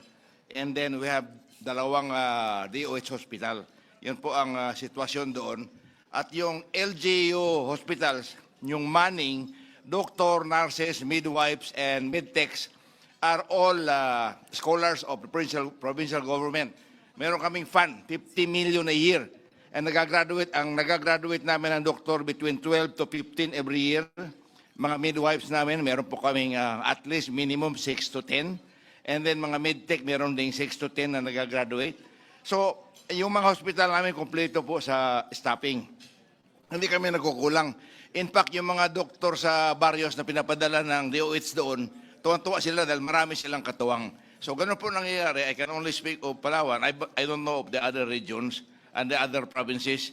So, itong HPEP na hinihingi namin, particularly for Palawan, I'm very parochial, but hindi po, in general, I'm talking about the whole country, kailangan talaga natin suportahan yun, HPEP. Kasi wala yung HPEP na yan, hindi kami makabuild doon ng 16 hospitals na good size. Others are 100 beds, others are 50 beds. But that will ensure the confidence of our tourist arrivals. Kasi every 100 kilometers, nakikita nila yung hospital nandoon at saka naasikaso talaga sila. Except for one in Coron, which was a little bit neglected kasi meron tayong general hospital sa Colyon, which is the Colyon General Hospital. More often than not, doon sila pumupunta dahil kompleto doon. So ganun po yung sitwasyon. And when we requested funds sa DOH, nakita nila na reasonably yung request. So if all of the requests are being made in the spirit that we have to put these facilities to work, dapat wag natin deny yung pera na kailangan doon sa hospital improvement program na yan. Maraming salamat, Mr. Chair, Madam Chair.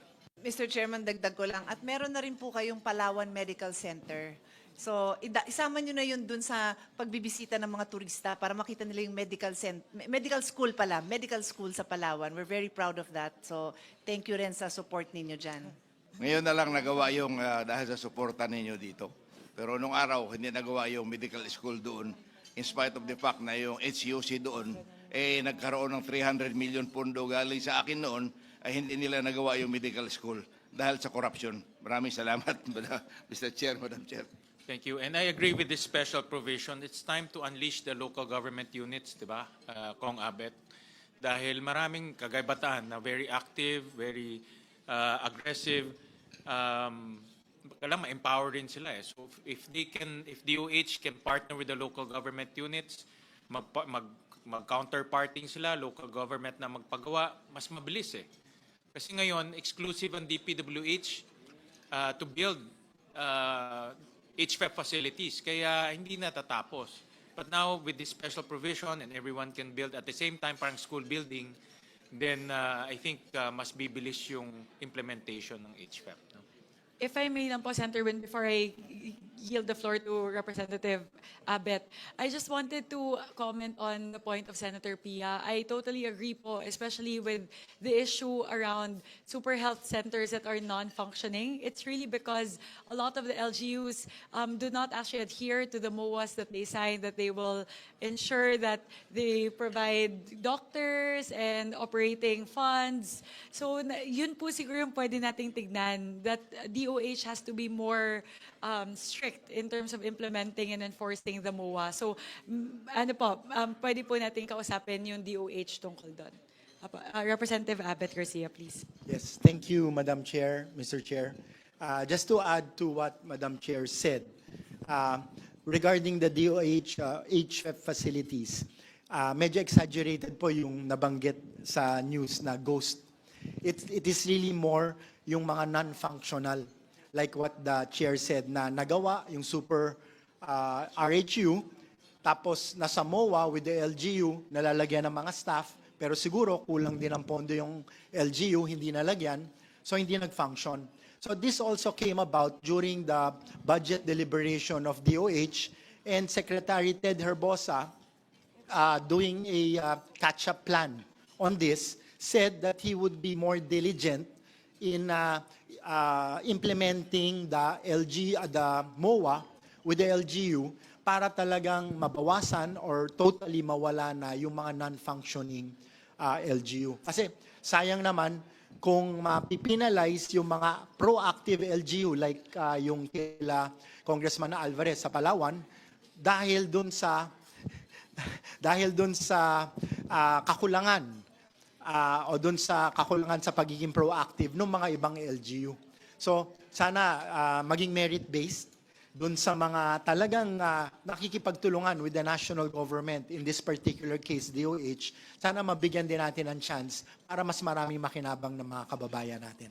Thank you, Mr. Chair, Madam Chair, and Senator Pia. Salamat po. Mr. Chair, may kausap ka na rin lang, sisingit na ako.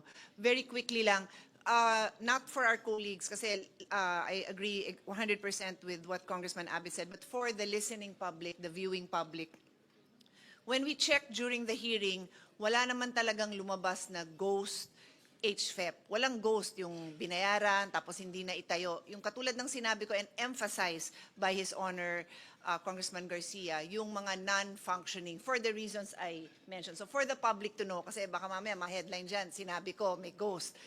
Pareho tayo ng observations yung mga non-functioning for various reasons. Thank you. Senator Amy. Mr. Chair, allow me to be the devil's advocate in the optimism that we all share, that broadening the modes of construction of RHUs, of public schools, and so on, will be hastened and expedited by bringing in LGUs, NGOs, CSOs, etc. Totoo nga, nakakatulong yan. Pero nakita naman natin ang karanasan ng late great nating Bayani Fernando, hirap na hirap siya. At ang katotohanan, ang talagang nangangailangan ng mga LGU, sila rin ang walang kakayahan. Yan ang problema. The ones most needy are also the least capable in terms of finances, technical, and so on.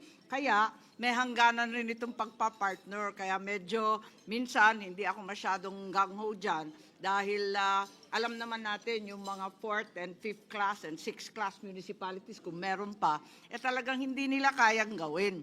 Kaya sila, ang pinakamalalayo, sila pa talagang hindi makapagbayad. Wala talagang kakayahan. Kaya yun ang tanong ko kung puros partnership ang inaasahan natin, baka yung mayayaman, masigasig ang mga LCE, yung magagaling ang kanilang mga doktor at engineer, kakayanin yon, pero hindi lahat. Ikalawa, magtatanong lang ako sa ating chairwoman ng Appropriations kung tama ba yung narinig ko na kalakip nitong HREP meron rin tayong mga ospital na legacy hospital na andito yung mga kidney center at iba pa. Tinatanong ko lang for accounting purposes and perhaps in the interest of tidiness, would it not be better to directly release them to the large hospitals who are in any case government enterprises and in fact chartered corporations? Hindi ba dapat diretso? Bakit ilalagay pa sa DOH? Tatagal din lang. Thank you, Senator Amy. I'll just quickly check in. Kasi po, when we submitted this as an amendment, actually po, it was the advice also of DOH to clump it in under HFEP. But I'll just quickly check po, I agree also with the recommendation of Senator Amy that perhaps rather than lodge it there under HFEP, the 2.4 billion pesos that we've allocated towards the completion of legacy hospitals can be lodged directly in each of the different hospitals. That's something that will be open to to considering. We'll just quickly check again with DOH as to why they recommended to put the funds under HFEP. Yes, they haven't had an exactly stellar performance, and as a result, it's perhaps faster and cheaper to simply endow the hospitals concerned. Thank you very much, Madam Chair. Thank you very much, Senator Amy. We'll look into this and we'll get back to you po as soon as we're able, because there's a possibility of moving it out from HFEP and lodging it towards the different hospitals. All right. Can you restate the motion? Yes.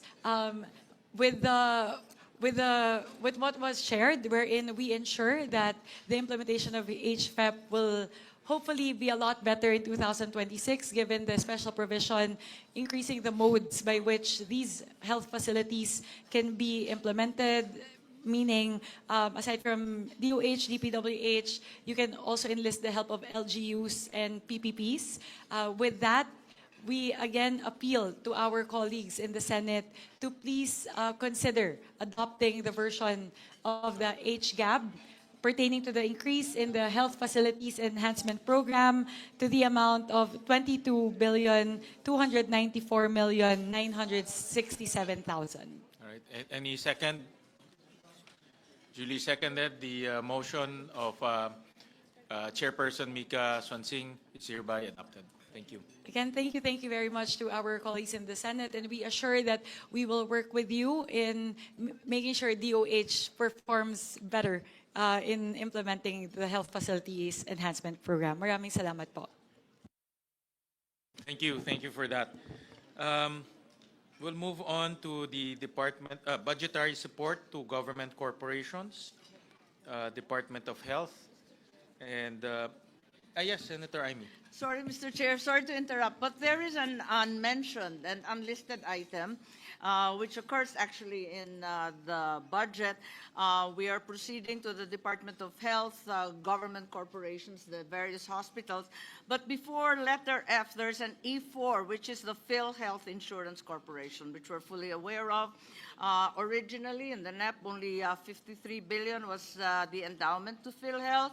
And naturally, given the Supreme Court decision, which was, by the way, unanimous, a very rare occurrence, 60 billion was added, given that there's a specific bill rendering such transfers illegal, and also quoting that fund balance, the term fund balance, while ambiguous, is also very, very important. There's also an indication on the part of the Supreme Court that the specific benefits and packages to be expanded should have been indicated. So I would like to say that we have increased this, therefore, in compliance to the ruling, to 113,261,000,000 and so on. And we are right to do so. However, the reality is we should perhaps be reminded that this is no straightforward allocation. But in fact, it's in the nature of a refund of an illegal transfer. I don't think it's perhaps the topic or the agenda of this BICAM, but would it be possible to obtain a breakdown of exactly where this 60 billion went? Kasi kung tutuusin, pag susuma sa accounting po, ito na ang ikalawang release or ikalawang pagbibigay ng GAA sa PhilHealth. So, ang mahirap dito, para kang nag-double release.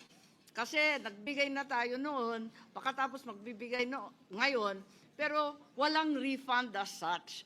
I'm fully aware that the Constitution requires that there should be a GAA allocation for any release of any government entity. However, it should be kept in view that this is like a second release na. So anong ginamit? Anong pinaggamitan ng 60 billion? Pwede ba magtanong nun? At ang problema nito, parang ikalawang release na to. Pagbabawalan yan kapag accounting firm yan. Isa yon. Ikalawa, there are far-reaching effects for other GOCCs and GFIs Naiisip ko lang na halimbawa yung fund balance na sinasabi excess funds ng Land Bank at ng DBP were transferred to the Maharlika Fund, jeopardizing and violating perhaps both banks' minimum capital requirements. Kasi napilitan magbigay ulit ng pera dun sa dalawang bangko at baka manganib sila at sa kakulangan. They had to be topped up. So, kapag susundan natin itong Supreme Court Precedent, baka humiyaw lahat ng government corporations na yung pinagkukuha sa kanila na sinasabing profit nila o excess funds or fund balance, dapat isoli sa kanila sa kada GAA. Yun lang po, naisip ko lang at mahirap na.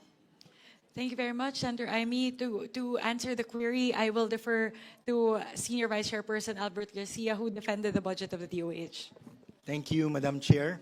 Very good points raised by Senator Aimee, particularly kung saan nagastos yung 60 billion. I'm sure gusto rin malaman ng ating mga kababayan.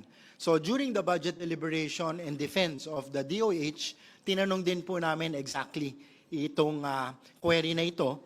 And breakdown po nila yung 60 billion, out of which 27.45 billion napunta po dun sa nabanggit kanina yung public health emergency benefits and allowances for healthcare and non-healthcare workers during COVID-19. Ito po yung matagal ng utang, pero finally ay nabayaran na po last year, if I'm not mistaken, galing po dun sa 60 billion. So that's 27.45 billion.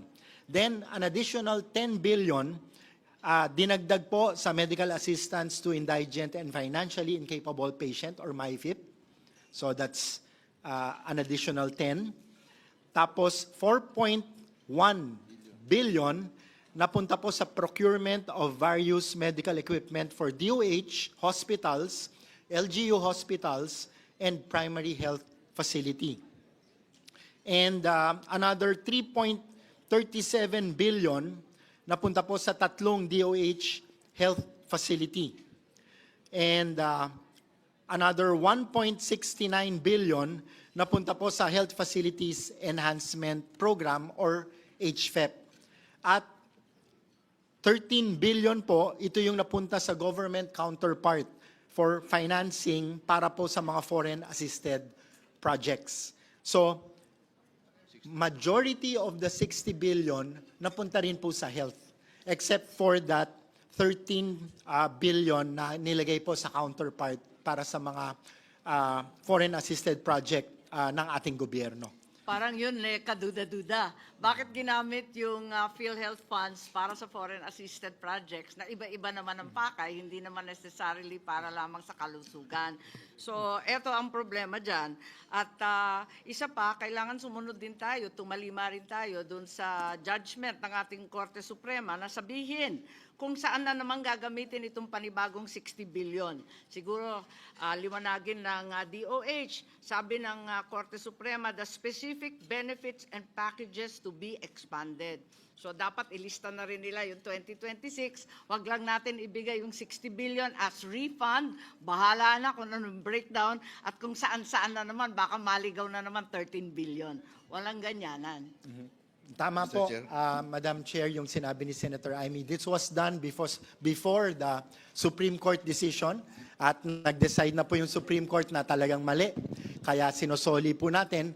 And to the other point that was raised by Senator Aimee, ganito rin po ang ginawa ng ating chair during the budget deliberation nung DOH na siya mismo nag-question and I had a hard time defending the budget kasi pinressure po niya talaga ng ating chair yung PhilHealth to come up with specific packages nang sa ganon ay agarang maramdaman nung ating mga beneficiary. So tama po kayo and hopefully ay naririnig po ito ng ating liderato ng PhilHealth para maglabas na po ng mga malinaw at expanded na health packages. Salamat po. Madam Chair, Chairman Mr. Chair. Gatchalian, pwede bang i-require yan sa PhilHealth na yung 60 billion, medyo may breakdown konti?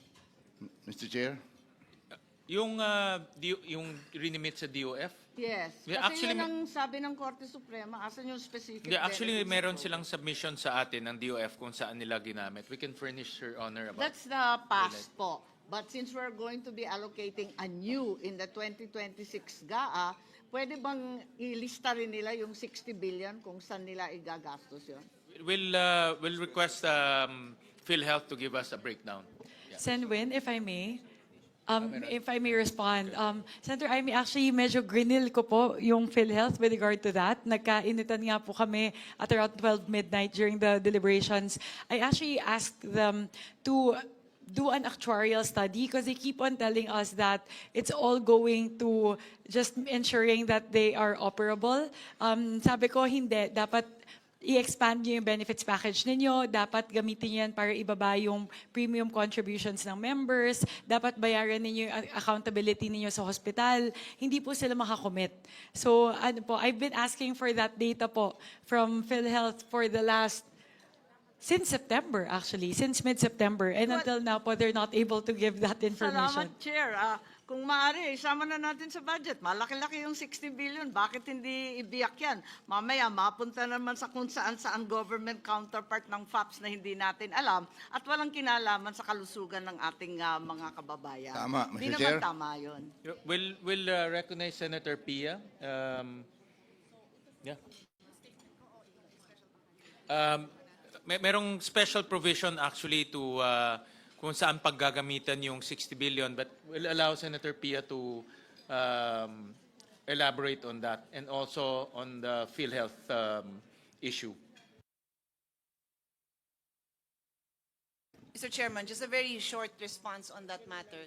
The health advocates would actually prefer that there are no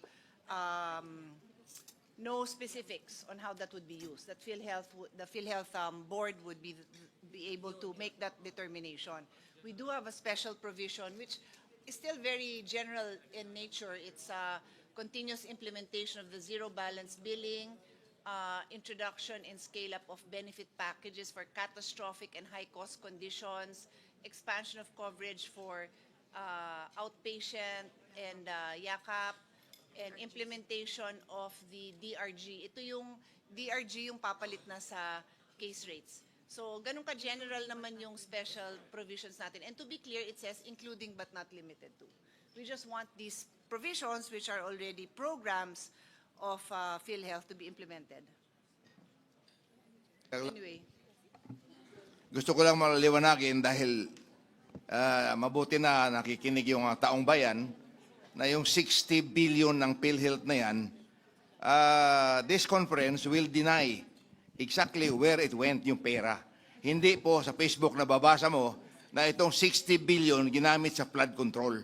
Yan lang po ang gusto kong idagdag na hindi po ito pumunta sa flood control. In fact, 79% of which was used in health facilities and yung mga salaries ng back wages ng mga health workers. Only 21.6% was used doon sa foreign funded project, which the executive will have to explain. Thank you very much. Madam Chair? That was to be clear, what His Honor is referring to is the 60 billion that was removed. Yung binabanggit ko naman is the 60 billion that we are now appropriating. I'm making it very clear that pursuant with the Supreme Court ruling na ibalik sa PhilHealth, nasa PhilHealth yon, and then we put a few guidelines na gastusin ito ng PhilHealth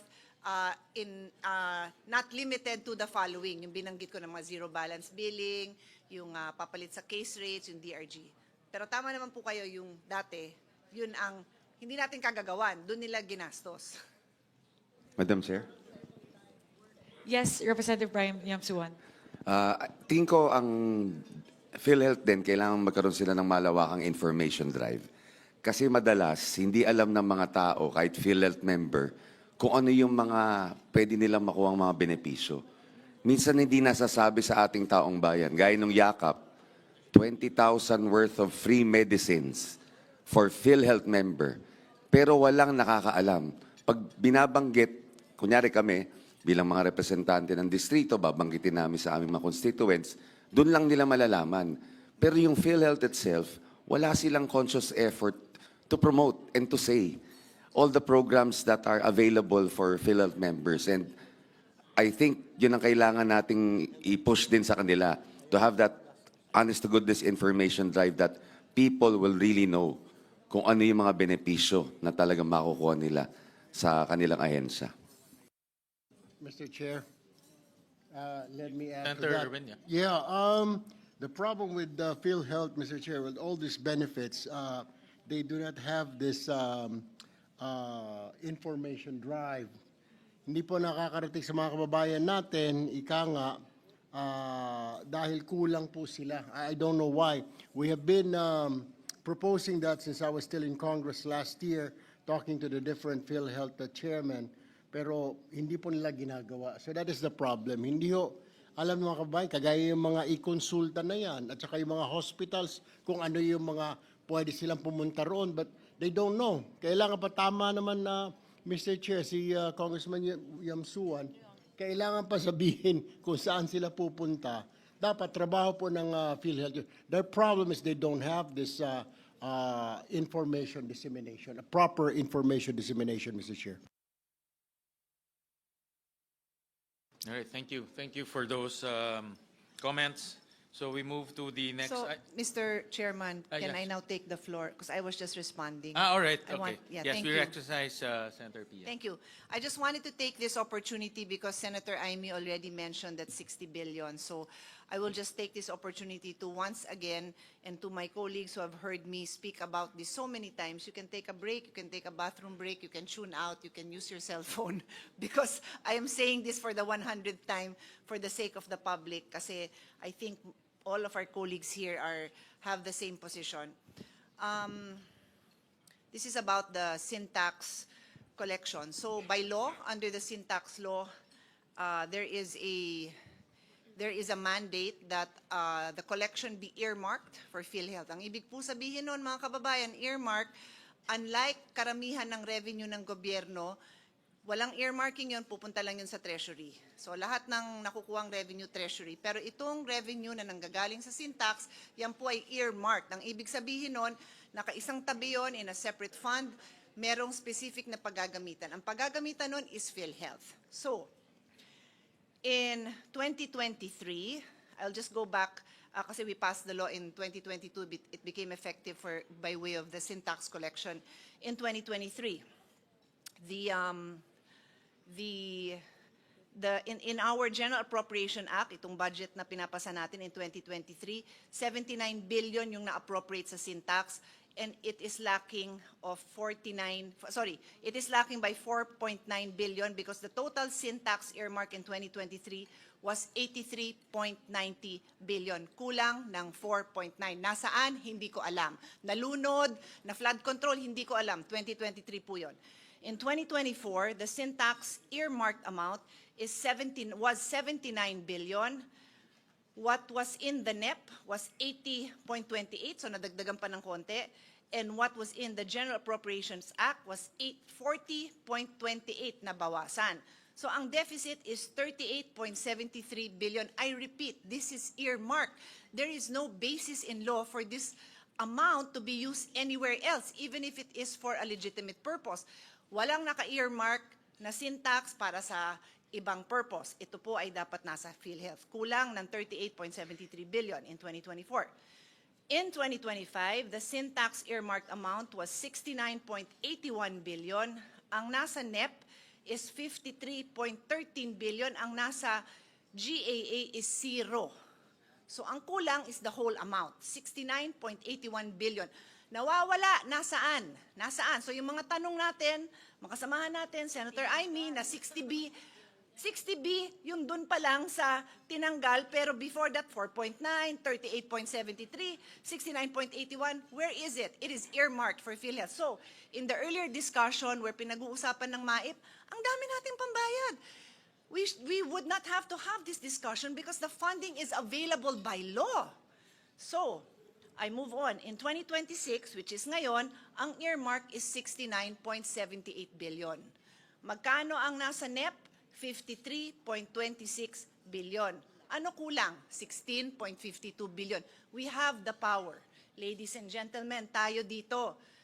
wag na natin gayahin yung 2023, 2024, and 2025 GAA. We have the power to reinstate the 16.52 billion.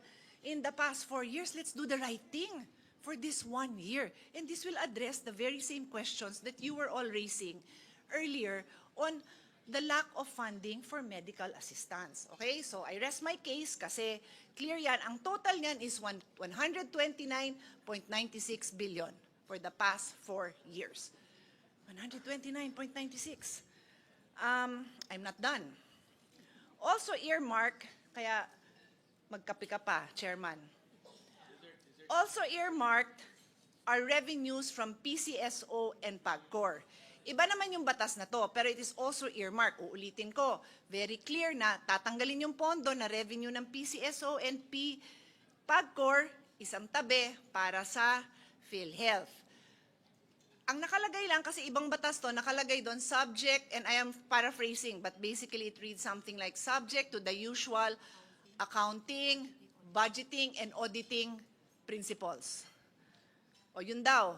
O nasan? Wala, zero. Ibig sabihin sa apat na since 2019 pa ang PCSO, 2019, 2020, 2021, 2022, 2023, 2024, 7 freaking years. Walang pumasa sa auditing ni Piso. That amount, dear colleagues, is 106.95 billion. Earmarked. Where is that? Where is it? It's floating with the flood control projects. Now, what year was that? 2022? Yung 2 years na nasa GAA? There were 2 years, I think it was 2022 and 2023. Basta, there were 2 years. Wow, nakapasok sa GAA yung earmark ng PCSO and PAGCOR. So pinasa natin. Guess what? Never na-release. That amount was 21.17 in 2024 and 21.17 in 2023. Never released, but it was in the GAA. So, dear colleagues, that is our situation, and I will now wrap it up. That total amount plus the diverted funds, so 129 billion is the sin tax collection that was never, the sin tax deficit. 106.95 is the earmark for PCSO and PAGCOR for 2019 to 2025.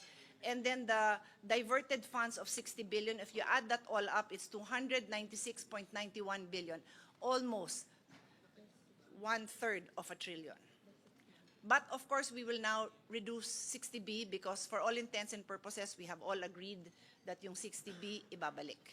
So 236.91 billion ang kulang, Mr. President. So, lahat ng diskusyon natin, kulang ang Medical Assistance Fund, yung ZBB na nagugulat yung mga tao, yung ating kayo po, mga colleagues natin who are very active on the ground. Ang dami siguro mga mayor nyo, mga barangay captain nyo na nagtanong, bakit yung LGU hospital ninyo, walang ZBB, bakit may balancing hinihingi sa kanila? And it was only later na ipapaliwanag ng DOH sa atin na it is only DOH hospitals, if you recall that explanation. But with this kind of funding, we can do more. What we did was we put 1 billion for DOH to give LGUs, but you know that that won't go that far. But with 236 billion, that will go far. That will reach the far areas of your barangays. Congressman Pipito, di ba? Sa'yo din, Congressman Abet, sa ating lahat. So, that is where we are. I rest my case, but I will also point out that PhilHealth, also by law, is supposed to subsidize the contributions for the indirect contributors. Ito po yung mga hindi nakakabayad, like certain solo parents, PWDs. So walang nabigay na pondo dyan. Eh, magagamit talaga itong earmarked amounts specifically for this purpose. So, what is my appeal? Why not the whole amount? O sabihin yung sobrang laki, then in the Senate has been discussing possibility of a 3-year plan. Maybe the chairman can expound on that. But for me, let's do the right thing this year. The 16.52 billion should be included so that for the first time, masabi naman na in this Congress, we upheld the law that we ourselves passed, the sin tax law. So 16.52 billion yung kulang po this year. Yun lang po, Mr. Chairman. Thank you very much to everyone for your patience. I know all of my colleagues here, they have participated in our discussions on this. So kasama na sila dyan, seconding, thirding the motion on this. Thank you. Mr. Chair, yes, short lang. Mr. Chair, can I be recognized? Yes, Senator Lauren. Thank you, Senator Pia, for putting that on record. Yes, we discussed that in plenary, and I was hoping that at least a 16B would be completed and we could find it in the BICAM. Unfortunately, it looks like it cannot be completed because it should have been in the NEP, diba? It should have been in the NEP. But what the NEP of 2027 can do is to include the whole 129.96B. I hope, and we're serving notice to the executive to put that in the President's budget of 2027 so that yung kulang sa NEP as discussed by Senator Cayetano would be complete. So thank you for putting that on record. I'm sure our colleagues in the House agree. And kung ganyang karami ang pondo ng PhilHealth, hindi na kailangan mag-beg ang mga ma-IFIP o pagpasok sa ospital at yung 10% na tinatawag na indirect members or the invisible sector, lahat na ng facilities sana libre na lang. Hindi na kailangan pipila pa sa guarantee letter. Yun naman ang gusto natin lahat mangyari, di ba? Oo. So, Mr. Chairman. That's it. Madam Chair, Mr. Chairman, I agree with Senator Cayetano. This is the law. And law, under the rule of law regime, we should follow the law. So first, but what has happened before, because of fiscal space, may be difficult. But what you would like to agree to and propose is what Senator Cayetano is saying, that at least for this year, we do it right. And how much is that again? Senator? We add 16.52 billion. 16.52. And I therefore so move that we will do it right this time following the earmark amounts, which can never be given to other purposes, but should always be to PhilHealth.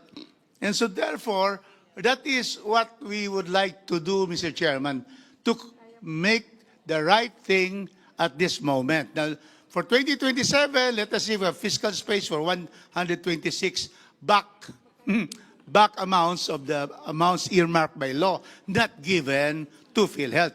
But this year, I think we should do this. Senator Pia is urging us to do what is right. I support the good senator. Thank you.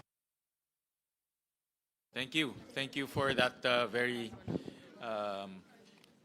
important discussion. So we move to the Department of Health. These are the budgetary support to government corporations. Thank you very much, Sen Win. On the part of the House, under the Long Center of the Philippines, we move to retain, the HGAB version retains the NEP levels at 918.8 million. For the National Kidney and Transplant Institute, the HGAB reflects the same amount as the NEP at 1.51. For the Philippine Children's Medical Center, the House proposes to increase it by 150 million pesos, thereby increasing the amount to 1.8 billion pesos. And for the Philippine Heart Center, the HGAB reflects the same amount as the NEP at 2.42 billion. And for the Philippine Institute of Traditional Alternative Healthcare, the HGAB reflects the same amount as the NEP at 174 million pesos. Thank you, Chair Mika. For the Senate, and I'm pleased to inform everyone, these are all the interventions of our Vice Chairperson, Senator Pia Cayetano. So I'll just mention the proposals from the Senate. Lung Center of the Philippines, 2.7 billion pesos, broken down as follows. Hospital Services Program, 1.7 billion pesos. Implementation of advanced lung integrated interventions and networking for comprehensive endoscopy, Alliance Care Program, 50 million pesos. Establishment of the Integrated Robotic Surgery, IROS, and Endoscopic Center, 200 million, 200 million pesos. Advancement of Biobanking Phase 3, 50 million pesos. Procurement of Linear Accelerator, LINAC, 400 million pesos. Procurement of Position Emission Tomography, Computed Tomography, PET CT Scanner, 320 million pesos. For the National Kidney and Transplants Institute, 3.2 billion pesos. Broken down as follows: Hospital Services Program, 2.3 billion pesos. Construction of an outpatient services building capability, 400 million pesos. Tama. For Philippine, tama ba? Parang dalawa ito. Sorry, there's a misprint. I think for the construction of an outpatient service building is 500 million pesos. Ano itong isa? Yeah, merong isa pa. Hindi na print mabuti. Linear, tama? Ayan, the procurement of a linear accelerator with stereotatic body radiotherapy. Tama ba? 400 million pesos, no? All right. For the Philippine Children's Medical Center, 3.5 billion pesos, broken down as follows: procurement of medical equipment, 200 million pesos; construction of a new building phase 200 million pesos; renovation of old building phase 200 million pesos; completion of Eskwelahang Munti, 10 million pesos; harmonization initiative, MITHI, 595 million pesos; hospital services program, 2.2 billion pesos; training and research program, 215 million pesos. For the Philippine Heart Center, 4 billion pesos; hospital service program, 3.2 billion pesos; procurement of various medical equipment, 863 million pesos. For the Philippine Institute of Traditional Alternative Healthcare, 206 million pesos, broken down as general management and supervision, 152 million pesos. So any questions, any motion? Just check lang. I don't know if my record is wrong. I only have old building, walang new building. Which one? Which Children's Hospital? Yeah. New. Old building eh. Meron ba tayo? Renovation of building phase 2. Hindi, old meron, new wala. New ito. Kaya nga meron? Ayan, no? New building phase 2. Meron tayong pinasok? Yes, Meron. Galing to sa'yo eh.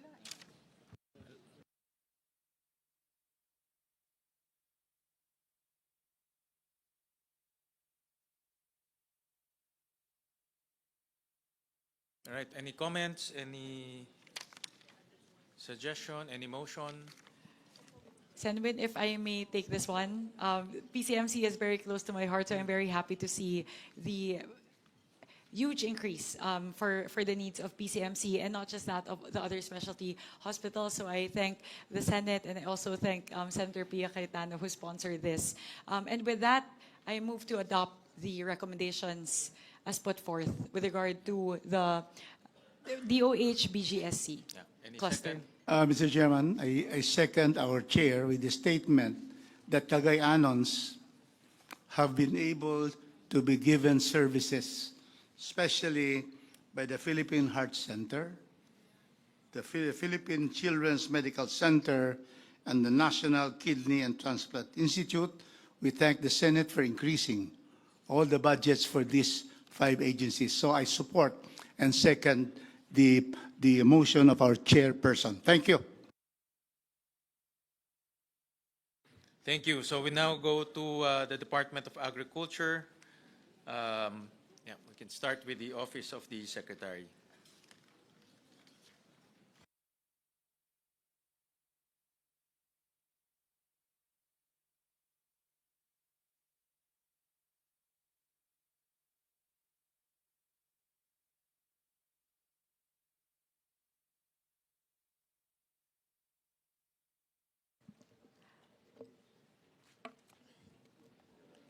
For the department, yun po. Napapagod na yung mata ko, lumiliit na. Hindi ko na mabasa yung maliit. Sandali lang po.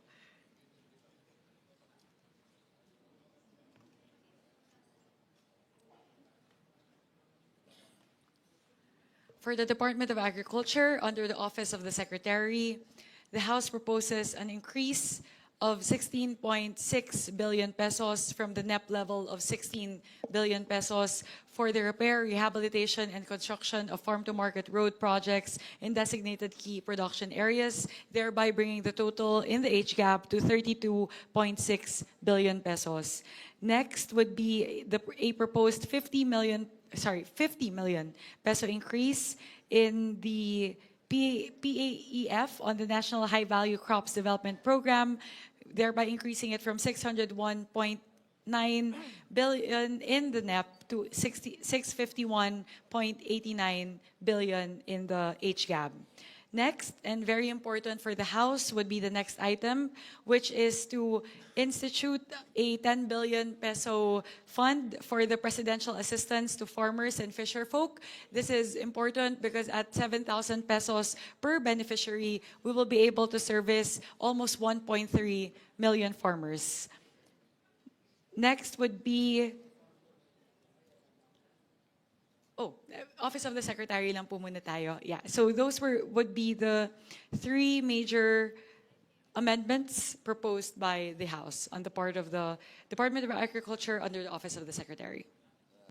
Thank you, Chairperson Mika. We now present the proposals of the Senate, and this is from all the proposals actually came from our Vice Chairperson Senator Kiko Pangilinan, who spearheaded the hearing of all the agriculture offices. So, for the implementation of Kadiwa ni Ani at Kita program,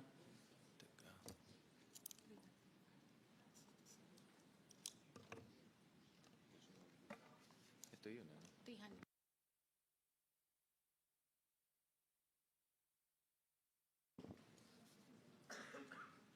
First Office of the Secretary is 160 billion pesos. Implementation of Kadiwa ni Ani at Kita program, 300 million pesos. Young Farmers Challenge program, 120 million pesos. 121 million pesos. Rehabilitation, repair, and construction of farm-to-market roads in designated key production areas, 16.3 billion pesos. Other extension, support, education, and training services activities, 650 million pesos.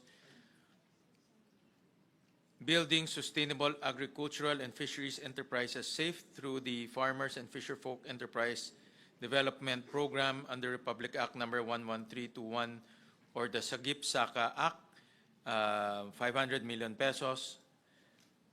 The Digital Agriculture Project, 600 million pesos. Establishment of Agricultural Food Hub Project, 2.6 billion pesos. Biosecurity for Agriculture and Fisheries Enforcement Project, 1 billion pesos. PSS on the National High Value Crops Development, 1 billion Development Program, 1 billion pesos. Assets on the National High Value Crops Development Program, 519 million pesos.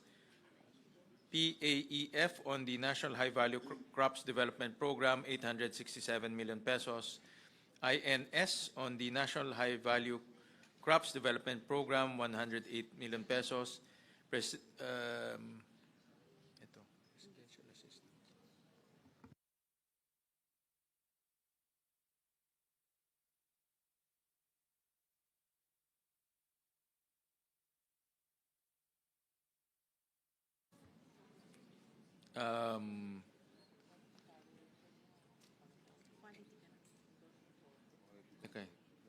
Yes, quality control and inspection and insurance of regulatory documents, 766 pesos.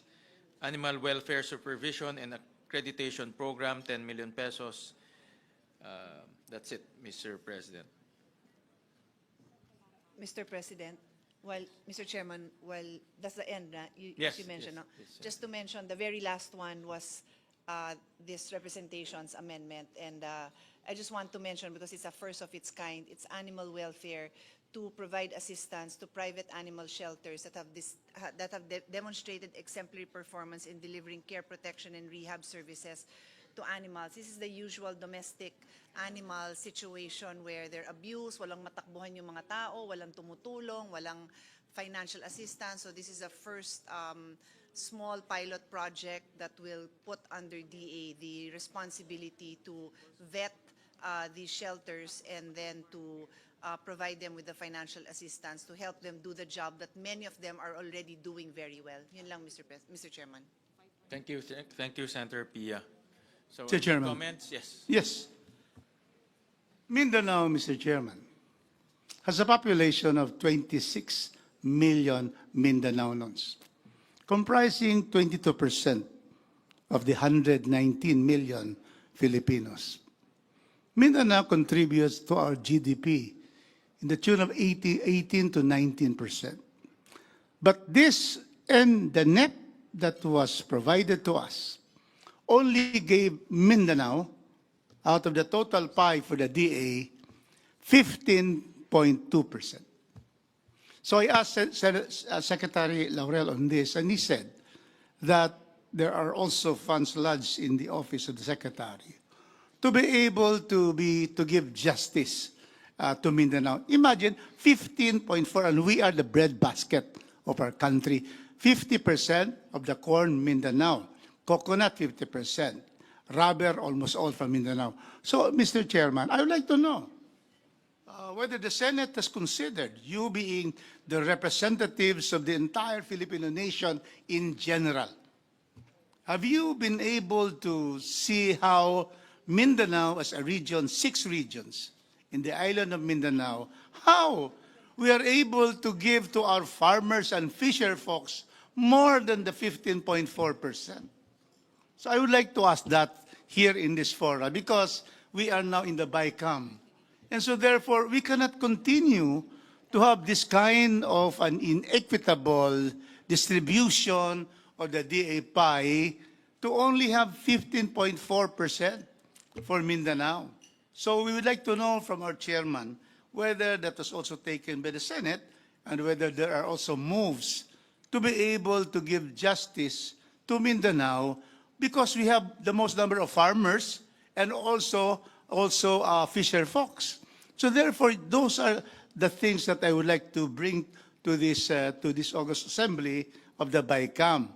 It is not really equitable to only have 15.4. So therefore, NCR gets 11%. And where can we plant in NCR? At Luneta, Mr. Chairman? So yun lang Mindanao talaga ito yung land of promise. And yet, 15.4% lang. So yan talaga ang aming hinaing sa from Mindanao to consider Mindanao, agriculture na ito All the others are okay. Pero agriculture is really what we are all about, Mindanao. Mr. Chairman, can we have a response on that? We recognize Senator Kiko. Yes, with the permission of our chairman. While it is true that the budgetary appropriations are identified as NCR, these are actually national offices who are headquartered in NCR. But their programs and their infrastructure projects are nationwide. One case in point is the National Irrigation Administration. While it is based in NCR and therefore the budgetary allocations would be NCR-based because they are headquartered in NCR, the projects of the NIA are nationwide. So having said that, it is not exactly accurate to say that because the allocations are for NCR and the programs therefore will be implemented in the National Capital Region. So, but having said that, we understand the concern. In fact, because of this concern, there are a number of interventions that we put in place that we would like to address the challenges and nationally. For example, the establishment of a food hub project of 2.6 billion includes a food hub as endorsed by the Department of Agriculture in Mindanao. Where is it? Cagayan de Oro, Mr. Chairman. There you go. The biosecurity for agriculture and fishery enforcement, we asked for 1 billion. This would be the first border control for agriculture products being brought in. And if I'm not mistaken, actually the original request was for 3 billion or 2 billion, but one of the projects for biosafety, first border control facility, would be also in Mindanao. So there are a number of other items here that are actually for implementation nationwide. And Mindanao will have a fair share of these projects. Thank you. But Mr. Chairman, the best way to do, for example, irrigation, is not to lump it up in the head office. It should already be pushed down to the regions already. After all, the NIA has already, the NIA has already identified what are these projects line item ngayon eh. So ano talaga? I mean, we cannot therefore just depend on being given lump sum to Manila. NIA. Then it should go to the regions, including Mindanao. So that is what we are asking.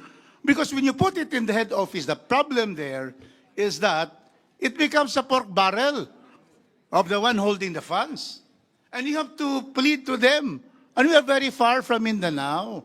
So that is what we should do. Probably how we can do that this time, Mr. Chairman, so that we will be able to have affirmative action to the needs of Mindanao, its farmers, and its fisher folks. So that is what I would like to appeal to our senators. That clear eh, very clear talaga eh, 15.2%. So how can that be, considering if you go to equitable distribution by population under the principle of taxation by representation, then we should be able to at least get 22%, because that is the population percent of Mindanao. 26 million, which is 22% of the 119 million Filipinos. So that's what we like to ask, how we are able to do that, so that it will be right there, so that people, us from Mindanao will see, NIA, okay, ito yung amount. It should already be given to the regions. We can see how much Mindanao will get already. So those are the appeal of those from Mindanao, Mr. Chairman, and of course, Senator Kiko Pangilinan. Yes, if I may also add, Mr. Chairman, there are budgetary appropriations for the Office of the Secretary, which we believe we pushed for the increase, and there should be a fair share for Mindanao. For example, we increased the PCIC budget by an additional 1 billion, which therefore will be made available to farmers nationwide. The ACPC, we also increased it by 250 million, again to be made available for our farmers and fisher folk nationwide. So these are some of the programs that we push for in terms of additional funding, and definitely we should be able to put in place perhaps maybe even a special provision on ensuring equitable distribution of the programs throughout the country. Thank you for those increases, Senator Kiko. And indeed, if there's a special provision that will have equitable, then it will be okay with us. Equitable distribution in accordance with the number of farmers. In the presentation of Secretary Kiko, we can see that 35% of the farmers are in Mindanao. 35 to 40%. So, and the fisher folk. So therefore, we should have that kind of equitable apportionment. So I would propose that we pass a special provision to have equitable share of those funds lodged in the office of the secretary. I so move, Mr. Chairman.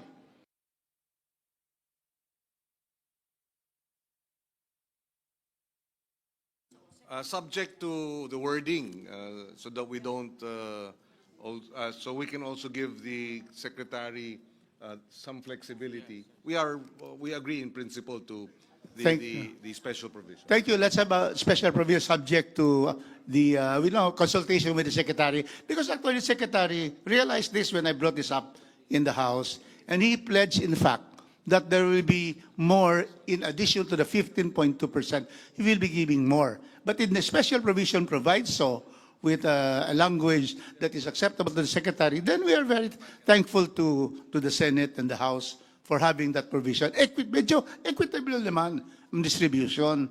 Thank you, Mr. Chairman. Thank you, Secretary Kiko. Thank you. Thank you, Congressman. Mr. Chair. Yes. Senator Lauren. I would just like to express my agreement with the points of Congressman Rodriguez. And I'm also wondering why the lump sums are big.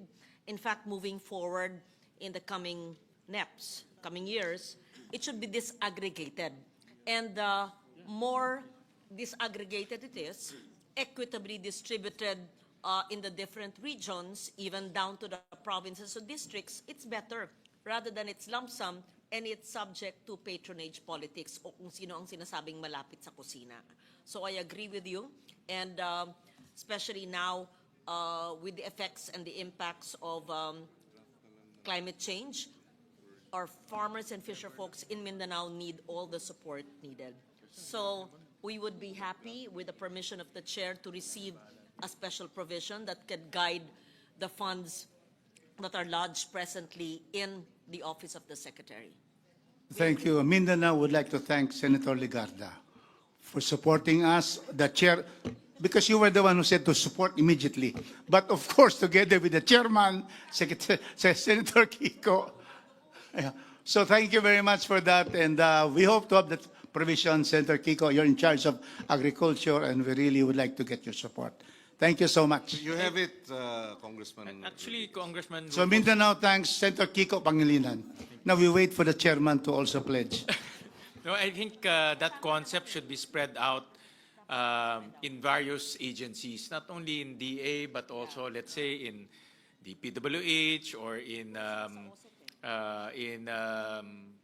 DOTR, so that development will spread throughout the country, not centralized in Metro Manila or just Luzon. So that's something that we will be looking at in the next budget cycle or in any discussions. Thank you. Mindanao thanks Chairman Senator Yun Gatchalian. Thank you. Maraming salamat, Kong Rufus.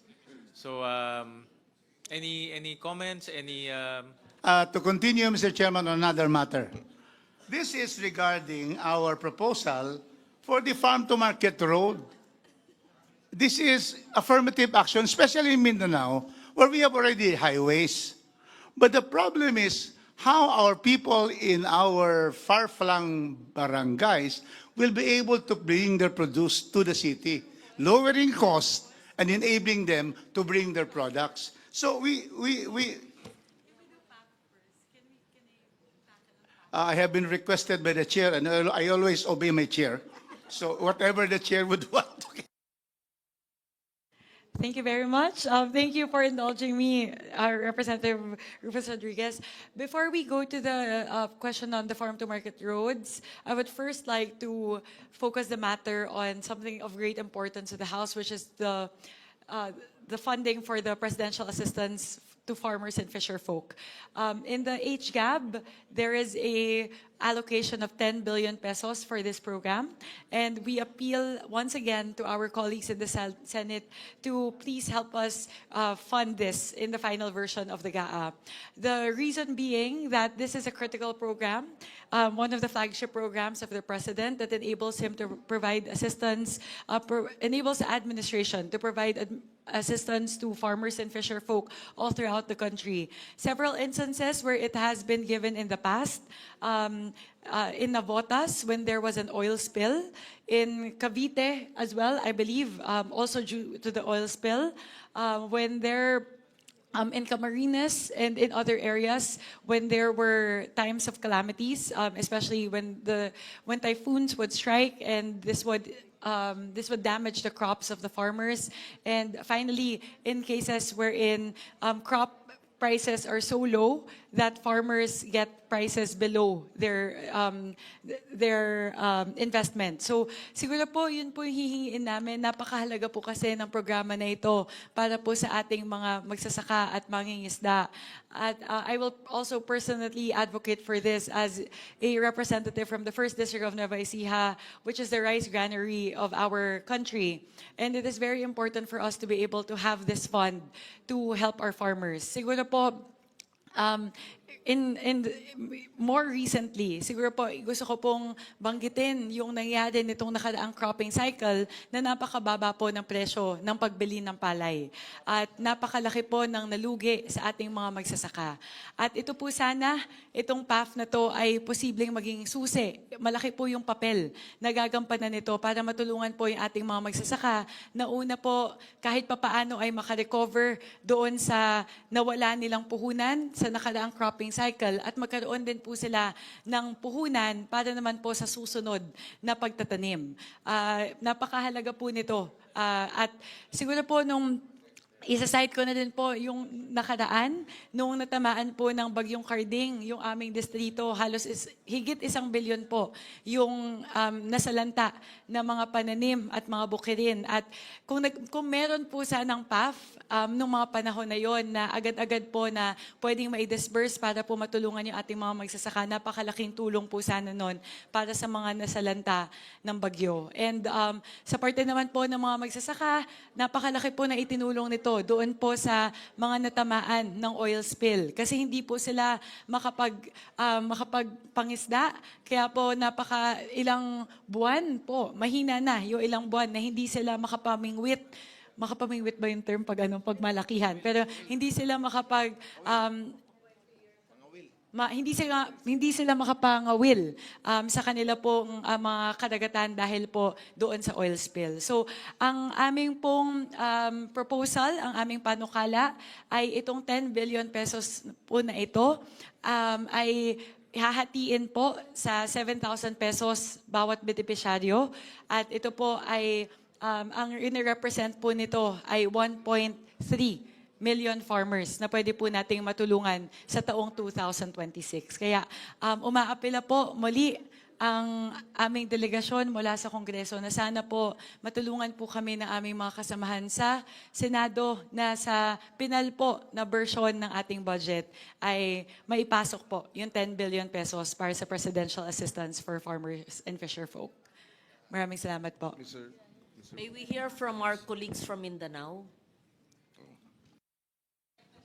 Sorry, I'm sorry, Senator. I think Senator Kiko first, and then If I can, Senator yes. Dorn.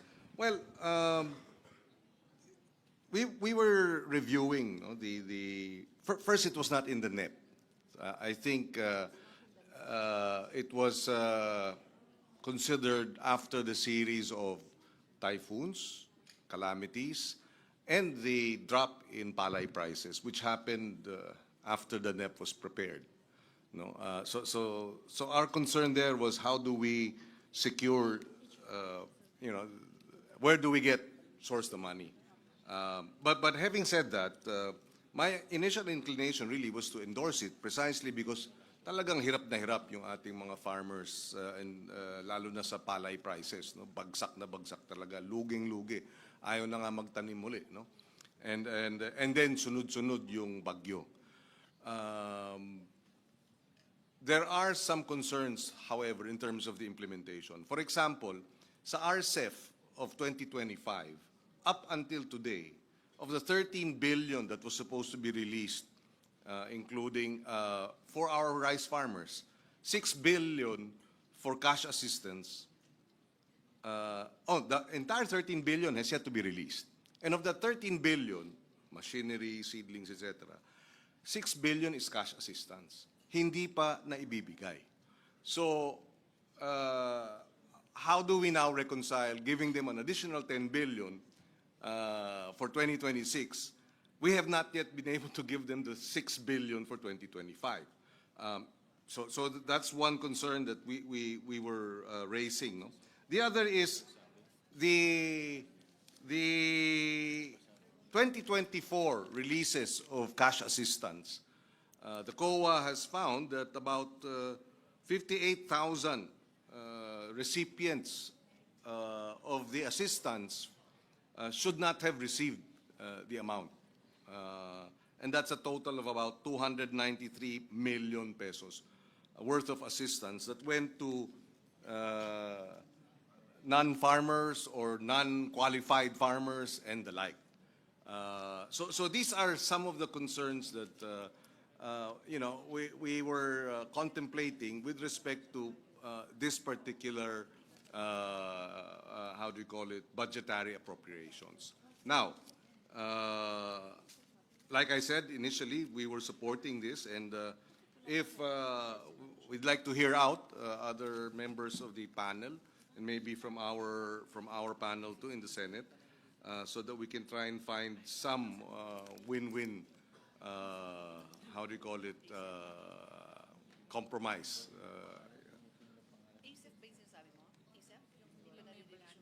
No, the RCEF. RCEF.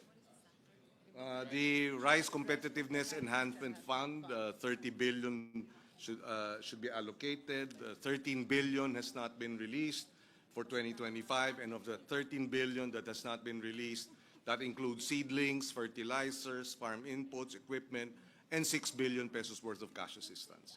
So these are the challenges, and the issues that surround our decision regarding the 10 billion additional assistance for farmers and fisherfolk. In principle, we have no argument that they need the support. We don't dispute that they have suffered a lot in the last year and have suffered a lot of losses and need support. So moving forward, we will yield. We will defer to the committee's preference and decision. If I may respond po, with regard to the 6 billion mentioned in the RCEF, I was one of the principal authors of the amendment to the Rice Competitiveness Enhancement Fund. And I believe that the 6 billion is tagged under the RFFA, which is the Rice Farmers Financial Assistance. And I think one of the chokehold points there would be the recognition of the funding source. Kasi po ang source po nito would be the tariff revenues. And yun po yung isa sa mga naging problema. Nagkaroon po ng late recognition, late reporting from the part of the BOC. Kaya nagkakaroon po ng delays. Kasi hindi po natin nakikita kung ano yung excess tariff revenues. And yun din po yung isa sa mga dahilan kung bakit in general, since RCEF was implemented in 2019, mabagal po yung disbursement. And I believe with the amendments that were introduced was it December of 2024 when it was signed? Hopefully po maayos na po yun. But I believe it's tagged, it's linked to the funding source in the case of RCEF kasi it's a SAG-F po. That's why it might be that. So it's not really the disbursement, it's the source of fund that may be the chokehold point, the choking point for RFFA. With regard to the actual identification of beneficiaries, siguro po pwede po nating kausapin yung DA patungkol dyan. Mas paigtingin po yung guidelines. We have to be more stringent with the guidelines to ensure that only farmers and fisher folk affected by calamities, either calamities or very low palay prices or oil spills and the like would be eligible to receive the PAF. So we can put in those safeguards po just to ensure that this program will be implemented correctly. And with that, I would like to to yield the floor to Representative Pepito Alvarez.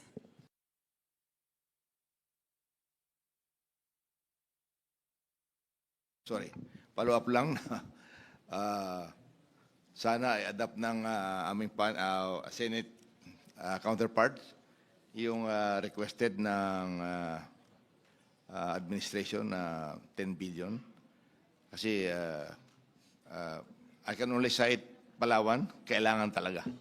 So, meron mang nagkamali doon, meron mang finding ang COA. Let's institute na lang more safeguards para wag naman natin tipirin yung ayuda sa fisher folk at sa farmer natin. Yun lang ang pakiusap dahil kung makita mo yung minention ni Senator Kiko na nawalaan tayo dahil hindi mayroong mga nagpapanggap na farmers at saka fisher folks, but sa next cycle siguro mas mabuti, mas mababa na yan. Kaya tuloy na lang po natin ito. Nakikiusap kami. Thank you very much. Madam Madam Chair. Chair, if I may. Representative Marcelino Lebanan and then Representative Rufus Rodriguez. Thank you, Madam Chair, Mr. Chair. Gusto ko lang mag-propose ng amendment na hindi lang 7,000 yung ceiling bawat isang tao. Kasi napakaliit ng 7,000 kasi parang AX na po yan. Kung maaari, maglagay na po tayo ng ceiling. We are dealing here with the backbone of our economy, farmers and fisher folks na bibigyan. Kaya laki-lakihan na po natin yung may bibigay natin sa mga beneficiaries. Thank you. Thank you, Maino. To respond to that, po, actually, this is not something that we will stipulate in the GAA. Rather, it's based on the internal guidelines that the DA has issued when they implemented PAF in recent years. So, ano po, pwede po natin kausapin yung DA kung ano po yung gagawin nila na entitlement per beneficiary moving forward. Representative Rufus Rodriguez. Thank you, Madam Chair. And certainly, we support the fund for the presidential assistance to farmers and fisher folks. President Bongbong Marcos was in the city of Cagayan de Oro last year to give precisely to our fisher folks who were victims of the shear line. They were not able to fish. In fact, there was a deluge of water in the shoreline, and so some boats were destroyed. And then also from the farmers in Cagayan de Oro and Misamis Oriental. And the President was in Cagayan de Oro at our convention center. And you can see that our farmers were so thankful to President Marcos because the President went to them and they saw the President, shook hands with the President. The President has brought government nearer to the people. And so therefore, these are the kinds of immediate assistance that the Office of the President can already give when there is a calamity, when there is a typhoon, there are earthquakes, and so which affects farmers and fisher folks. So I appeal to our Senate colleagues to be able to give this 10 billion so that there will be an immediate assistance to farmers and fisher folks all over the country. Thank you, Mr. Chairman. Madam Chair. Thanks, Representative Brian Yamsuan. Yes, as former chairman of the Committee on Aquaculture and Fisheries in the House of Representatives in the 19th Congress, I really say kailangan talaga the need for additional funding for especially our fisher folks. Sila yung madalas tamaan, bagyo, sila yung laging nawawalan, and of course, dwindling pa yung population ng ating mga fisher folks. Almost 70% ata ng ating fisher folks ngayon, 50 years old and above na ang mga edad nila at konti na lang po ang talagang pumupunta dun sa sektor na yon. And I think with this additional funding, we can, kumbaga, give them a lease on life doon sa kailangan nila para sa pang-araw-araw. And I support my colleagues, especially the move of our chairman, Mika Sonsing, to really to really give this a additional funding kasi talagang kailangan nila. And we also ask for your consideration for the approval of this budget. Senator Amy? Yes, Mr. Chair. Alam naman ng lahat na pinaglalaban ko ng todo ang ating mga magsasakat ng isda dahil ako'y nagmula sa isang rural, agricultural na constituency. No? Hindi naman namin mapagkaila yan. Subalit, tinatanong ko lamang, ang pangalan nito, Presidential Assistance to Farmers and Fisherfolk. Kung tunay nga na prioridad ito ng administrasyon at presidential assistance pa ang pamagat nito, bakit hindi sinama sa NEP, which is otherwise known as the President's budget?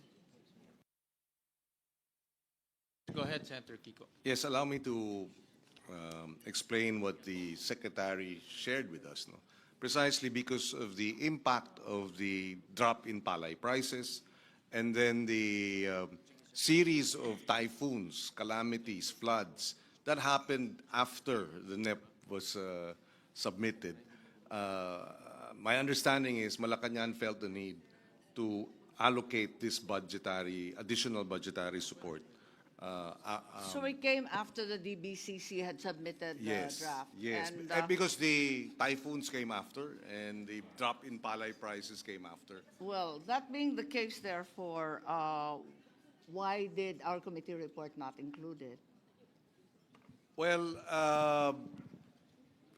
the subcommittee of which I chaired endorsed it, but because of fiscal space and the discussions were the discussions were such that may AX na, no, hindi na implementa ng tama yung pag-distribute ng assistance and a number of other considerations.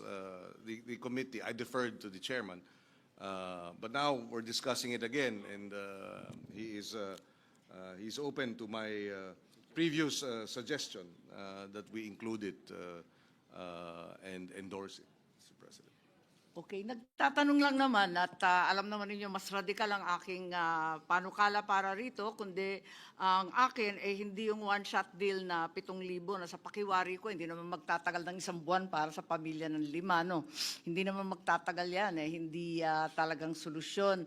Ang akin nga para magkaroon ng national wage, farmers' wage ang marginal farmers kasi hindi yung one-shot deal ang makakatulong sa kanila, kundi malawakan at mas mahaba, sustained support dahil ang layo-layo na natin. Ganun pa man, tignan natin kung saan kukunin ni Chairman Gatchalian. Magmamagic pa tayo para magkaroon ng fiscal space.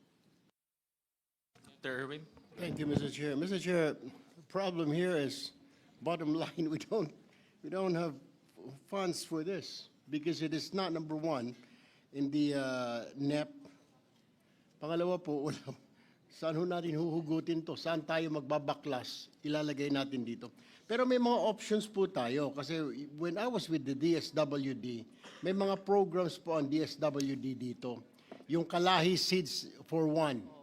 Nandyan din po yung Sustainable Livelihood Program para sa mga kooperatiba. Nandyan din po yung AX, pag may mga bagyo, they continue to do this. So, may options actually, may alternatibo na po pwedeng pumasok, tumulong ang DSWD through doon sa Kalahi Seeds nila. It's a community-based program to alleviate poverty in that community.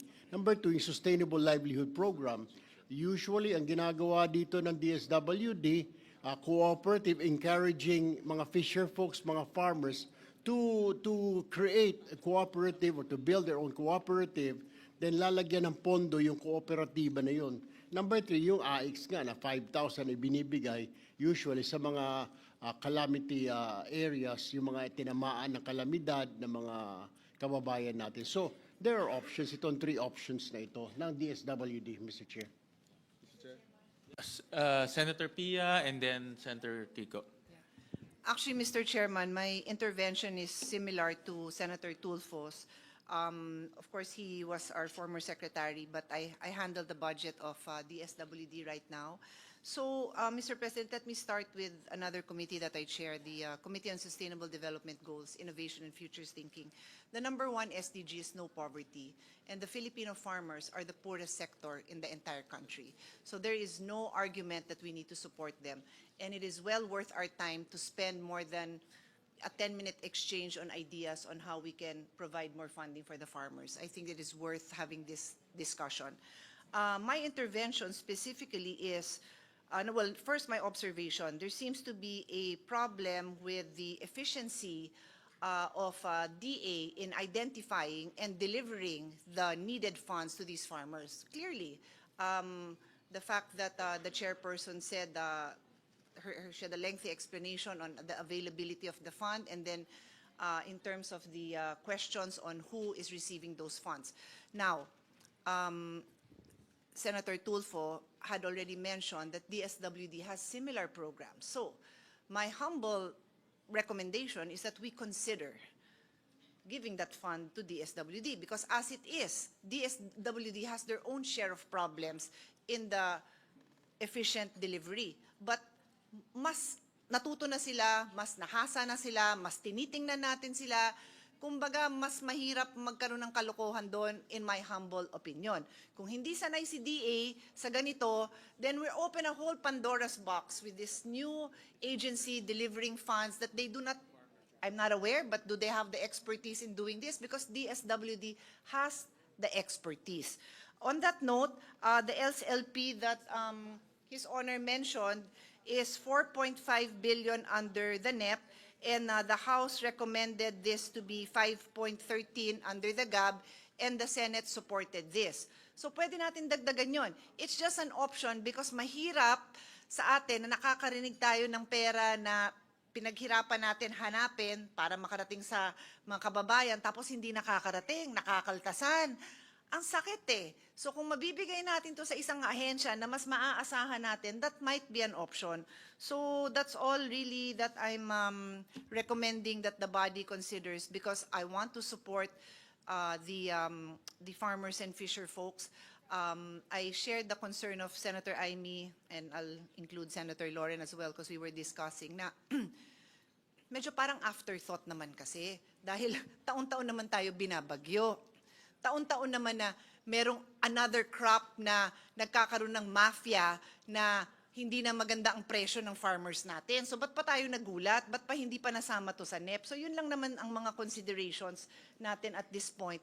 But I fully support kahit more than 10 billion, maghanap tayo ng pondo. But let's lodge it in an agency that can deliver this properly. That is my suggestion, Mr. Chairman. Thank you. Mr. Chairman. Yeah, with due respect to Senator Cayetano, in the case of Cagayan de Oro, Misamis Oriental, the DA has the expertise more than the DSWD. Because DSWD, AX, AKAP. But this one is a sector, which are farmers and fisher folks. And the fact that the President was able to go there at the time when they were hit by the shear line and the typhoon in Cagayan de Oro and also Misamis Oriental really says a lot towards our government being able to reach out to our people. And so iba talaga ito eh. That's why it is farmers and fisher folk. DSWD would not have that kind of expertise to be able to know, because the DA has the list of farmers for every province, every city. So therefore, we are asking that in this particular case, let us continue, Senator Pia, because this is a sector that DA is really on top of. If I may, yes, in agreement with Representative Rodriguez, there is something called the Registry System for Basic Sectors in Agriculture, the RSBSA, and the Rice Farmers Registry System, which is very comprehensive. Kung minsan hindi na-update, pero ganun pa rin, siya yung foundational database for government agricultural assistance, cash grants, crop insurance, subsidized rice, and mechanization. So kung tutuusin, para sa akin, mas maayos pa nga yung listahan na yan kesa yung mga ginagamit natin sa AKAP at AX. Yes. Mr. President, just a quick response. I defer to the experts, no? Kasi alam nyo naman yung mga farmers nyo. So sa akin lang naman, it was just a suggestion because clearly there have been issues. So I'm so happy to hear na maayos po sa Cagayan de Oro. I'm truly happy about that. Pero what do we do with those, how many? 65,000 wrong recipients? 58,000. How many? 58,000. 58,000. So what do we do with that? I don't know. That's why I'm just throwing some, if I may just continue. We don't have the data as to So- where, but that was the national figure that was given by COA. So I mean, I defer, no? It's just a suggestion, but I cannot just not consider that 58,000 wrong recipients is okay. It is not okay because that 58,000 could have, I'd rather na nadoble dun sa mga fisher folk and farmers sa Cagayan de Oro, madoble na lang kaysa maling recipient, di ba? Kasi sayang din yung nilalagay natin dun sa ibang assistance kung sa ibang programa, mali-mali din ang pag-deliver. So it's just that. It's just a level of frustration that, you know, we work so hard to find the right funding and then it doesn't go to the recipients. Thank you. Mr. Chair? Senator Kiko? Yes, Yeah. go ahead. I will yield. Mr. Chair, mine kanina was just a suggestion, di ba, na instead of giving out 7,000 one time, I mean, we have typhoons every few months. Farmers, crops, they're destroyed pag nadaanan ng bagyo. And then fisher folks din sila makalabas. Mataas lang, malaki lang ang alon, hindi na kagad pinapayagan ng Philippine Coast Guard. So, we give them 7,000 this month, July. May bagyo na naman na September. My point here, Mr. Chair, is like, why don't we give this, sige, kung DA, let's just give it to DA, or like what Congressman Rodriguez is saying. Pero siguro, baka po pwedeng gawin natin in a form of a livelihood. Para kulang kasi 7,000 at one time, ang bagyo, 3 times, 4 times, tumaas lang yung alon, amihan, habagat, di na makalabas yung fisherman natin. So, siguro mas maganda kung gawin natin ito. I don't know if the good congressman from Cagayan de Oro will agree with me, na hindi in the form of ayuda, kundi parang sustainable livelihood. It's a livelihood. Like they pull their money together in one community, in one fishing village, para makagawa sila ng isang kooperatiba doon, like what DSWD is doing, para may pinagkakitaan sila every time na hindi sila makalabas because may bagyo, may mataas na alon. Mr. Chair. Mr. Chairman, fishing and farming is already a livelihood. And precisely because it's a livelihood, they need already, when there's an emergency, they need to buy fishing nets because, it was destroyed, the boats have been dilapidated. So in other words, these are immediate assistance. And therefore, the livelihood that they have, farming is a livelihood. We don't have to reinvent the wheel on what should be the farmers should do, or the fisher folks. And that is why I'm saying that probably let us continue with this and probably just have, make the DA probably be more attuned to really singling out and getting who are really qualified, so that your 58,000 will not follow. But the concept itself is an immediate need for the livelihood of farmers and fisher folks. Thank you, Mr. Chair. Mr. Chairman. Thank you. Chair. Senator Kiko. No, and just then just to add to the points raised earlier by Senator Pia Cayetano, Senator Amy Marcos, on the matter of this being a stopgap measure. It is calamity cash assistance to address a real need, given that bumagsak ang presyo ng palay, hirap ang ating mga magsasaka. But I share the view that this is a short-term stopgap measure. And strategically, we will have to do this every year, considering every year the storms get worse, get more destructive, and the like. And that's why I said this during the hearings, that if this is 10 billion, maybe we should, of course, this is just putting it out there, and hopefully in the future we can get the support of both houses to address this. Why not allocate 5 billion pesos for capacity building of farmers and fisher folk cooperatives? In other words, give the DA the power to manage, to provide developing of co-ops or allocate another 10 billion for extension service. In other words, expand the extension service capacity of our DA, not in the regional level. Bring them down to the municipal level so that extension service funded by the national government will reach our farmers down to the grassroots. This, I think, in the long run, we're putting money for strategic, sustainable interventions. This is a stopgap intervention. But anyway, having said that, it is still needed anyway, but I think if we wish to address the challenges of agriculture in a strategic and sustainable manner, we have to put more money into organizing them, building their capacity, put more money in extension service so that government can be with them in the grassroots, put more money in, yes, mechanization, but what use is mechanization if they're not organized? What use is all the other interventions, drying facility, if they're not organized?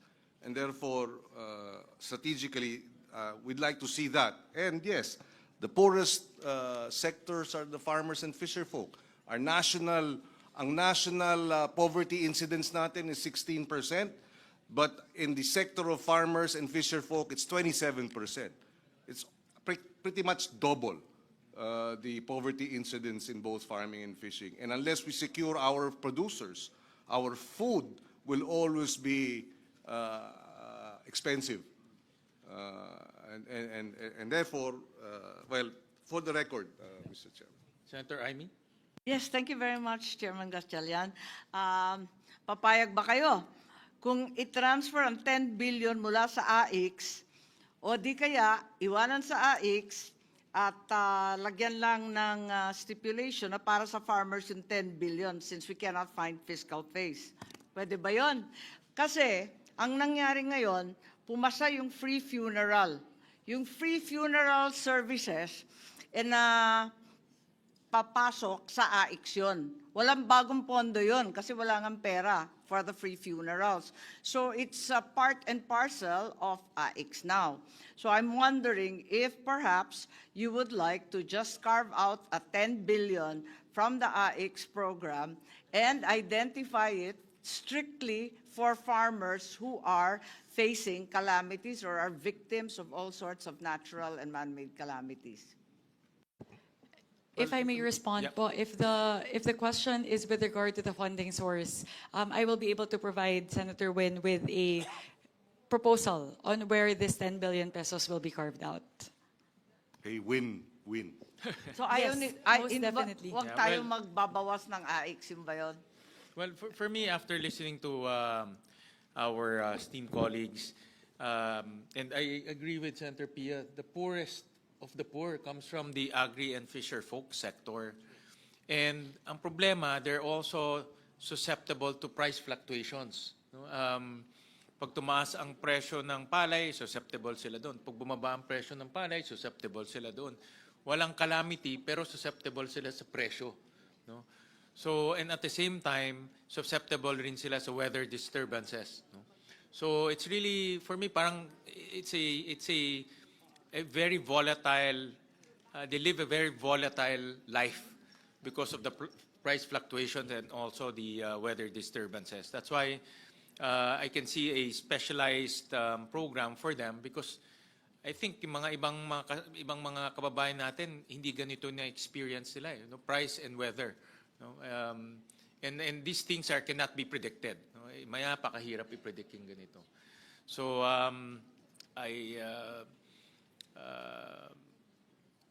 for me, I see the benefit of this program, no? Especially for our farmers and fisher folks. No? Yeah, so Thank you very much, Senwin. And with that, I would like to reiterate my motion to include the 10 billion pesos for the presidential assistance to farmers and fisher folk to the final version of the BICAM. Madam Chair, you did indicate that you had identified a funding source. Can you share it with us? I will be able to give it, these will be derived, actually po, lahat po kasi yon. So I will be able to disaggregate it from 10 billion. it might be a little bit difficult to lay out all of it. But most definitely, I can Happy to assure. wait, but so far, wala pa tayong binabawasan, puros dagdag po. There's the 4 billion under the NFA as proposed in the GAB. That's a Yung huge DepEd, source. 29. Not DepEd, definitely. Hindi, NFA may po. bawas na yung DepEd sa version natin, di ba? But that's definitely not going to be the source sige. for the 10 billion. It's the 4.5 billion in the NFA. Kasi po we placed that initially in the HGAB. However, given that there's no enabling law to facilitate that, that can be a big source. For one is, I see the flood control projects. That's definitely the source. We also saw. I'm sure you're all in receipt of the statement of the Public Works requesting that their budgets be restored. Yeah. They've just put it out, Yeah, I think. yeah, I saw that. So, and also inefficient utilization of funds from various agencies. As we go along, we'll see those also. I can guarantee for rest assured that we will be able to not carve out, we have already identified a funding source for the 10 billion under PAF. So with that, I reiterate my motion to include the 10 billion pesos for the presidential assistance to farmers and fisher folk in the final BICAM report. If that is the case, Mr. Chair, then I move to approve to be included the presidential assistance to farmers and fisher folks. Thank you, Senator Second. Erwin, and duly seconded by our colleagues. Thank you, Senator Kiko. In fairness to Senator Kiko, he studied this very carefully and recommended it to the committee. So the motion is approved. Thank you very much. Thank you Madam very Chair. much to our colleagues in the Senate and to Senator Kiko Pangilinan for helping us as well craft this particular program. Madam Chair, but before we go to the other item, Okay. may I tanong would like lang ako. to Because this will be a presidential assistance for farmers and fisher folks. May provision po yung Senado na bawal ang politiko magbigay ng ayuda. Kasama po ba ito or may provision kayo na except the president? Kasi ang sabi ni Congressman Robos, ang presidente mismong namimigay, yan ang pinaka-numero unong politiko po natin. And we were there. Harmonize the intention of this program with the special provision, but that's a good point. Yeah, we'll harmonize it. Yeah, thank you, Mr. Chair. Kasi baka ma-miss out natin po ito. Napaka-importante po ito. See, this is symbolic when the President gives this aid to our farmers and fisher folks. We'll harmonize the program with the special provision. Yes, Senator Pia? Yeah, Mr. Chairman, I just want to put on record that I was messaging Secretary Rex Gatchalian of DSWD regarding my idea that DSWD might be able to assist. And he said there's already a precedent for that, wherein they have assisted DA, and the list of farmers and fishermen were given to them and they would do the payout. So just to put it on record, and perhaps Senator Kiko can just relay this to the Secretary, that if it is an efficient way in some other areas, then why not? So just to put it out there. Thank you. Yes, we will relay the same, Senator Pia, to Secretary Kiko. Madam Chair, very short lang to. Representative Javi Benitez. I'd just like to share because so coming from the province of Negros Occidental, we're facing a perfect storm. Na may low, poor cane quality, mababa yung prices po namin. We've been hit by the calamity. So I hope na hindi lang sa palay farmers but dito rin po sa ating mga sugar farmers. At hindi natin pwedeng sabihin na they can do other things because they've been doing this for many years. So kailangan po nila yun. So I hope na makonsider din po ng not only legislative but even the executive for sugarcane farmers. Yeah, Yes, I understand the amount. The assistance is for all, not just rice farmers, in farmers and fisher folk, precisely because lahat tinamaan ng bagyo, apart from yung bagsak ng palay prices. Thank you very much.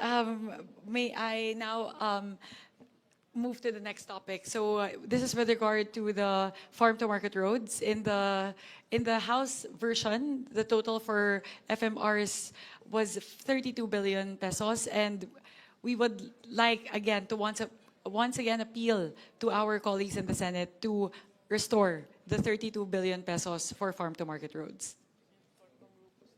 Mr. Chairman, may I? The Chair.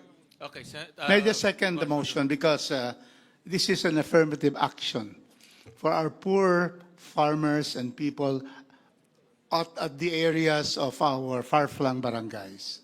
The highways are okay. Mostly those who will use them are those in the cities and municipalities.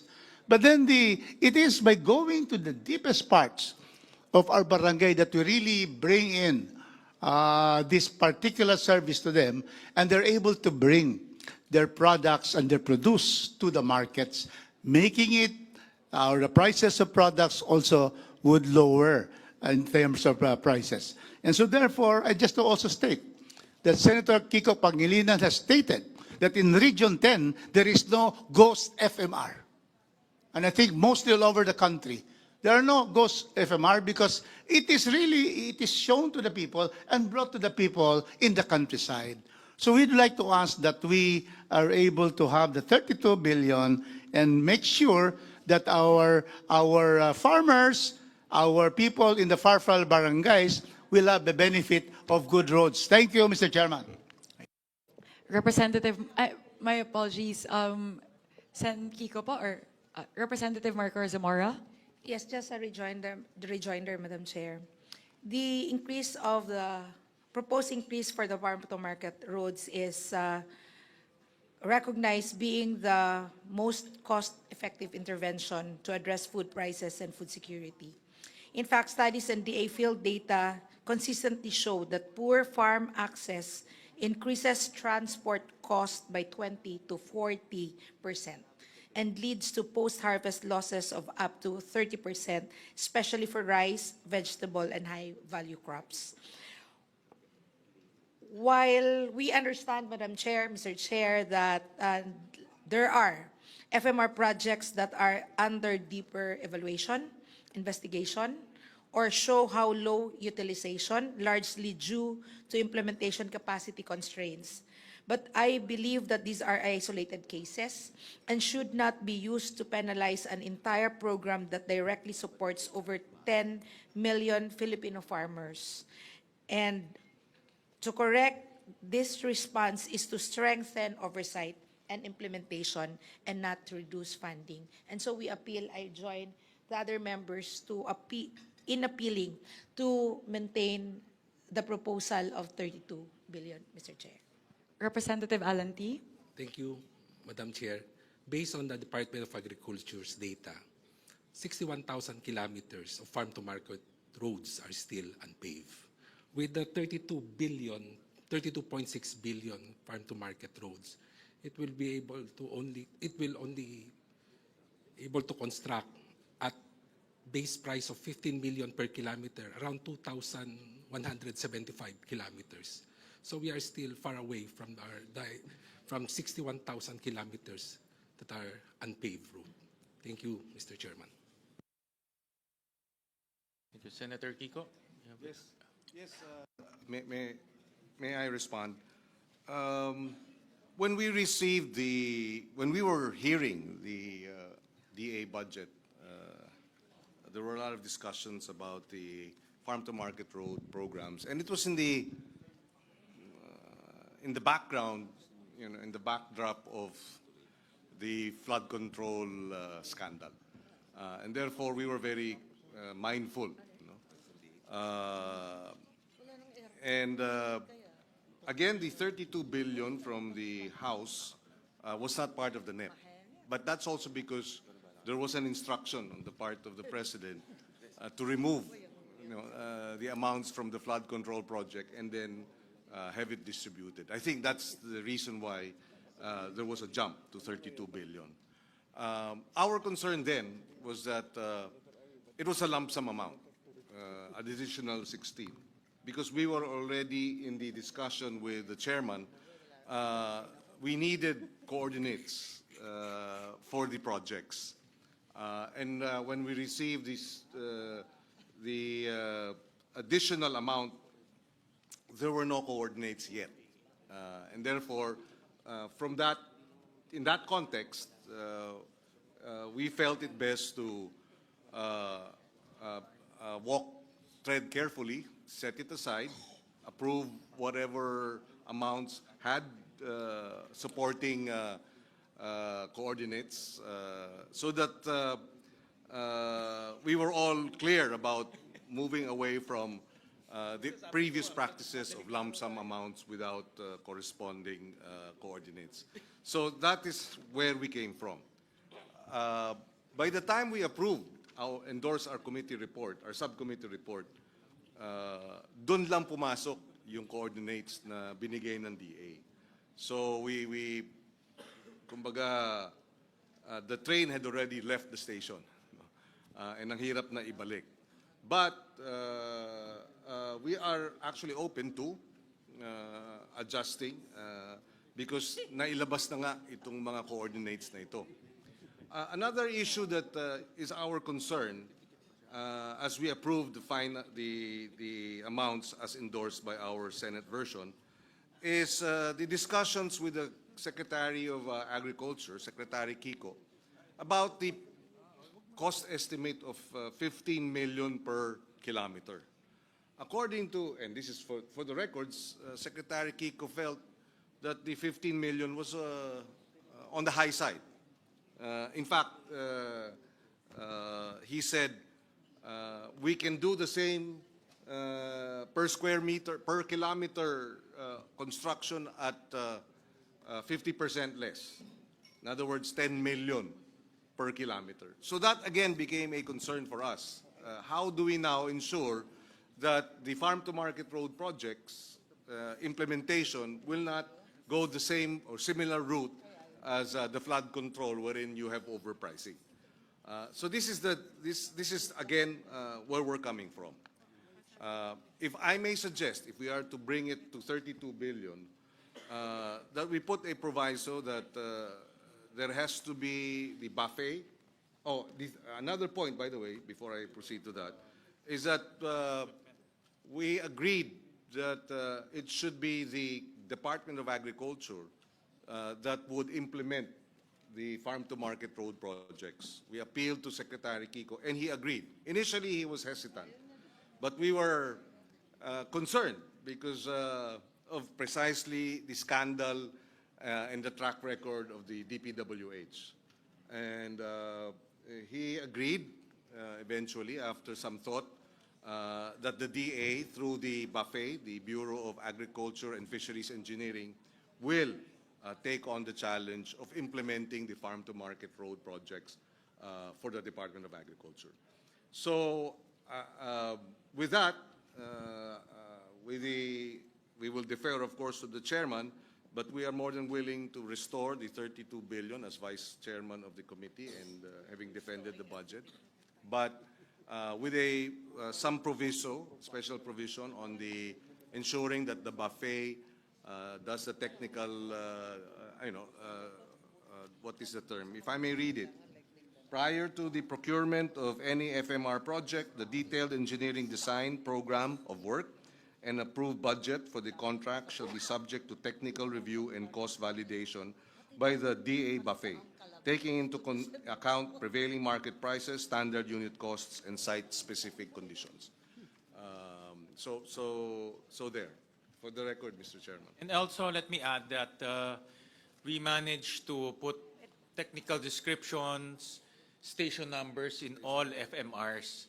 And that was a requirement that the Senate gave to the Department of Agriculture. And nagawa naman nila. No? They submitted to us technical description. So ngayon, alam na natin exactly where are the FMRs, how long are the FMRs, and we will have cost estimates on the FMR. So those requirements should also be the same, no?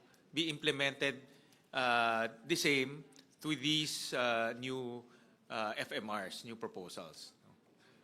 And Mr. Chair, to add to what Senator Kiko said, that DA will be implementing, can we also add a choice na baka pwede rin LGU.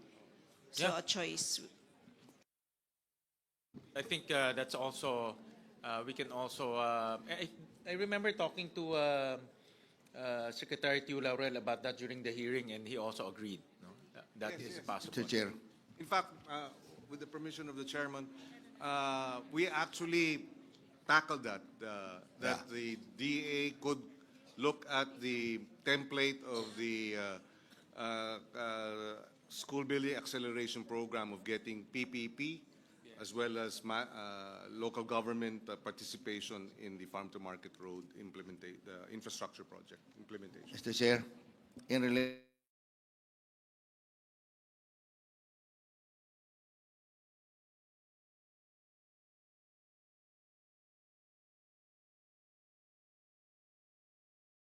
to that LGU, maganda po yung tinatawag nilang DUPA.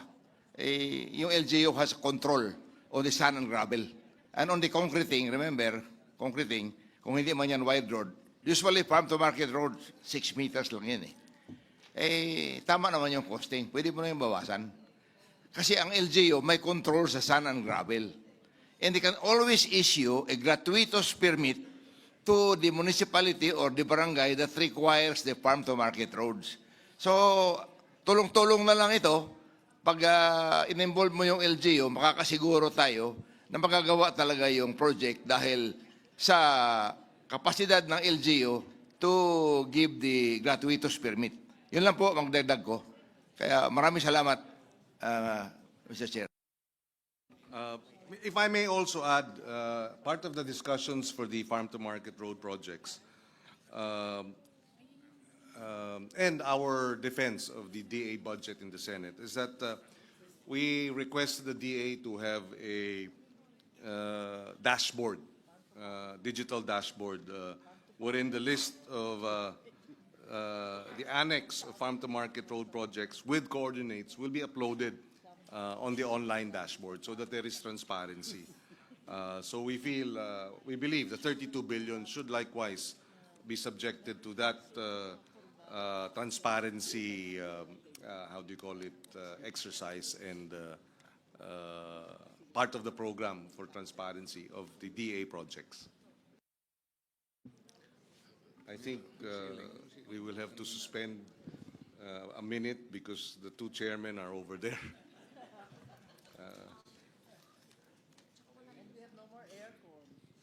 And the aircon is no longer functioning. Pinasara ata ni Senator Legarda. Meeting suspended. Meeting. In Section 10, wala kang hard copy. We actually included safeguards in the Senate version that will make sure that the technical descriptions are there so that we can totally eliminate the possibility of ghost farm-to-market roads. So mayroon ho yan. And on top of that, Senator And in Kiko? addition, Mr. Chairman, we provided that the repair, the rehabilitation, construction of the FMRs must be in accordance with the National FMR Network Plan. In other words, it will, dati kasi ang sinasabi ng Department of Agriculture, kahit na hindi kasama sa network plan, ay naglalagay ng farm-to-market road. So that too will be limited to construction consistent with or in accordance with the National FMR Network Plan of 2023 to 2028. Mr. Chair, may observation lang ako dyan. Kasi minsan yung mga taga-Department of Agriculture, hindi talaga nila pinapasyalan yung mga areas. Katulad po sa Samar, hindi nila alam kung saan yung mga farm-to-market roads doon. Kaya kailangan talaga aralin ito kung nasaan. Nasa libro lang nila yung listahan ng farm-to-market roads, pero sa totoo hindi nila pinupuntahan. In-interpolate ko po yung in-charge po doon at hindi nga niya alam. Well, we will have to Yeah, we will have to ensure that the DA submits, because we're also, Mr. Chairman, we will also ask for the annexes. Yeah. The coordinates should be included as part of the annexes of the GAA. So, kinakailangan maliwanag at determined. At we were assured naman by Secretary Kiko that he will submit, these necessary coordinates. So, Isa pang observation ko, Mr. Chair. Yung may mga barangay na wala pang kalsada. Hindi pa accessible. Kaya hindi rin ito mauuna yung farm to market roads natin pag hindi pa accessible yung barangay. Kaya minsan yung farm to market road natin ay minamabuti nating tumama muna sa barangay bago mapunta sa kanilang farm. Isang kailangan nating i-consider po yan. Marami pa tayong barangay na walang kalsada. Sa akin, one of my, isa sa mga nakita kong benefits ng farm-to-market roads, yung kalsada, ginagawa natin outside of the urban areas. Unlike here in Metro Manila, puro kalsada na, maybe Cagayan de Oro, Ngayon, we're pushing it to the countryside. So we're bringing infrastructure projects to the countryside. So yun yung sinasabi nga ni Kong Rufus kanina, na we're pushing it to the Mindanao, to the far-flung areas. So Mr. that's Chair, one benefit. Mr. Chair, I agree with you on that. Ang sinasabi ko lang, may mga far-flung areas tayo na yung barangay mismo ay walang kalsada papunta sa barangay. Kaya saan tayo maglalagay ng farm-to-market road? At dyan, nagdo-drawing minsan ang Department of Agriculture. You have to be very strict kung na dapat nasa master plan siya. Tama po. That is the minimum requirement. No? Dapat nasa master plan siya. Kung hindi, hindi siya magiging useful for the farms, for the farmers and fisher folks. That is correct. I will give you an example. In my hometown, Taft, may ginawa silang farm-to-market road proposal from Bungdo to Pangabutan. Pero from the town to Bungdo, walang kalsada. So unahin mo muna yung Nato to Bungdo bago yung Bungdo to Pangabutan. Continuous.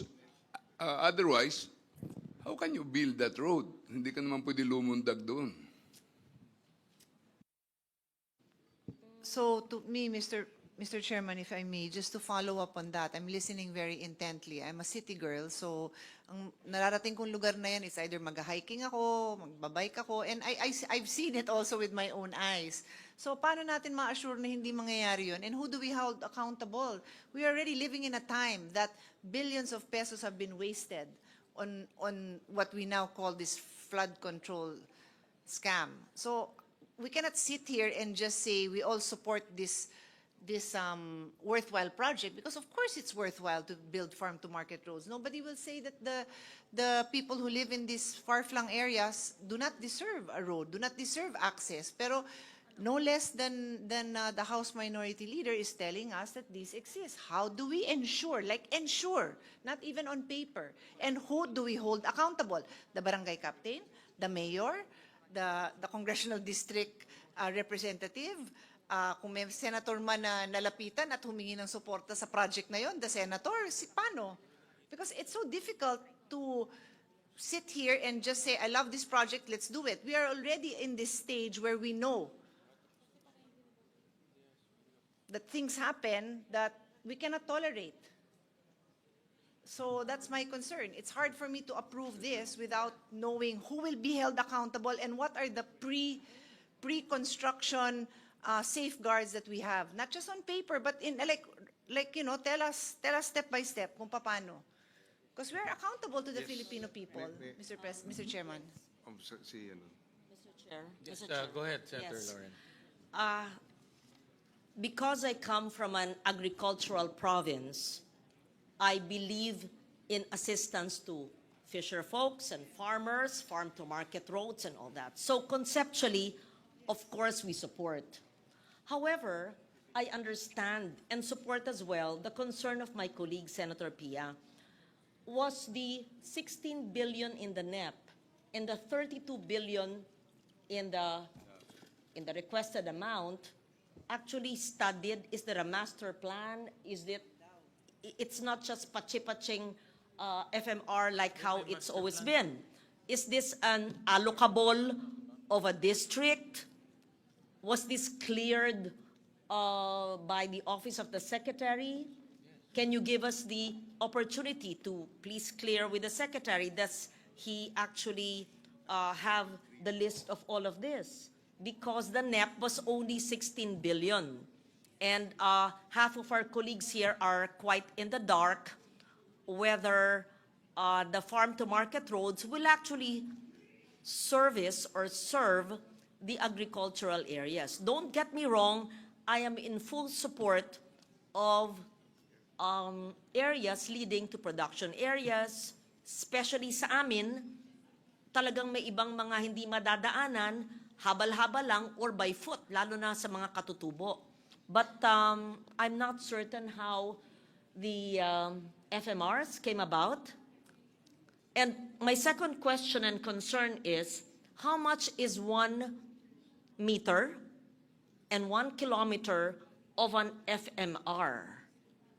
Because in our hearings, some people said 15, the others said 10 million. Especially as we receive now a statement from the Public Works Department, assuming it's DPWH that will implement the FMR, that the cost of materials is being brought back to the overpriced cost.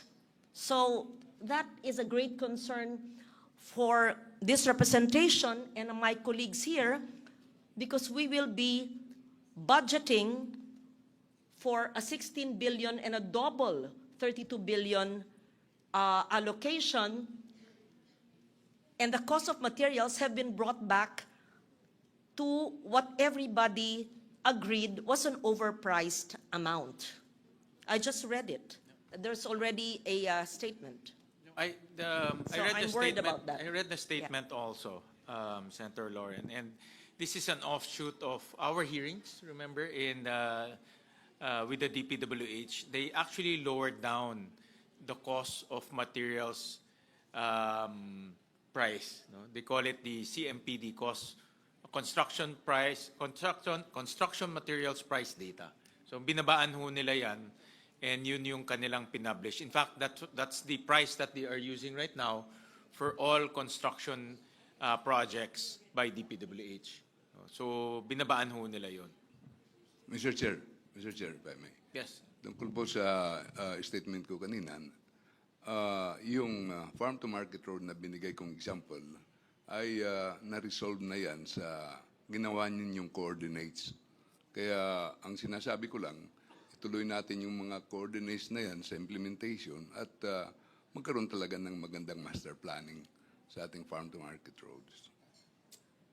Thank you, Senator. Yeah, Kiko. Yes, may I just respond to the points raised by Senators Cayetano and Legarda? It was precisely our own concerns.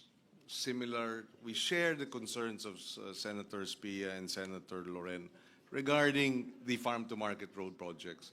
And this is precisely why, during the hearing, Senator Win and myself were pressing the Department of Agriculture to take it on and not allow the Public Works to implement the farm-to-market road projects. And after some thought, Secretary Kiko Laurel agreed that the buffet and the Department of Agriculture will take on the implementation of the farm-to-market road infrastructure projects, consistent with the farm-to-market road national master plan. Also, we had discussions on overpricing. This too is on record. We expressed our concerns as to whether or not 15 million per kilometer is overpriced. And Secretary Kiko Laurel said if it were, he qualified it, If it were plain, patag, sabi niya, kaya ng 10 million per kilometer kapag patag. So he qualified it. Na medyo mataas, nasa high side yung 15 million per kilometer kung patag ang pinag-uusapan. So of course, there will be magkakaroon ng variation kung hindi patag. Yes. So just to point out that we were also concerned about overpricing. And therefore, and as a result of the discussions, we required that there will be coordinates so that there are, it is clear where the farm-to-market road project will be implemented. It was also made clear that there will be a dashboard so that all these projects will be uploaded. It was also made clear that they will implement a hybrid form of project implementation that would include private sector, PPP, or the local government, similar to the experience with the classroom acceleration program. And therefore, hindi na public works ang magpapatupad nito. So we took all of that into consideration. And so who will be accountable? The DA will be accountable. They will be accountable for the implementation. And therefore, if there are any, how do you call it, anomalies or irregularities, then we know who to hold accountable for the implementation. Mr. Chair, please. Thank you for that. Yes. Yeah, sorry. Yes. Alam po ninyo, hindi ito bago, no? Dahil alam na natin na dati-rati ang FMR talagang ini-implement ng DA. Palpak ang pangyayari nun, hindi magawa-gawa. Ang nangyari, nalipat na sa DPWH. Ngayon, pilit nating linilipat na naman sa DA. Pabalik-balik lang to. Nakakatawa itong ginagawa natin. Samantalang, ang totoo, yung BAFE na pinagmamalaki natin, nagagastos ng 32 billion, 62. At ang sinasabi ni Repti, lampas na 3,500 kilometers dito sa 32 billion, 62. Ang tao dito, 65 katao lamang. Permanent warm bodies po nila, 65. 5 lang yung engineering division, yung iba technical and admin. Sa buong Pilipinas yan. At alam natin, halimbawa sa Mindanao, kulang na kulang ang kalsada. Sabihin na natin yon. Pero, hindi ba lalala lamang ang sitwasyon natin? Pinapabalik-balik lang natin to, DA, DPWH. Ang DA ngayon, as of June, ang permanent position, 65 sa buong bansa. Seryoso ba tayo? Parang nagbibiro ata tayo at baka, wag kayo pong magalit pero baka akalain ng tao na anuman ang pakitang taong kinakaltas sa DPWH ay ilalagay lang sa DA at mauuwi na naman sa FMR na hindi naman farm-to-market road, kundi farm-to-pocket road. Aminin natin na may problema itong planong to. Yun lang po.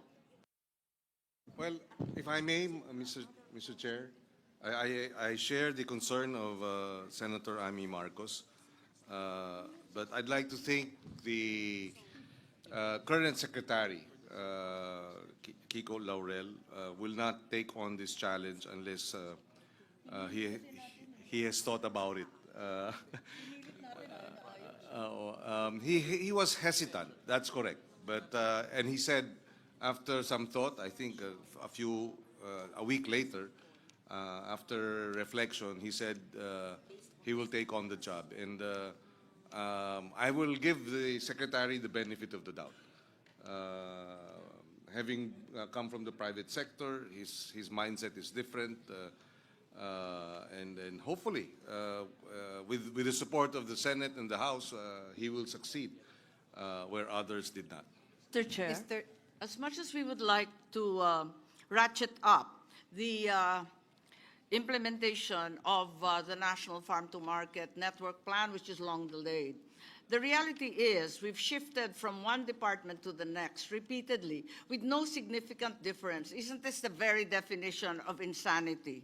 Repeating it over and over again and expecting different results. There is nothing that has changed in the BAFE in DA. If anything, it has been downgraded to personnel complement of 65 people for the entire country. I think there is some absurdity in that. I beg to disagree respectfully. If he will take it on, then he has to increase his staff.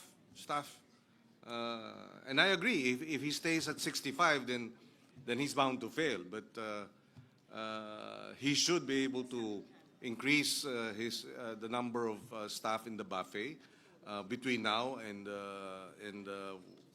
first quarter next year. Hindi ba dapat i-pilot muna? Kasi maglilipat na naman tayo, paulit-ulit na ito, palipat-lipat. Pagsabihan na lang tayo ng tao na ito, ayan, magpapakitang tao kayo, kakaltasan yung DPWH. Yung pala, ibabagsak rin sa DA. Linuloko ninyo kami. Mr. Chair, if I may. Discussion, can I, Senator Marcos, are you okay? Yeah, okay. Mr. Chair, yeah.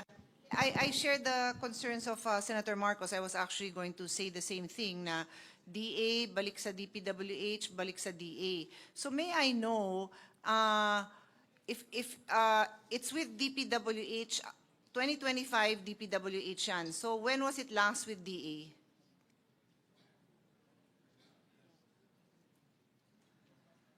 Uh, 2014, 2013? Okay. Roughly, so in other words, it's been with DPWH for like 10 years? I believe More or less, so. like 2014 to 2025? It was during my term as Secretary for Food Security. President Aquino took it from the Department of Agriculture and placed it with the Public Works, and it was I and Secretary Babe Sixon then of the Public Works Department. We both worked together to implement the Farm to Market Road infrastructure projects. And can His Honor confirm that during this time, during the latest examination of these flood control related, or in other words, corruption driven construction, this includes these farm to market roads? I'm sorry? Can His Honor confirm that these farm to market roads were also subject to overpricing, ghost projects? Because off the record, when I was asking His Honor, you said something, you said to the effect, yes, and that is why it's going to be given now to DA. That's correct, no? Yes. Yes. So, in that is other correct. words, in fact, there is the DA is currently undertaking a inventory of the farm to market road projects and have identified a number of ghost projects in Mindanao, but they are still doing their inventory. so sadly, Mr. Chairman, if there are like these third-party contractors, baka sila din ang magbid sa DA. So I'm just putting that out there. These things can happen. And obviously, complicit there would probably be some local officials who would also have already participated in this kind of anomalous transactions. So that would be the concern, to allow DA to step into this project na hinay-hinay lang. And that's why I support Senator Marcos' recommendation that it be a pilot project. So there's already 16 billion in the NEP. Why would you double it at the time that you're transferring the project to a new agency? It doesn't make sense. With all humility, with the agencies that I've handled, when it's a new project or if they're changing direction, we start small so that we have less errors. And it's not as if it's in our face that these kind of problems exist with these kind of projects. So parang, sorry, but it's so difficult for me to support this with all those factors. I'm willing to give DA the benefit of the doubt, but not with another 16 billion pesos, Mr. Chairman. So that is my position right now, with all due respect to all the far-flung areas that deserve farm-to-market roads. They deserve it. But it is not their fault, and ayokong yung kawawang mayor dyan, barangay captain, madamay pa sa ganitong kalokohan na wala silang kamalay-malay, Mr. Chairman. So, Mr. Well, Chair. one minute suspension. ICAM. So earlier on, during the break, I took a look at the list of FMRs that were submitted to us, and there are indeed coordinates in the FMRs, and only 7 projects out of the 1,000 plus. 1,644 Yeah, po. 1,644 projects. So, and I understand that tomorrow the 7 projects will have coordinates ready. But as an added safeguard, we will now allow the DA to partner with LGUs or download funds to the LGUs to implement the FMRs. They can also do PPPs. They can also do other modalities other than, other than public works. No? So that is the another modality so that they can implement the projects quick as possible. And Senator Kiko would want to elaborate In addition, the other safeguard. we will put special provisions that will be additional safeguards, such as the transparency portal necessary, so that at any given point, at any given time, alam ng tao, ma-check niya nasaan yung project, anong area, anong coordinates niya, and the citizens' participatory audit will likewise be part of the safeguards wherein we will engage citizens groups, individuals who will check and monitor the implementation of these farm-to-market road projects.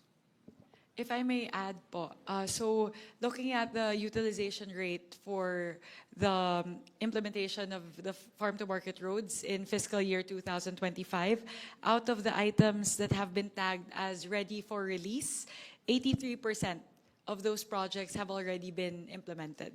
So I believe for the budget for 2025, the DA is on track. I think po nagkaroon lang ng halt ng bidding, kaya po na hindi nila na-implement yung remaining 17%.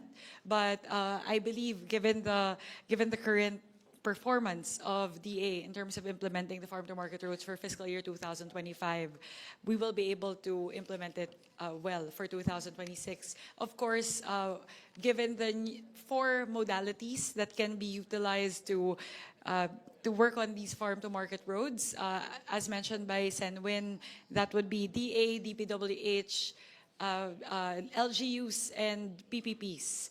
That would definitely accelerate the implementation of farm-to-market roads. So with the safeguards in place, we are confident that we will be able to implement the 33 billion rather that is proposed for farm-to-market roads in fiscal year 2026. Mr. Chair, sorry, but Your Honors, when I asked a while ago, the chairman of the budget for DA said that 2025, it is DPWH is still implementing for 2025. Her Honor is referring to DA. So what do I not understand? Oh, yeah. So for 2025 po, yes, that is correct. The current implementation, the 83%, is DPWH. Is DPWH. Yes, okay. So therefore, my concern is still stands that walang record si DA on their ability to implement, added to the facts raised by Senator Marcos that they have 3 engineers. So that you know what I mean? Like, I Yes. appreciate the numbers you're giving me, but that's DPWH, not DA. So we're transferring it now to DA, giving them an additional budget to work with, and they have no experience except from 10, 11 years ago. I'm just putting that on record. That is the concern that I have, in as much as I super want to support countryside development. Thank you, Yun lang, Sen. Mr. President. With Mr. that Chairman. po, we are actually expanding the modes, the modalities that can be utilized. So apart from just DPWH, as it currently stands now, there would be DA and LGUs and the PPPs. So if DPWH is able to perform at 83%, hopefully with all of the four modalities, they would be able to easily hit the 100% target for 2026. But I understand the concern po. It's really, DA has to beef up their manpower, especially for BAFE. Mukha po talagang they're very short-staffed to be able to implement all of these. But we'll take a note. Actually po, there's a 1% administrative cost. And I believe they requested for that. So they would have more validators, more inspectors within their engineering department. So that should help address the concern with regard to manpower. Senator Kiko. Yes, if I may also add an additional special provision, another safeguard, validation of project costs prior to the procurement of any FMR project, the detailed engineering design, program of work, and approved budget for the contract shall be subject to technical review and cost validation by the DA BAFE, taking into account prevailing market prices, standard unit costs, and site-specific conditions. So that too will be an additional safeguard in terms of ensuring that we are able to safeguard on overpricing of the infrastructure project, the farm-to-market road. Related to that po, because currently in the new way that we are tagging the farm-to-market road projects, there are coordinates that mark the start and the end of the projects. The only danger there is once you have a reduced cost, ideally, you would be able to translate that to a longer road than what was initially programmed. So perhaps the proposal is for us to be able to put in a special provision also under the FMR that allows us to utilize whichever savings to augment the farm-to-market roads. Para lang po, kasi baka po makuha, kasi may clear start and clear end kasi yung kalsada na nakalagay ngayon. So hindi po basta-basta na pwedeng habaan lang kung meron pong savings. So that's something that we're proposing to be added as well, if in relation to recalibrating the prices. Mr. Chair. Mr. Chair, yes. Senator Amy first, then Senator Lauren. Yes, sorry. Hindi ko alam kung ano pang mga safeguards ang mailalagay. Hindi tayo nagkulang sa paglagay ng budget nung nakaraang budget ng GAA 2025. Kung maalala ninyo, para sa FMR, 23 billion po ang naka-appropriate. Ang na-release, halos kalahati lamang, 12 billion. 11 billion, puro FLR. So, hindi tayo nagkulang. Ang problema, kahit ano pang halaga ang ilalagay natin, kapag in FLR, ang halos kalahati, lokohan na rin to. Kaya, anong safeguard? Kanina, sinabi nyo, magse-safeguard. Anong mailalagay dyan na talagang i-release yung buong buo yung halaga na ilalagay natin? Kahit napakalaki pa niyan, 30 to 40, kung anong gusto ninyo. Hindi naman pala rin i-release Anong silbi niyan? Yan ang nangyari last year. Yun lang. So if you will have a look, the appropriations in GAA 2025, 23 billion, actually released was a mere 12 billion. For later release was almost the same amount, 11 billion.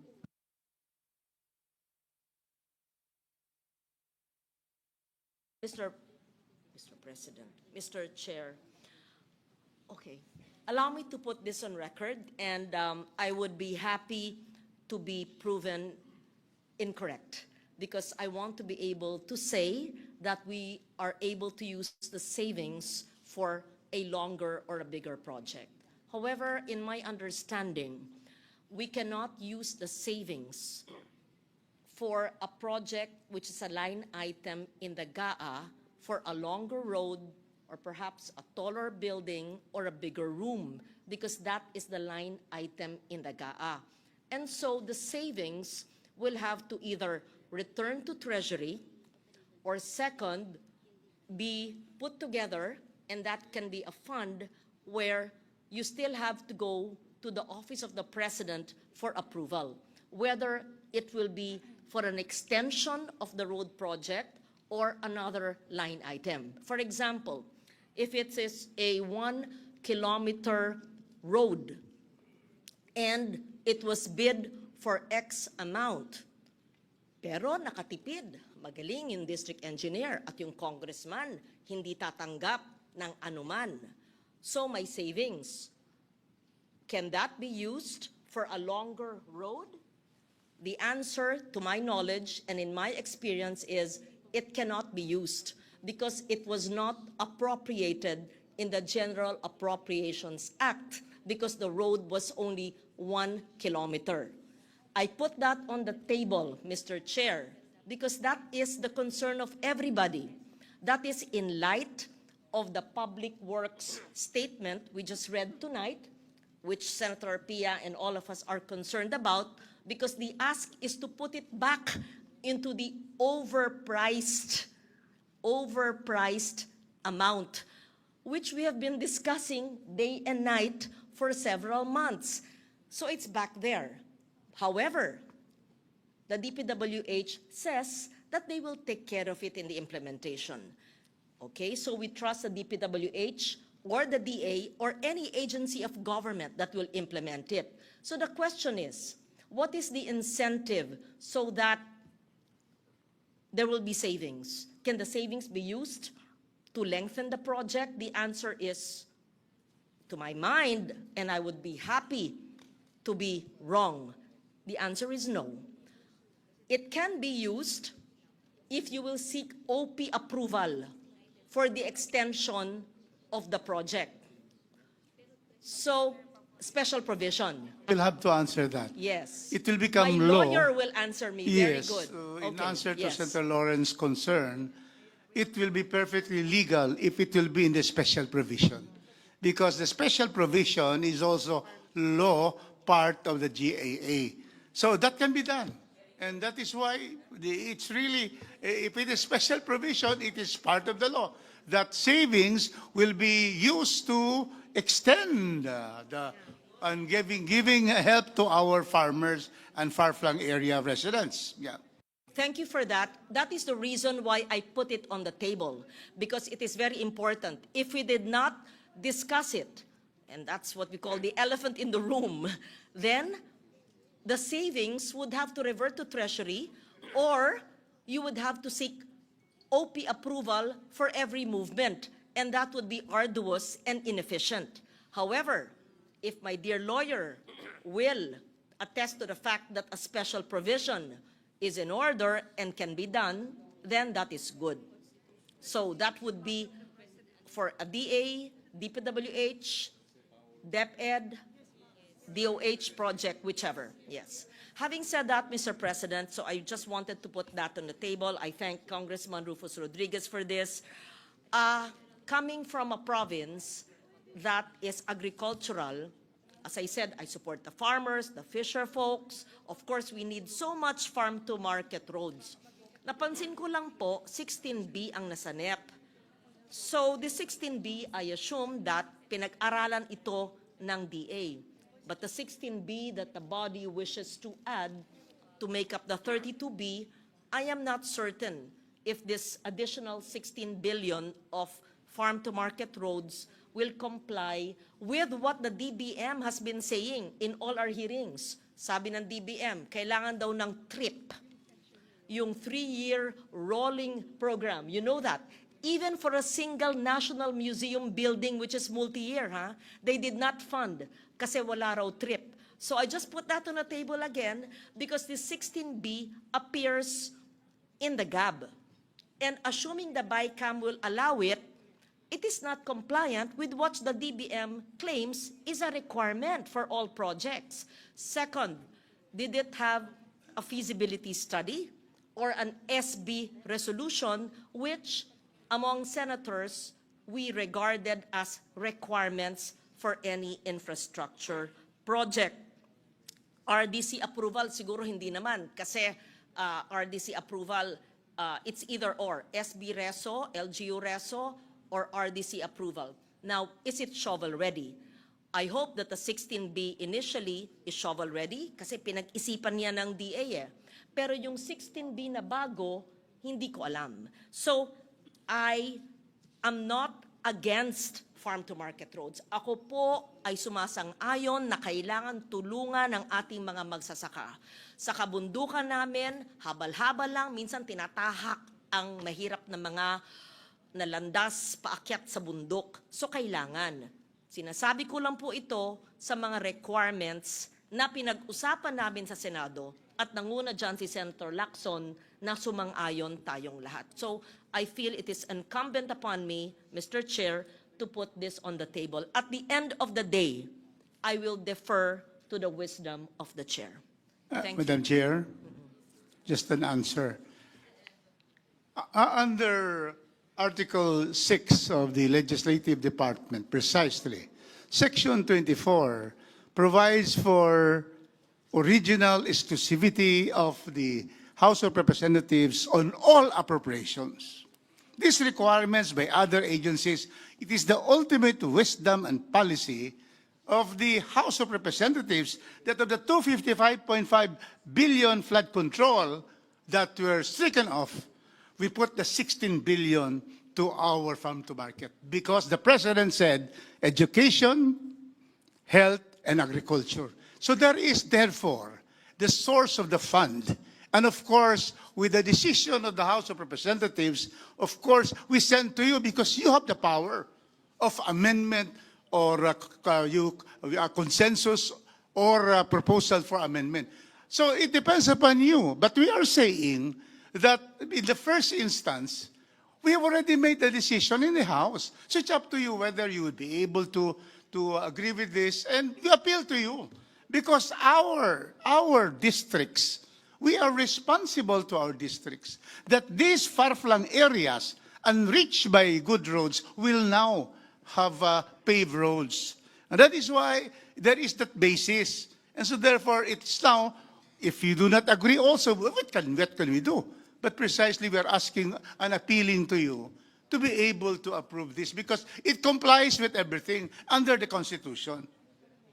Thank you for that, my dear lawyer, my friend, Congressman Rodriguez. Gaya ng sinabi ko, ako isang ayon sa farm-to-market road, basta sumasang-ayon sa requirements. And I have expressed my concerns, my reservations, and I understand the needs and the requirements of district representatives, especially those coming from the Visayas and Mindanao. Yes. Mr. President. Session suspended. Bicam, and I think we have discussed this matter quite lengthily. Yes, Point. The panel, Senate panel, was using Section 70, authority to use savings. No, it is Section 81 on the general provisions. Let me read now. It is augmentation, not use of savings. And what is Section 81? Rules on augmentation. Augmentation is the act of the constitutional officers authorized to use savings in the respective appropriations in this act to cover a deficiency in any existing item of appropriation within the respective offices, and deficiency in an item of appropriation may result from, number one, unforeseen modifications or adjustments in the program. B, reassessment in the use, prioritization, and distribution of resources. And here is the most important provision. An item of appropriation shall pertain in the amount appropriated for an activity or project authorized by this act. And here is the clincher. The particulars of the expenditures to be funded from saving should be within the scope of or covered by an existing activity or project. So we use Section 81 on this, not on Section 79 on the authority to use savings, which the President and the Senate President and all the heads of offices are the ones entitled. So this is the rules of augmentation under general provision. I maintain that under this provision, if there's any saving, it talks about savings. Augmentation is the act of the constitutional officers authorized to use savings. You see. So therefore, this can be done by the DA and also by the project itself, especially if there is also a special provision. Special provision, because it will pertain now to these farm-to-market roads, you see. So there's a support already in the general provisions, rules of augmentation. So I submit that this is really legal and this can be done. We just request a special provision because we are talking of FMR. This is general already. It is already a basis for a special provision. Thank you, Mr. Chairman.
We would appreciate the actual language from a legal guru like yourself, a legal luminary. So, Kong Rufus, if you can help the committee craft that language, and we would really appreciate it. And then we can also have something to hold on and study. Thank you, Mr. Chairman. We'll do that, Mr. Chairman. Okay. We will defer, Senwin, to our Chairman of Constitutional Amendment. Correct, So, yeah. our legal We also luminary have in the our House. Chairman of Constitutional Amendments here. So both chairmen can work together to Perfect. craft that provision. I'm a little bit younger than Congressman Rodriguez, so I will defer to him. All right. So again, let me reiterate. We've mentioned safeguards to implement infrastructure projects this time in this budget, making sure that the budgets are line item in the budget, together with technical descriptions, station numbers, and we made sure that all of these projects are identifiable. No? And that includes farm-to-market roads. No? And Senator Kiko also provided more safeguards. Number one, for LGUs to implement PPP, also uploading the technical description through a dashboard. I saw that special provision. And they also added citizens participatory audit in this in the implementation of these projects. Validation of project costs. And the validation of project costs. So all of these will be embedded in the General Appropriations Bill. So with that, I think, is there any motion? With that, the very extensive discussion, I think that lasted for 2 hours, close to 2 hours. We've put in the necessary safeguards to ensure that the farm to market roads for next year will be implemented well. And with that, I once again put forth the motion to adopt as the amount for repair, rehabilitation, and construction of farm to market road projects in designated key production areas to be 33,9,763,000. Is there any second? Second. Duly seconded. The motion is hereby approved. Thank you very much. Thank you. Thank you again to our colleagues in the Senate. I believe that with the safeguards that we have, that came out of our discussions, definitely we'll be able to implement the farm to market roads next year in a good way. All right. So we go back to. Mr. Chairman, just before you move on, I just want to put on record my standing reservation on this. There's no intention to delay the proceedings. I commit to study this further. All the discussion here I take seriously. Obviously, I won't even say that, you know, I support the concerns of the congressman because I'm a senator of the whole country. I want to see countryside development. Rest assured, that is what's in my heart. But I cannot stand to see corruption continue to happen. So my job is to continue to read, to study the records, the recommendations, and to really understand it. Because when I read DPWH statement, to be honest, I don't understand it. I don't understand what will happen to give me the assurance that I can tell the Filipino people that pumayag kami sa mga ganito dahil may assurance kaming naiintindihan ko. So kailangan ko intindihan, Mr. Chairman. I hope you can also understand that I need the time to study it over the next few days. Thank you. Thank you, Senator Pia, and we will work with you, Senator Pia, on the additional safeguards if need be, and we can work together in making sure that the projects are implemented without any corruption and also to its fullest intention. So, yeah. Thank you. Mr. Chair. Yes. I wanted to reiterate my reservation, just like Senator Pia, although I explained already some of the concerns, and I strongly feel that farm-to-market roads are needed but must not be distributed according to congressional districts, but must be distributed or implemented according to the need of the area, based on population, based on the land area, and others, not through politically divided districts. So that is my position. I also would like to put on the table my reservation. Thank you. Well, Mr. Chairman, I forget to mention, but we had already previously agreed that the implementation of these farm-to-market projects should be consistent with the master plan of the Department of Agriculture on the farm-to-market road network. So it has to be within and consistent with that network. And the coordinates cannot be produced if those farm-to-market roads are not in the master plan. So it has to be in the master plan first in order for them to produce those coordinates. No, and that is the policy and the procedure of the Department of Agriculture. We'd just like to manifest, so we'll push DA to actually do a more extensive job in developing the master plan. A lot of like the furthest areas are actually not included in the master plan. So kailangan lang po, mas paigtingin lang nila yung punta talaga sila sa mga dulo ng iba't ibang mga lugar para po talaga pag plinot po nila yung master plan, sigurado po lahat ng mga gida areas saan po talaga kailangan yung farm to market roads kasama po sa master plan. So just a manifestation po. Thank you. Mr. Chair. Yes. I also would like to say that I also have reservations on this. Kasi po, 33 billion, napakalaki pong halaga. I know, I mean, our farmers need this. Ang problema ho dito, yung mga tao, the people are watching right now, baka isipin, Wala nga yung flood control. Dito naman ngayon sa farm to market, ito po ang iisipin na dito naman magkakaroon ng problema. I mean, lumipat lang from flood control dito ngayon sa farm to market, magiging source ng corruption. So, ang punto ko lamang, Mr. Chair, is like siguraduhin talaga natin na when we say na may mga safety measures or guards in place, na talagang kailangan ma-implement yung mga safety measures na yun. It's 33 billion, Mr. Chair. Oh. That's not a joke. It's a big amount of money. Wala na pong farm to market, flood control. Baka sasabihin naman tao, dito na naman itong mga mambabatas natin, nakakita na naman kung saan kukuha ng budget, 33 billion. Yun lang po, Mr. Chair. That's my reservation. Thank you. Mr. Chairman, sorry, I still have addition. Nabanggit po ng kasamahan natin si Senator Tulfo na 33 billion, no? But I was telling Senator Lauren, I think we're talking about 43 billion because there's 11 billion from 2025 that was never released. So what DA will have available to them, or that 11 stays in DPWH, is 44 billion. Wow, that's a lot. And we have to remember that this amount is roughly 16 billion and it's almost times 3. Kasi times 3 is 48. So it's a lot of money that will now be going to farm to market roads. And I'm a little bit surprised to hear that it did develop pa yung master plan.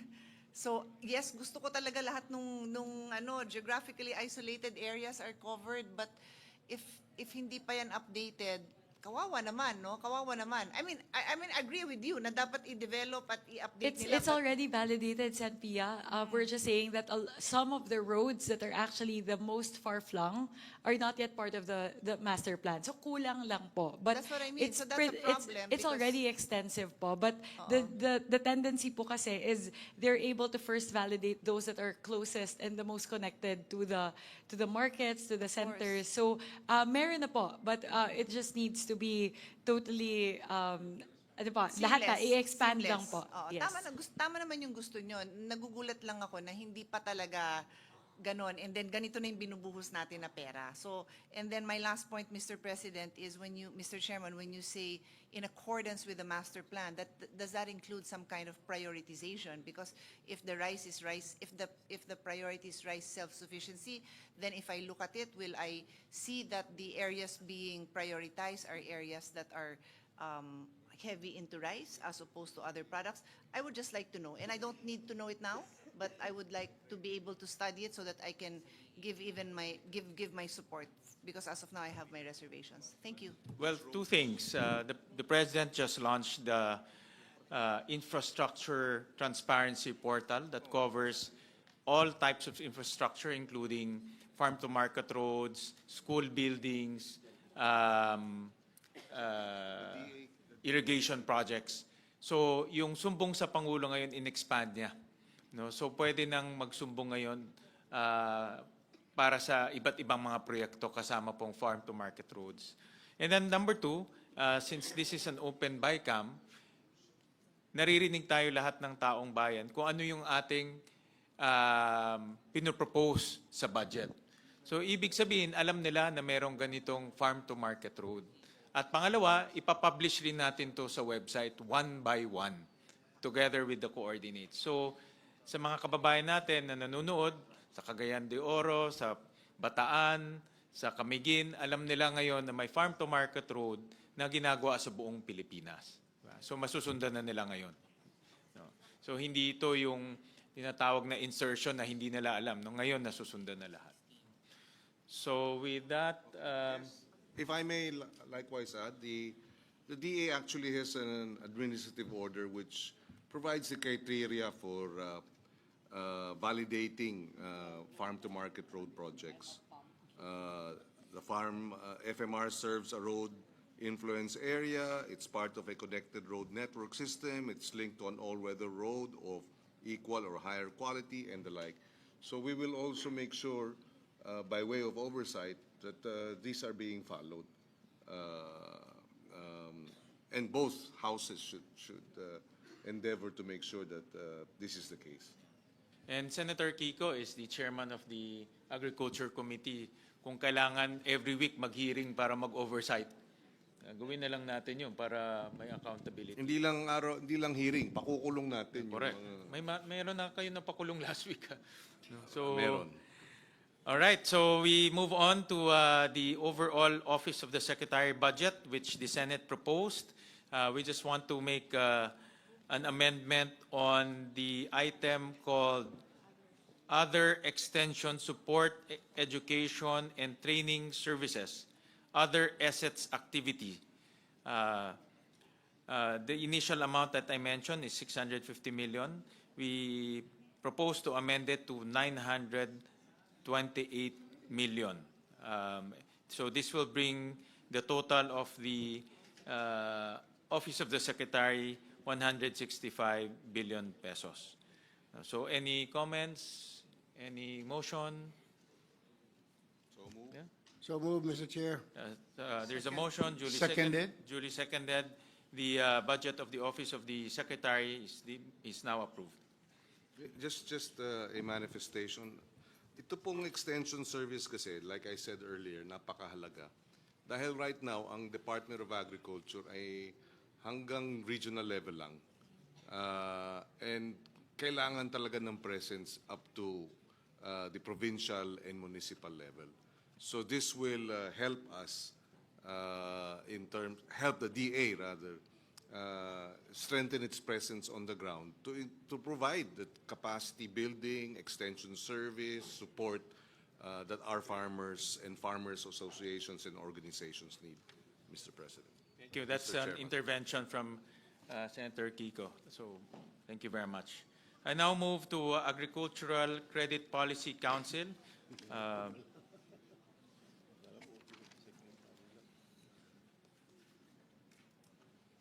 Huwag kayong mag-alala, tapusin na lang ho natin tong Department of Agriculture. Mga 2 hours pa po. No, just kidding.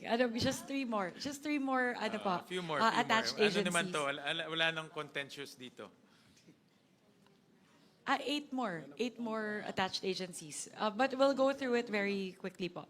Agricultural Credit Policy Council, on the part of the House, we propose to, the HGAB reflects the same amount as in the NEP, which is 2.7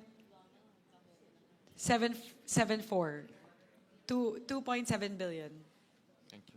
On the part of the Senate, we proposed 3 billion, 24 million from, this is for the Agro-Industry Modernization Credit and Financing Program Administration. Another proposal again from Senator Kiko. So any motion, any comments on this? Without any objection, the House concurs. Yeah. Thank you very much. To the Bureau of Fisheries and Aquatic Resources.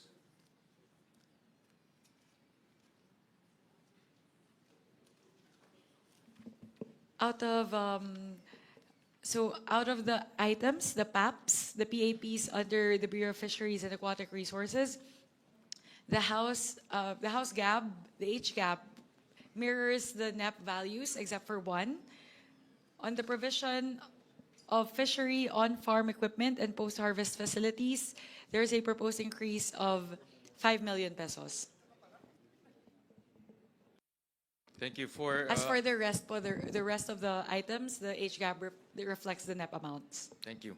On the part of the Senate, for Bureau of Fisheries and Aquatic Resources, we propose 11.7 billion. For General Management and Supervision, 641 million. Development of Organizational Policies, Plans, Procedures, 641 million. Fishing gears / paraphernalia distribution, 296 million. Fisheries production and distribution, 2 billion. Operation and management of production facilities, 1.2 billion. Provision of fisheries on-farm equipment and post-harvest facilities, 74 million. Market development services, 145 million. Monitoring, control, and surveillance, 1.4 billion. Quality control and inspection, 224 million. Quarantine, registration, and licensing, 173 million. Coastal and inland fisheries resource management, 521 million. Extension, support, education, and training services, 1.1 billion. Mobile water treatment and desalination system for sanitation, community health, and livelihood support. In fisheries household, 150 million. That's it. Any questions or any Move to approve, Mr. Chair. second? Duly seconded. The budget of the Bureau of Fisheries and Aquatic Resources deem approved. For the Carabao Center, Tayo na, Carabao. Laki nito. Carabao feeding program. wala, no? 1 billion.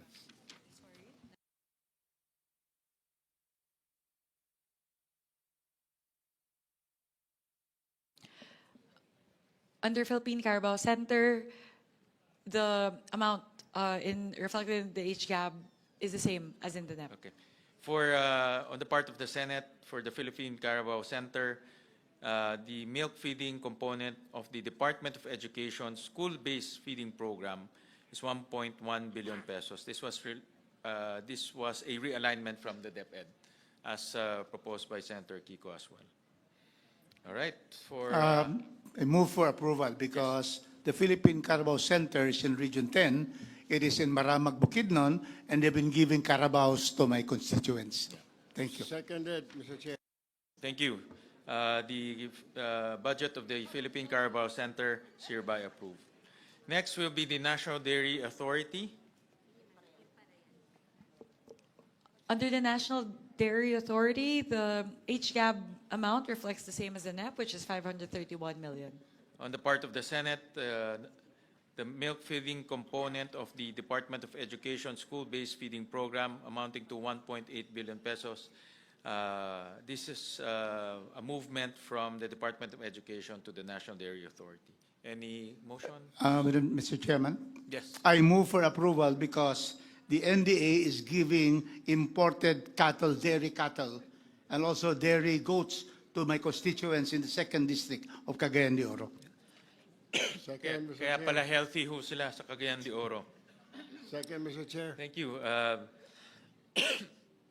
The budget of the National Dairy Authority is hereby approved. Mr. President. Yes, Mr. Chairman, just very quickly, one of the reasons why we transferred it to the Philippine Carabao Center as well as the National Dairy Authority from the Department of Education is because this now allows our dairy farmers to be able to sell directly their milk products to the schools and the school-based feeding program, thereby augmenting their income, increasing their incomes, and providing them additional livelihood. This in turn will increase their incomes and will benefit the local economies where the dairy farmers are located. thank you, Senator Kiko.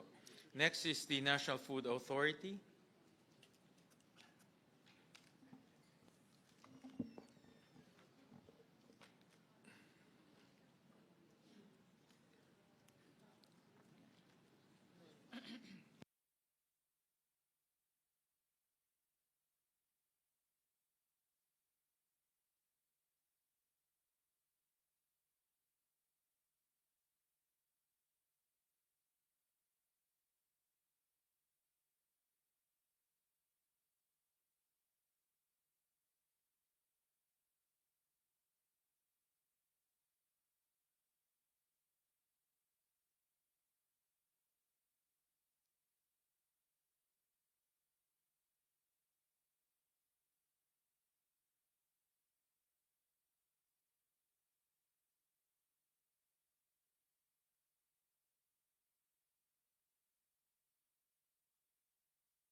My apologies. For the National Food Authority in the HGAB, it in the NEP, there's actually no amount for establishment, repair, and rehabilitation of post-harvest.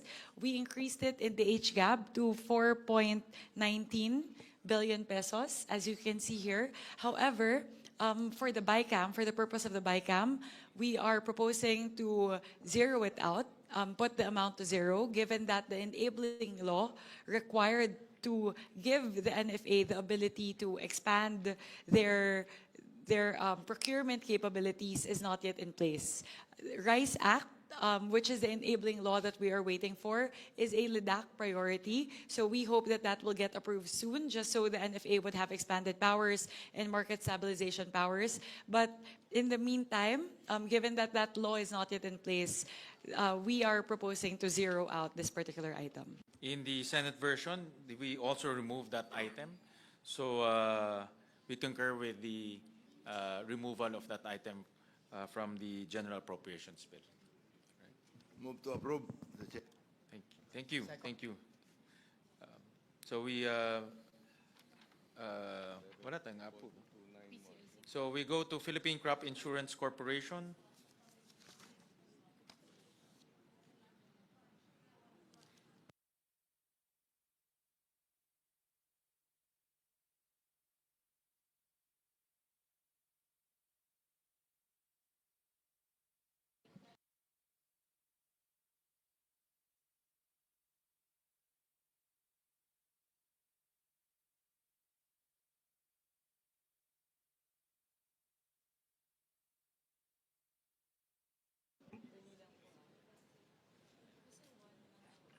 Bakit ang...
For the Philippine Crop Insurance Corporation, the House proposes an increase of 1 billion pesos from the NEP level of 4.5 billion pesos to 5.5 billion pesos in the HGAB. We are doing this so we can provide crop insurance to more farmers, especially in times of calamity, kasi ang nangyayari po ngayon, kahit magkabagyo po or magkaroon ng kalamidad, wala po silang insurance. So, kailangan pong paigtingin natin yung pagbibigay ng crop insurance sa ating mga magsasaka. So, the House is providing an additional 1 billion pesos for crop insurance. On the part of the Senate, it's we propose for the Philippine Crop Insurance Corporation 6.5 billion pesos.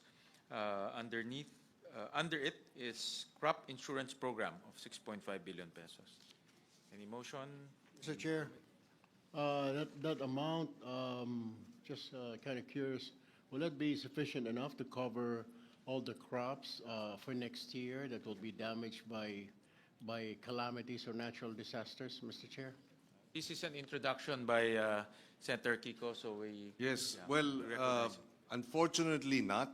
In fact, the damage to agriculture this year is about 15 billion already. No? So,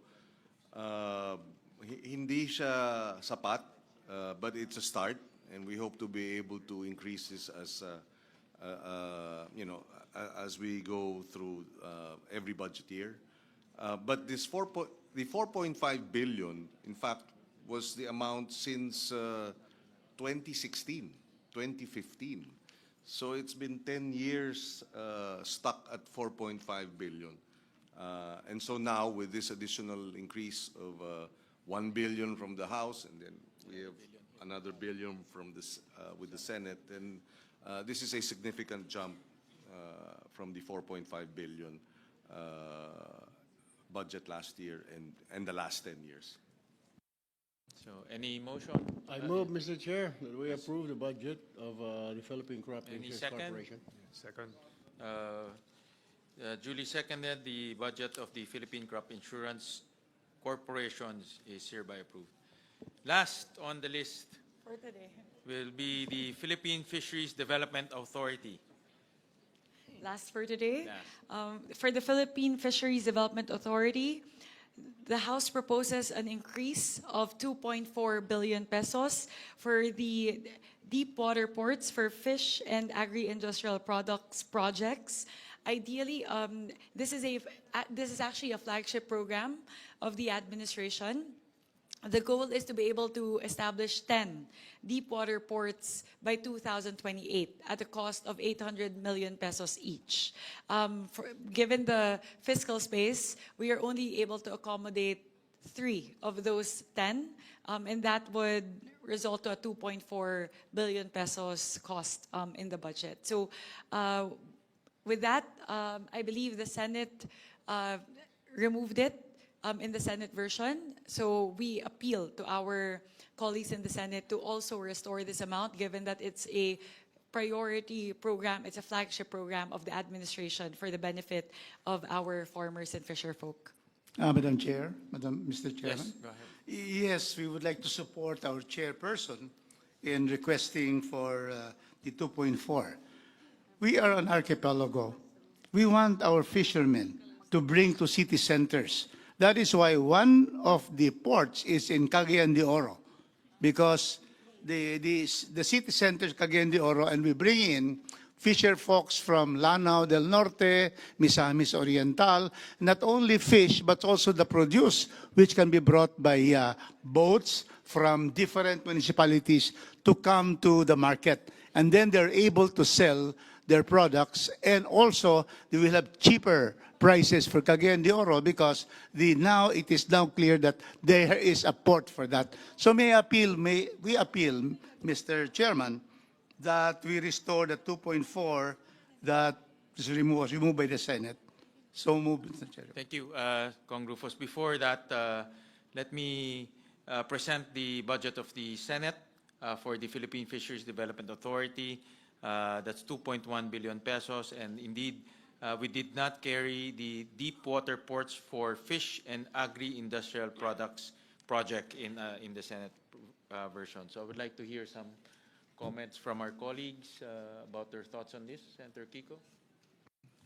Well, as Vice Chairman of the Subcommittee J, we actually endorsed the 2.4 billion. But we were informed by our chairman that because of the fiscal space, it could not be accommodated. So while I am committed to defend the Senate version, I share the concern and the desire of the House to have the 2.4 billion included in the budget of the Department of Agriculture.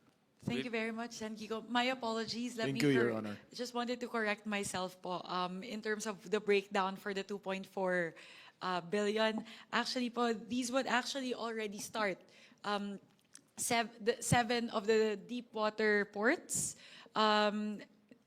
That would be Abra de Ilog, Occidental Mindoro, Dapitan City, and Zamboanga del Norte, Pantao Albay, Puerto Princesa City, Palawan, Surigao City, Surigao del Norte, Cebu Province along Talisay and Cordova, and Navotas Fishport Complex, all amounting to 2.4 billion. So actually, we are not only funding 3, but actually 7.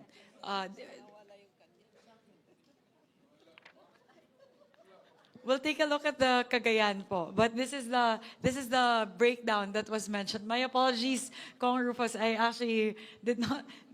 Well, I just noticed. in fact, in the hearing, it was very clear that Cagayan de Oro will have a fish port. And that is why I'm surprised that I'm now fighting for this, and there's none for Cagayan de Oro. So can you just include that, because we really need, we are in the Mindanao Sea, very rich, fertile. It was just transferred fisher- to Palawan, compañero. You just add na lang, you just add, because it's not big, it's only 60 M. We'll confer po with the Yes. PFDA, as Thank you. this is actually their proposal for the 2.4 billion. So we'll confer po with the PFDA. Thank you, Mr. Congress. Madam I'm Chair. unable to commit as of now, but I will confer po on your behalf to the PFDA. I may be mistaken, but I think there are appropriations for ports, but there are also appropriations for deep sea ports. So perhaps I could be mistaken, but perhaps the Cagayan de Oro port project is for the fish port, but not the deep sea port. I think it's also deep sea, because Mindanao Sea, when you move a little further from Cagayan de Oro, it's deep.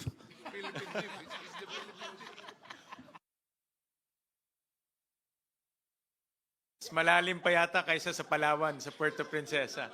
Senator Pia? Mr. Chairman, I'd like to express my support for this project. As I said earlier, under the Sustainable Development Goals, the #1 Sustainable Development Goal is no poverty, and farmers and fisher folks, to be very clear, are the poorest sector in our country. So if there is fiscal space, I would like this project to be prioritized. And to be clear to our colleagues and to everyone listening, these are the kind of projects that I feel should be prioritized. Not that I'm against access of our countryside, rural areas to roads, but parang ito yung talagang malalim yung effect nito, kasi directly to their livelihood, and it's something that veers us away from that controversy lang. Kaya support ako dito kung papayag kayong lumipat pa dito yung ibang project ng madagdagan ng deep sea port kay Congressman Rufus. I even support, kasi gusto ko lang ilayo yung sarili natin dun sa controversy. Yun lang naman po. Thank you. Madam Chair? Yes, Representative Brian Yamsuan. I have worked closely with the PFDA during my stint as chairman of Aquaculture and Fisheries in the House in the last Congress, and I see the need for these projects. Really, they need this. The PFDA needs it, not only them, but the people around those areas na makikinabang pagka naibigay natin yung proyekto. Yung activity, yung economic activity, gaganda. Yung ating mga fishermen, medyo magkakaroon ng productivity, yung kanilang mga kita. And I think yung food security natin, importante rin ho yun. And of course, pag gumawa pa tayo ng mga additional projects that will complement with the deep sea ports, yung mga food production hub natin magkakaroon ng lugar para unti-unti natin maisaayos. So I fully support the increase in the budget of PFDA. Thank you. Let me also express my support to this project. Like what Congressman Rufus mentioned, we are a archipelagic country, and logistics is really challenging in our country. In fact, mas mahal pa logistics inside the country compared to delivering to outside of the country like Hong Kong or Taiwan because of logistics. So the more infrastructure for logistics, the better for us, including ports, because ports is the mode of delivery for cargo. So let me also express my support for this project. So with that, any motion? Move to approve, Mr. Chair. Second? Second. With that, the motion to include deep water ports for fish and agri-industrial projects is deemed approved. Thank you very much once again to our colleagues in the Senate. This is a very important project, and I'm happy that we were able to find the fiscal space to fund the project. Given the plan of the PFDA, this is going to be a 3-year program, so it would require 1.85 billion next year and roughly 600 million in 2028. So hopefully we can sustain it to make sure that the 7 ports are completed by 2028. Maraming salamat po. Mr. Chairman, we thank you, Cagayan de Oro, because we will now have a deep water port. In fact, the Philippine Deep is in Mindanao. Philippine Deep. Thank you, Mr. Chairman. Maraming salamat, Kong Rufus. With that, we'll terminate our first round of BICAM. I think we have covered many grounds. We'll resume again tomorrow, 2 p.m., same venue. So maraming salamat po and good morning. We'll to all of confer you. lang po, Sen, when 2 p.m. is okay with everyone? All conferees are okay with 2 p.m.? Yeah, para makapag-mass muna. Thank you. Thank Sounds you. good. Thank you, Counterpart. Sen, when we concur, 2 p.m. tomorrow. Thank you very much. Senwin will officially suspend. This bicameral conference committee hearing is hereby suspended.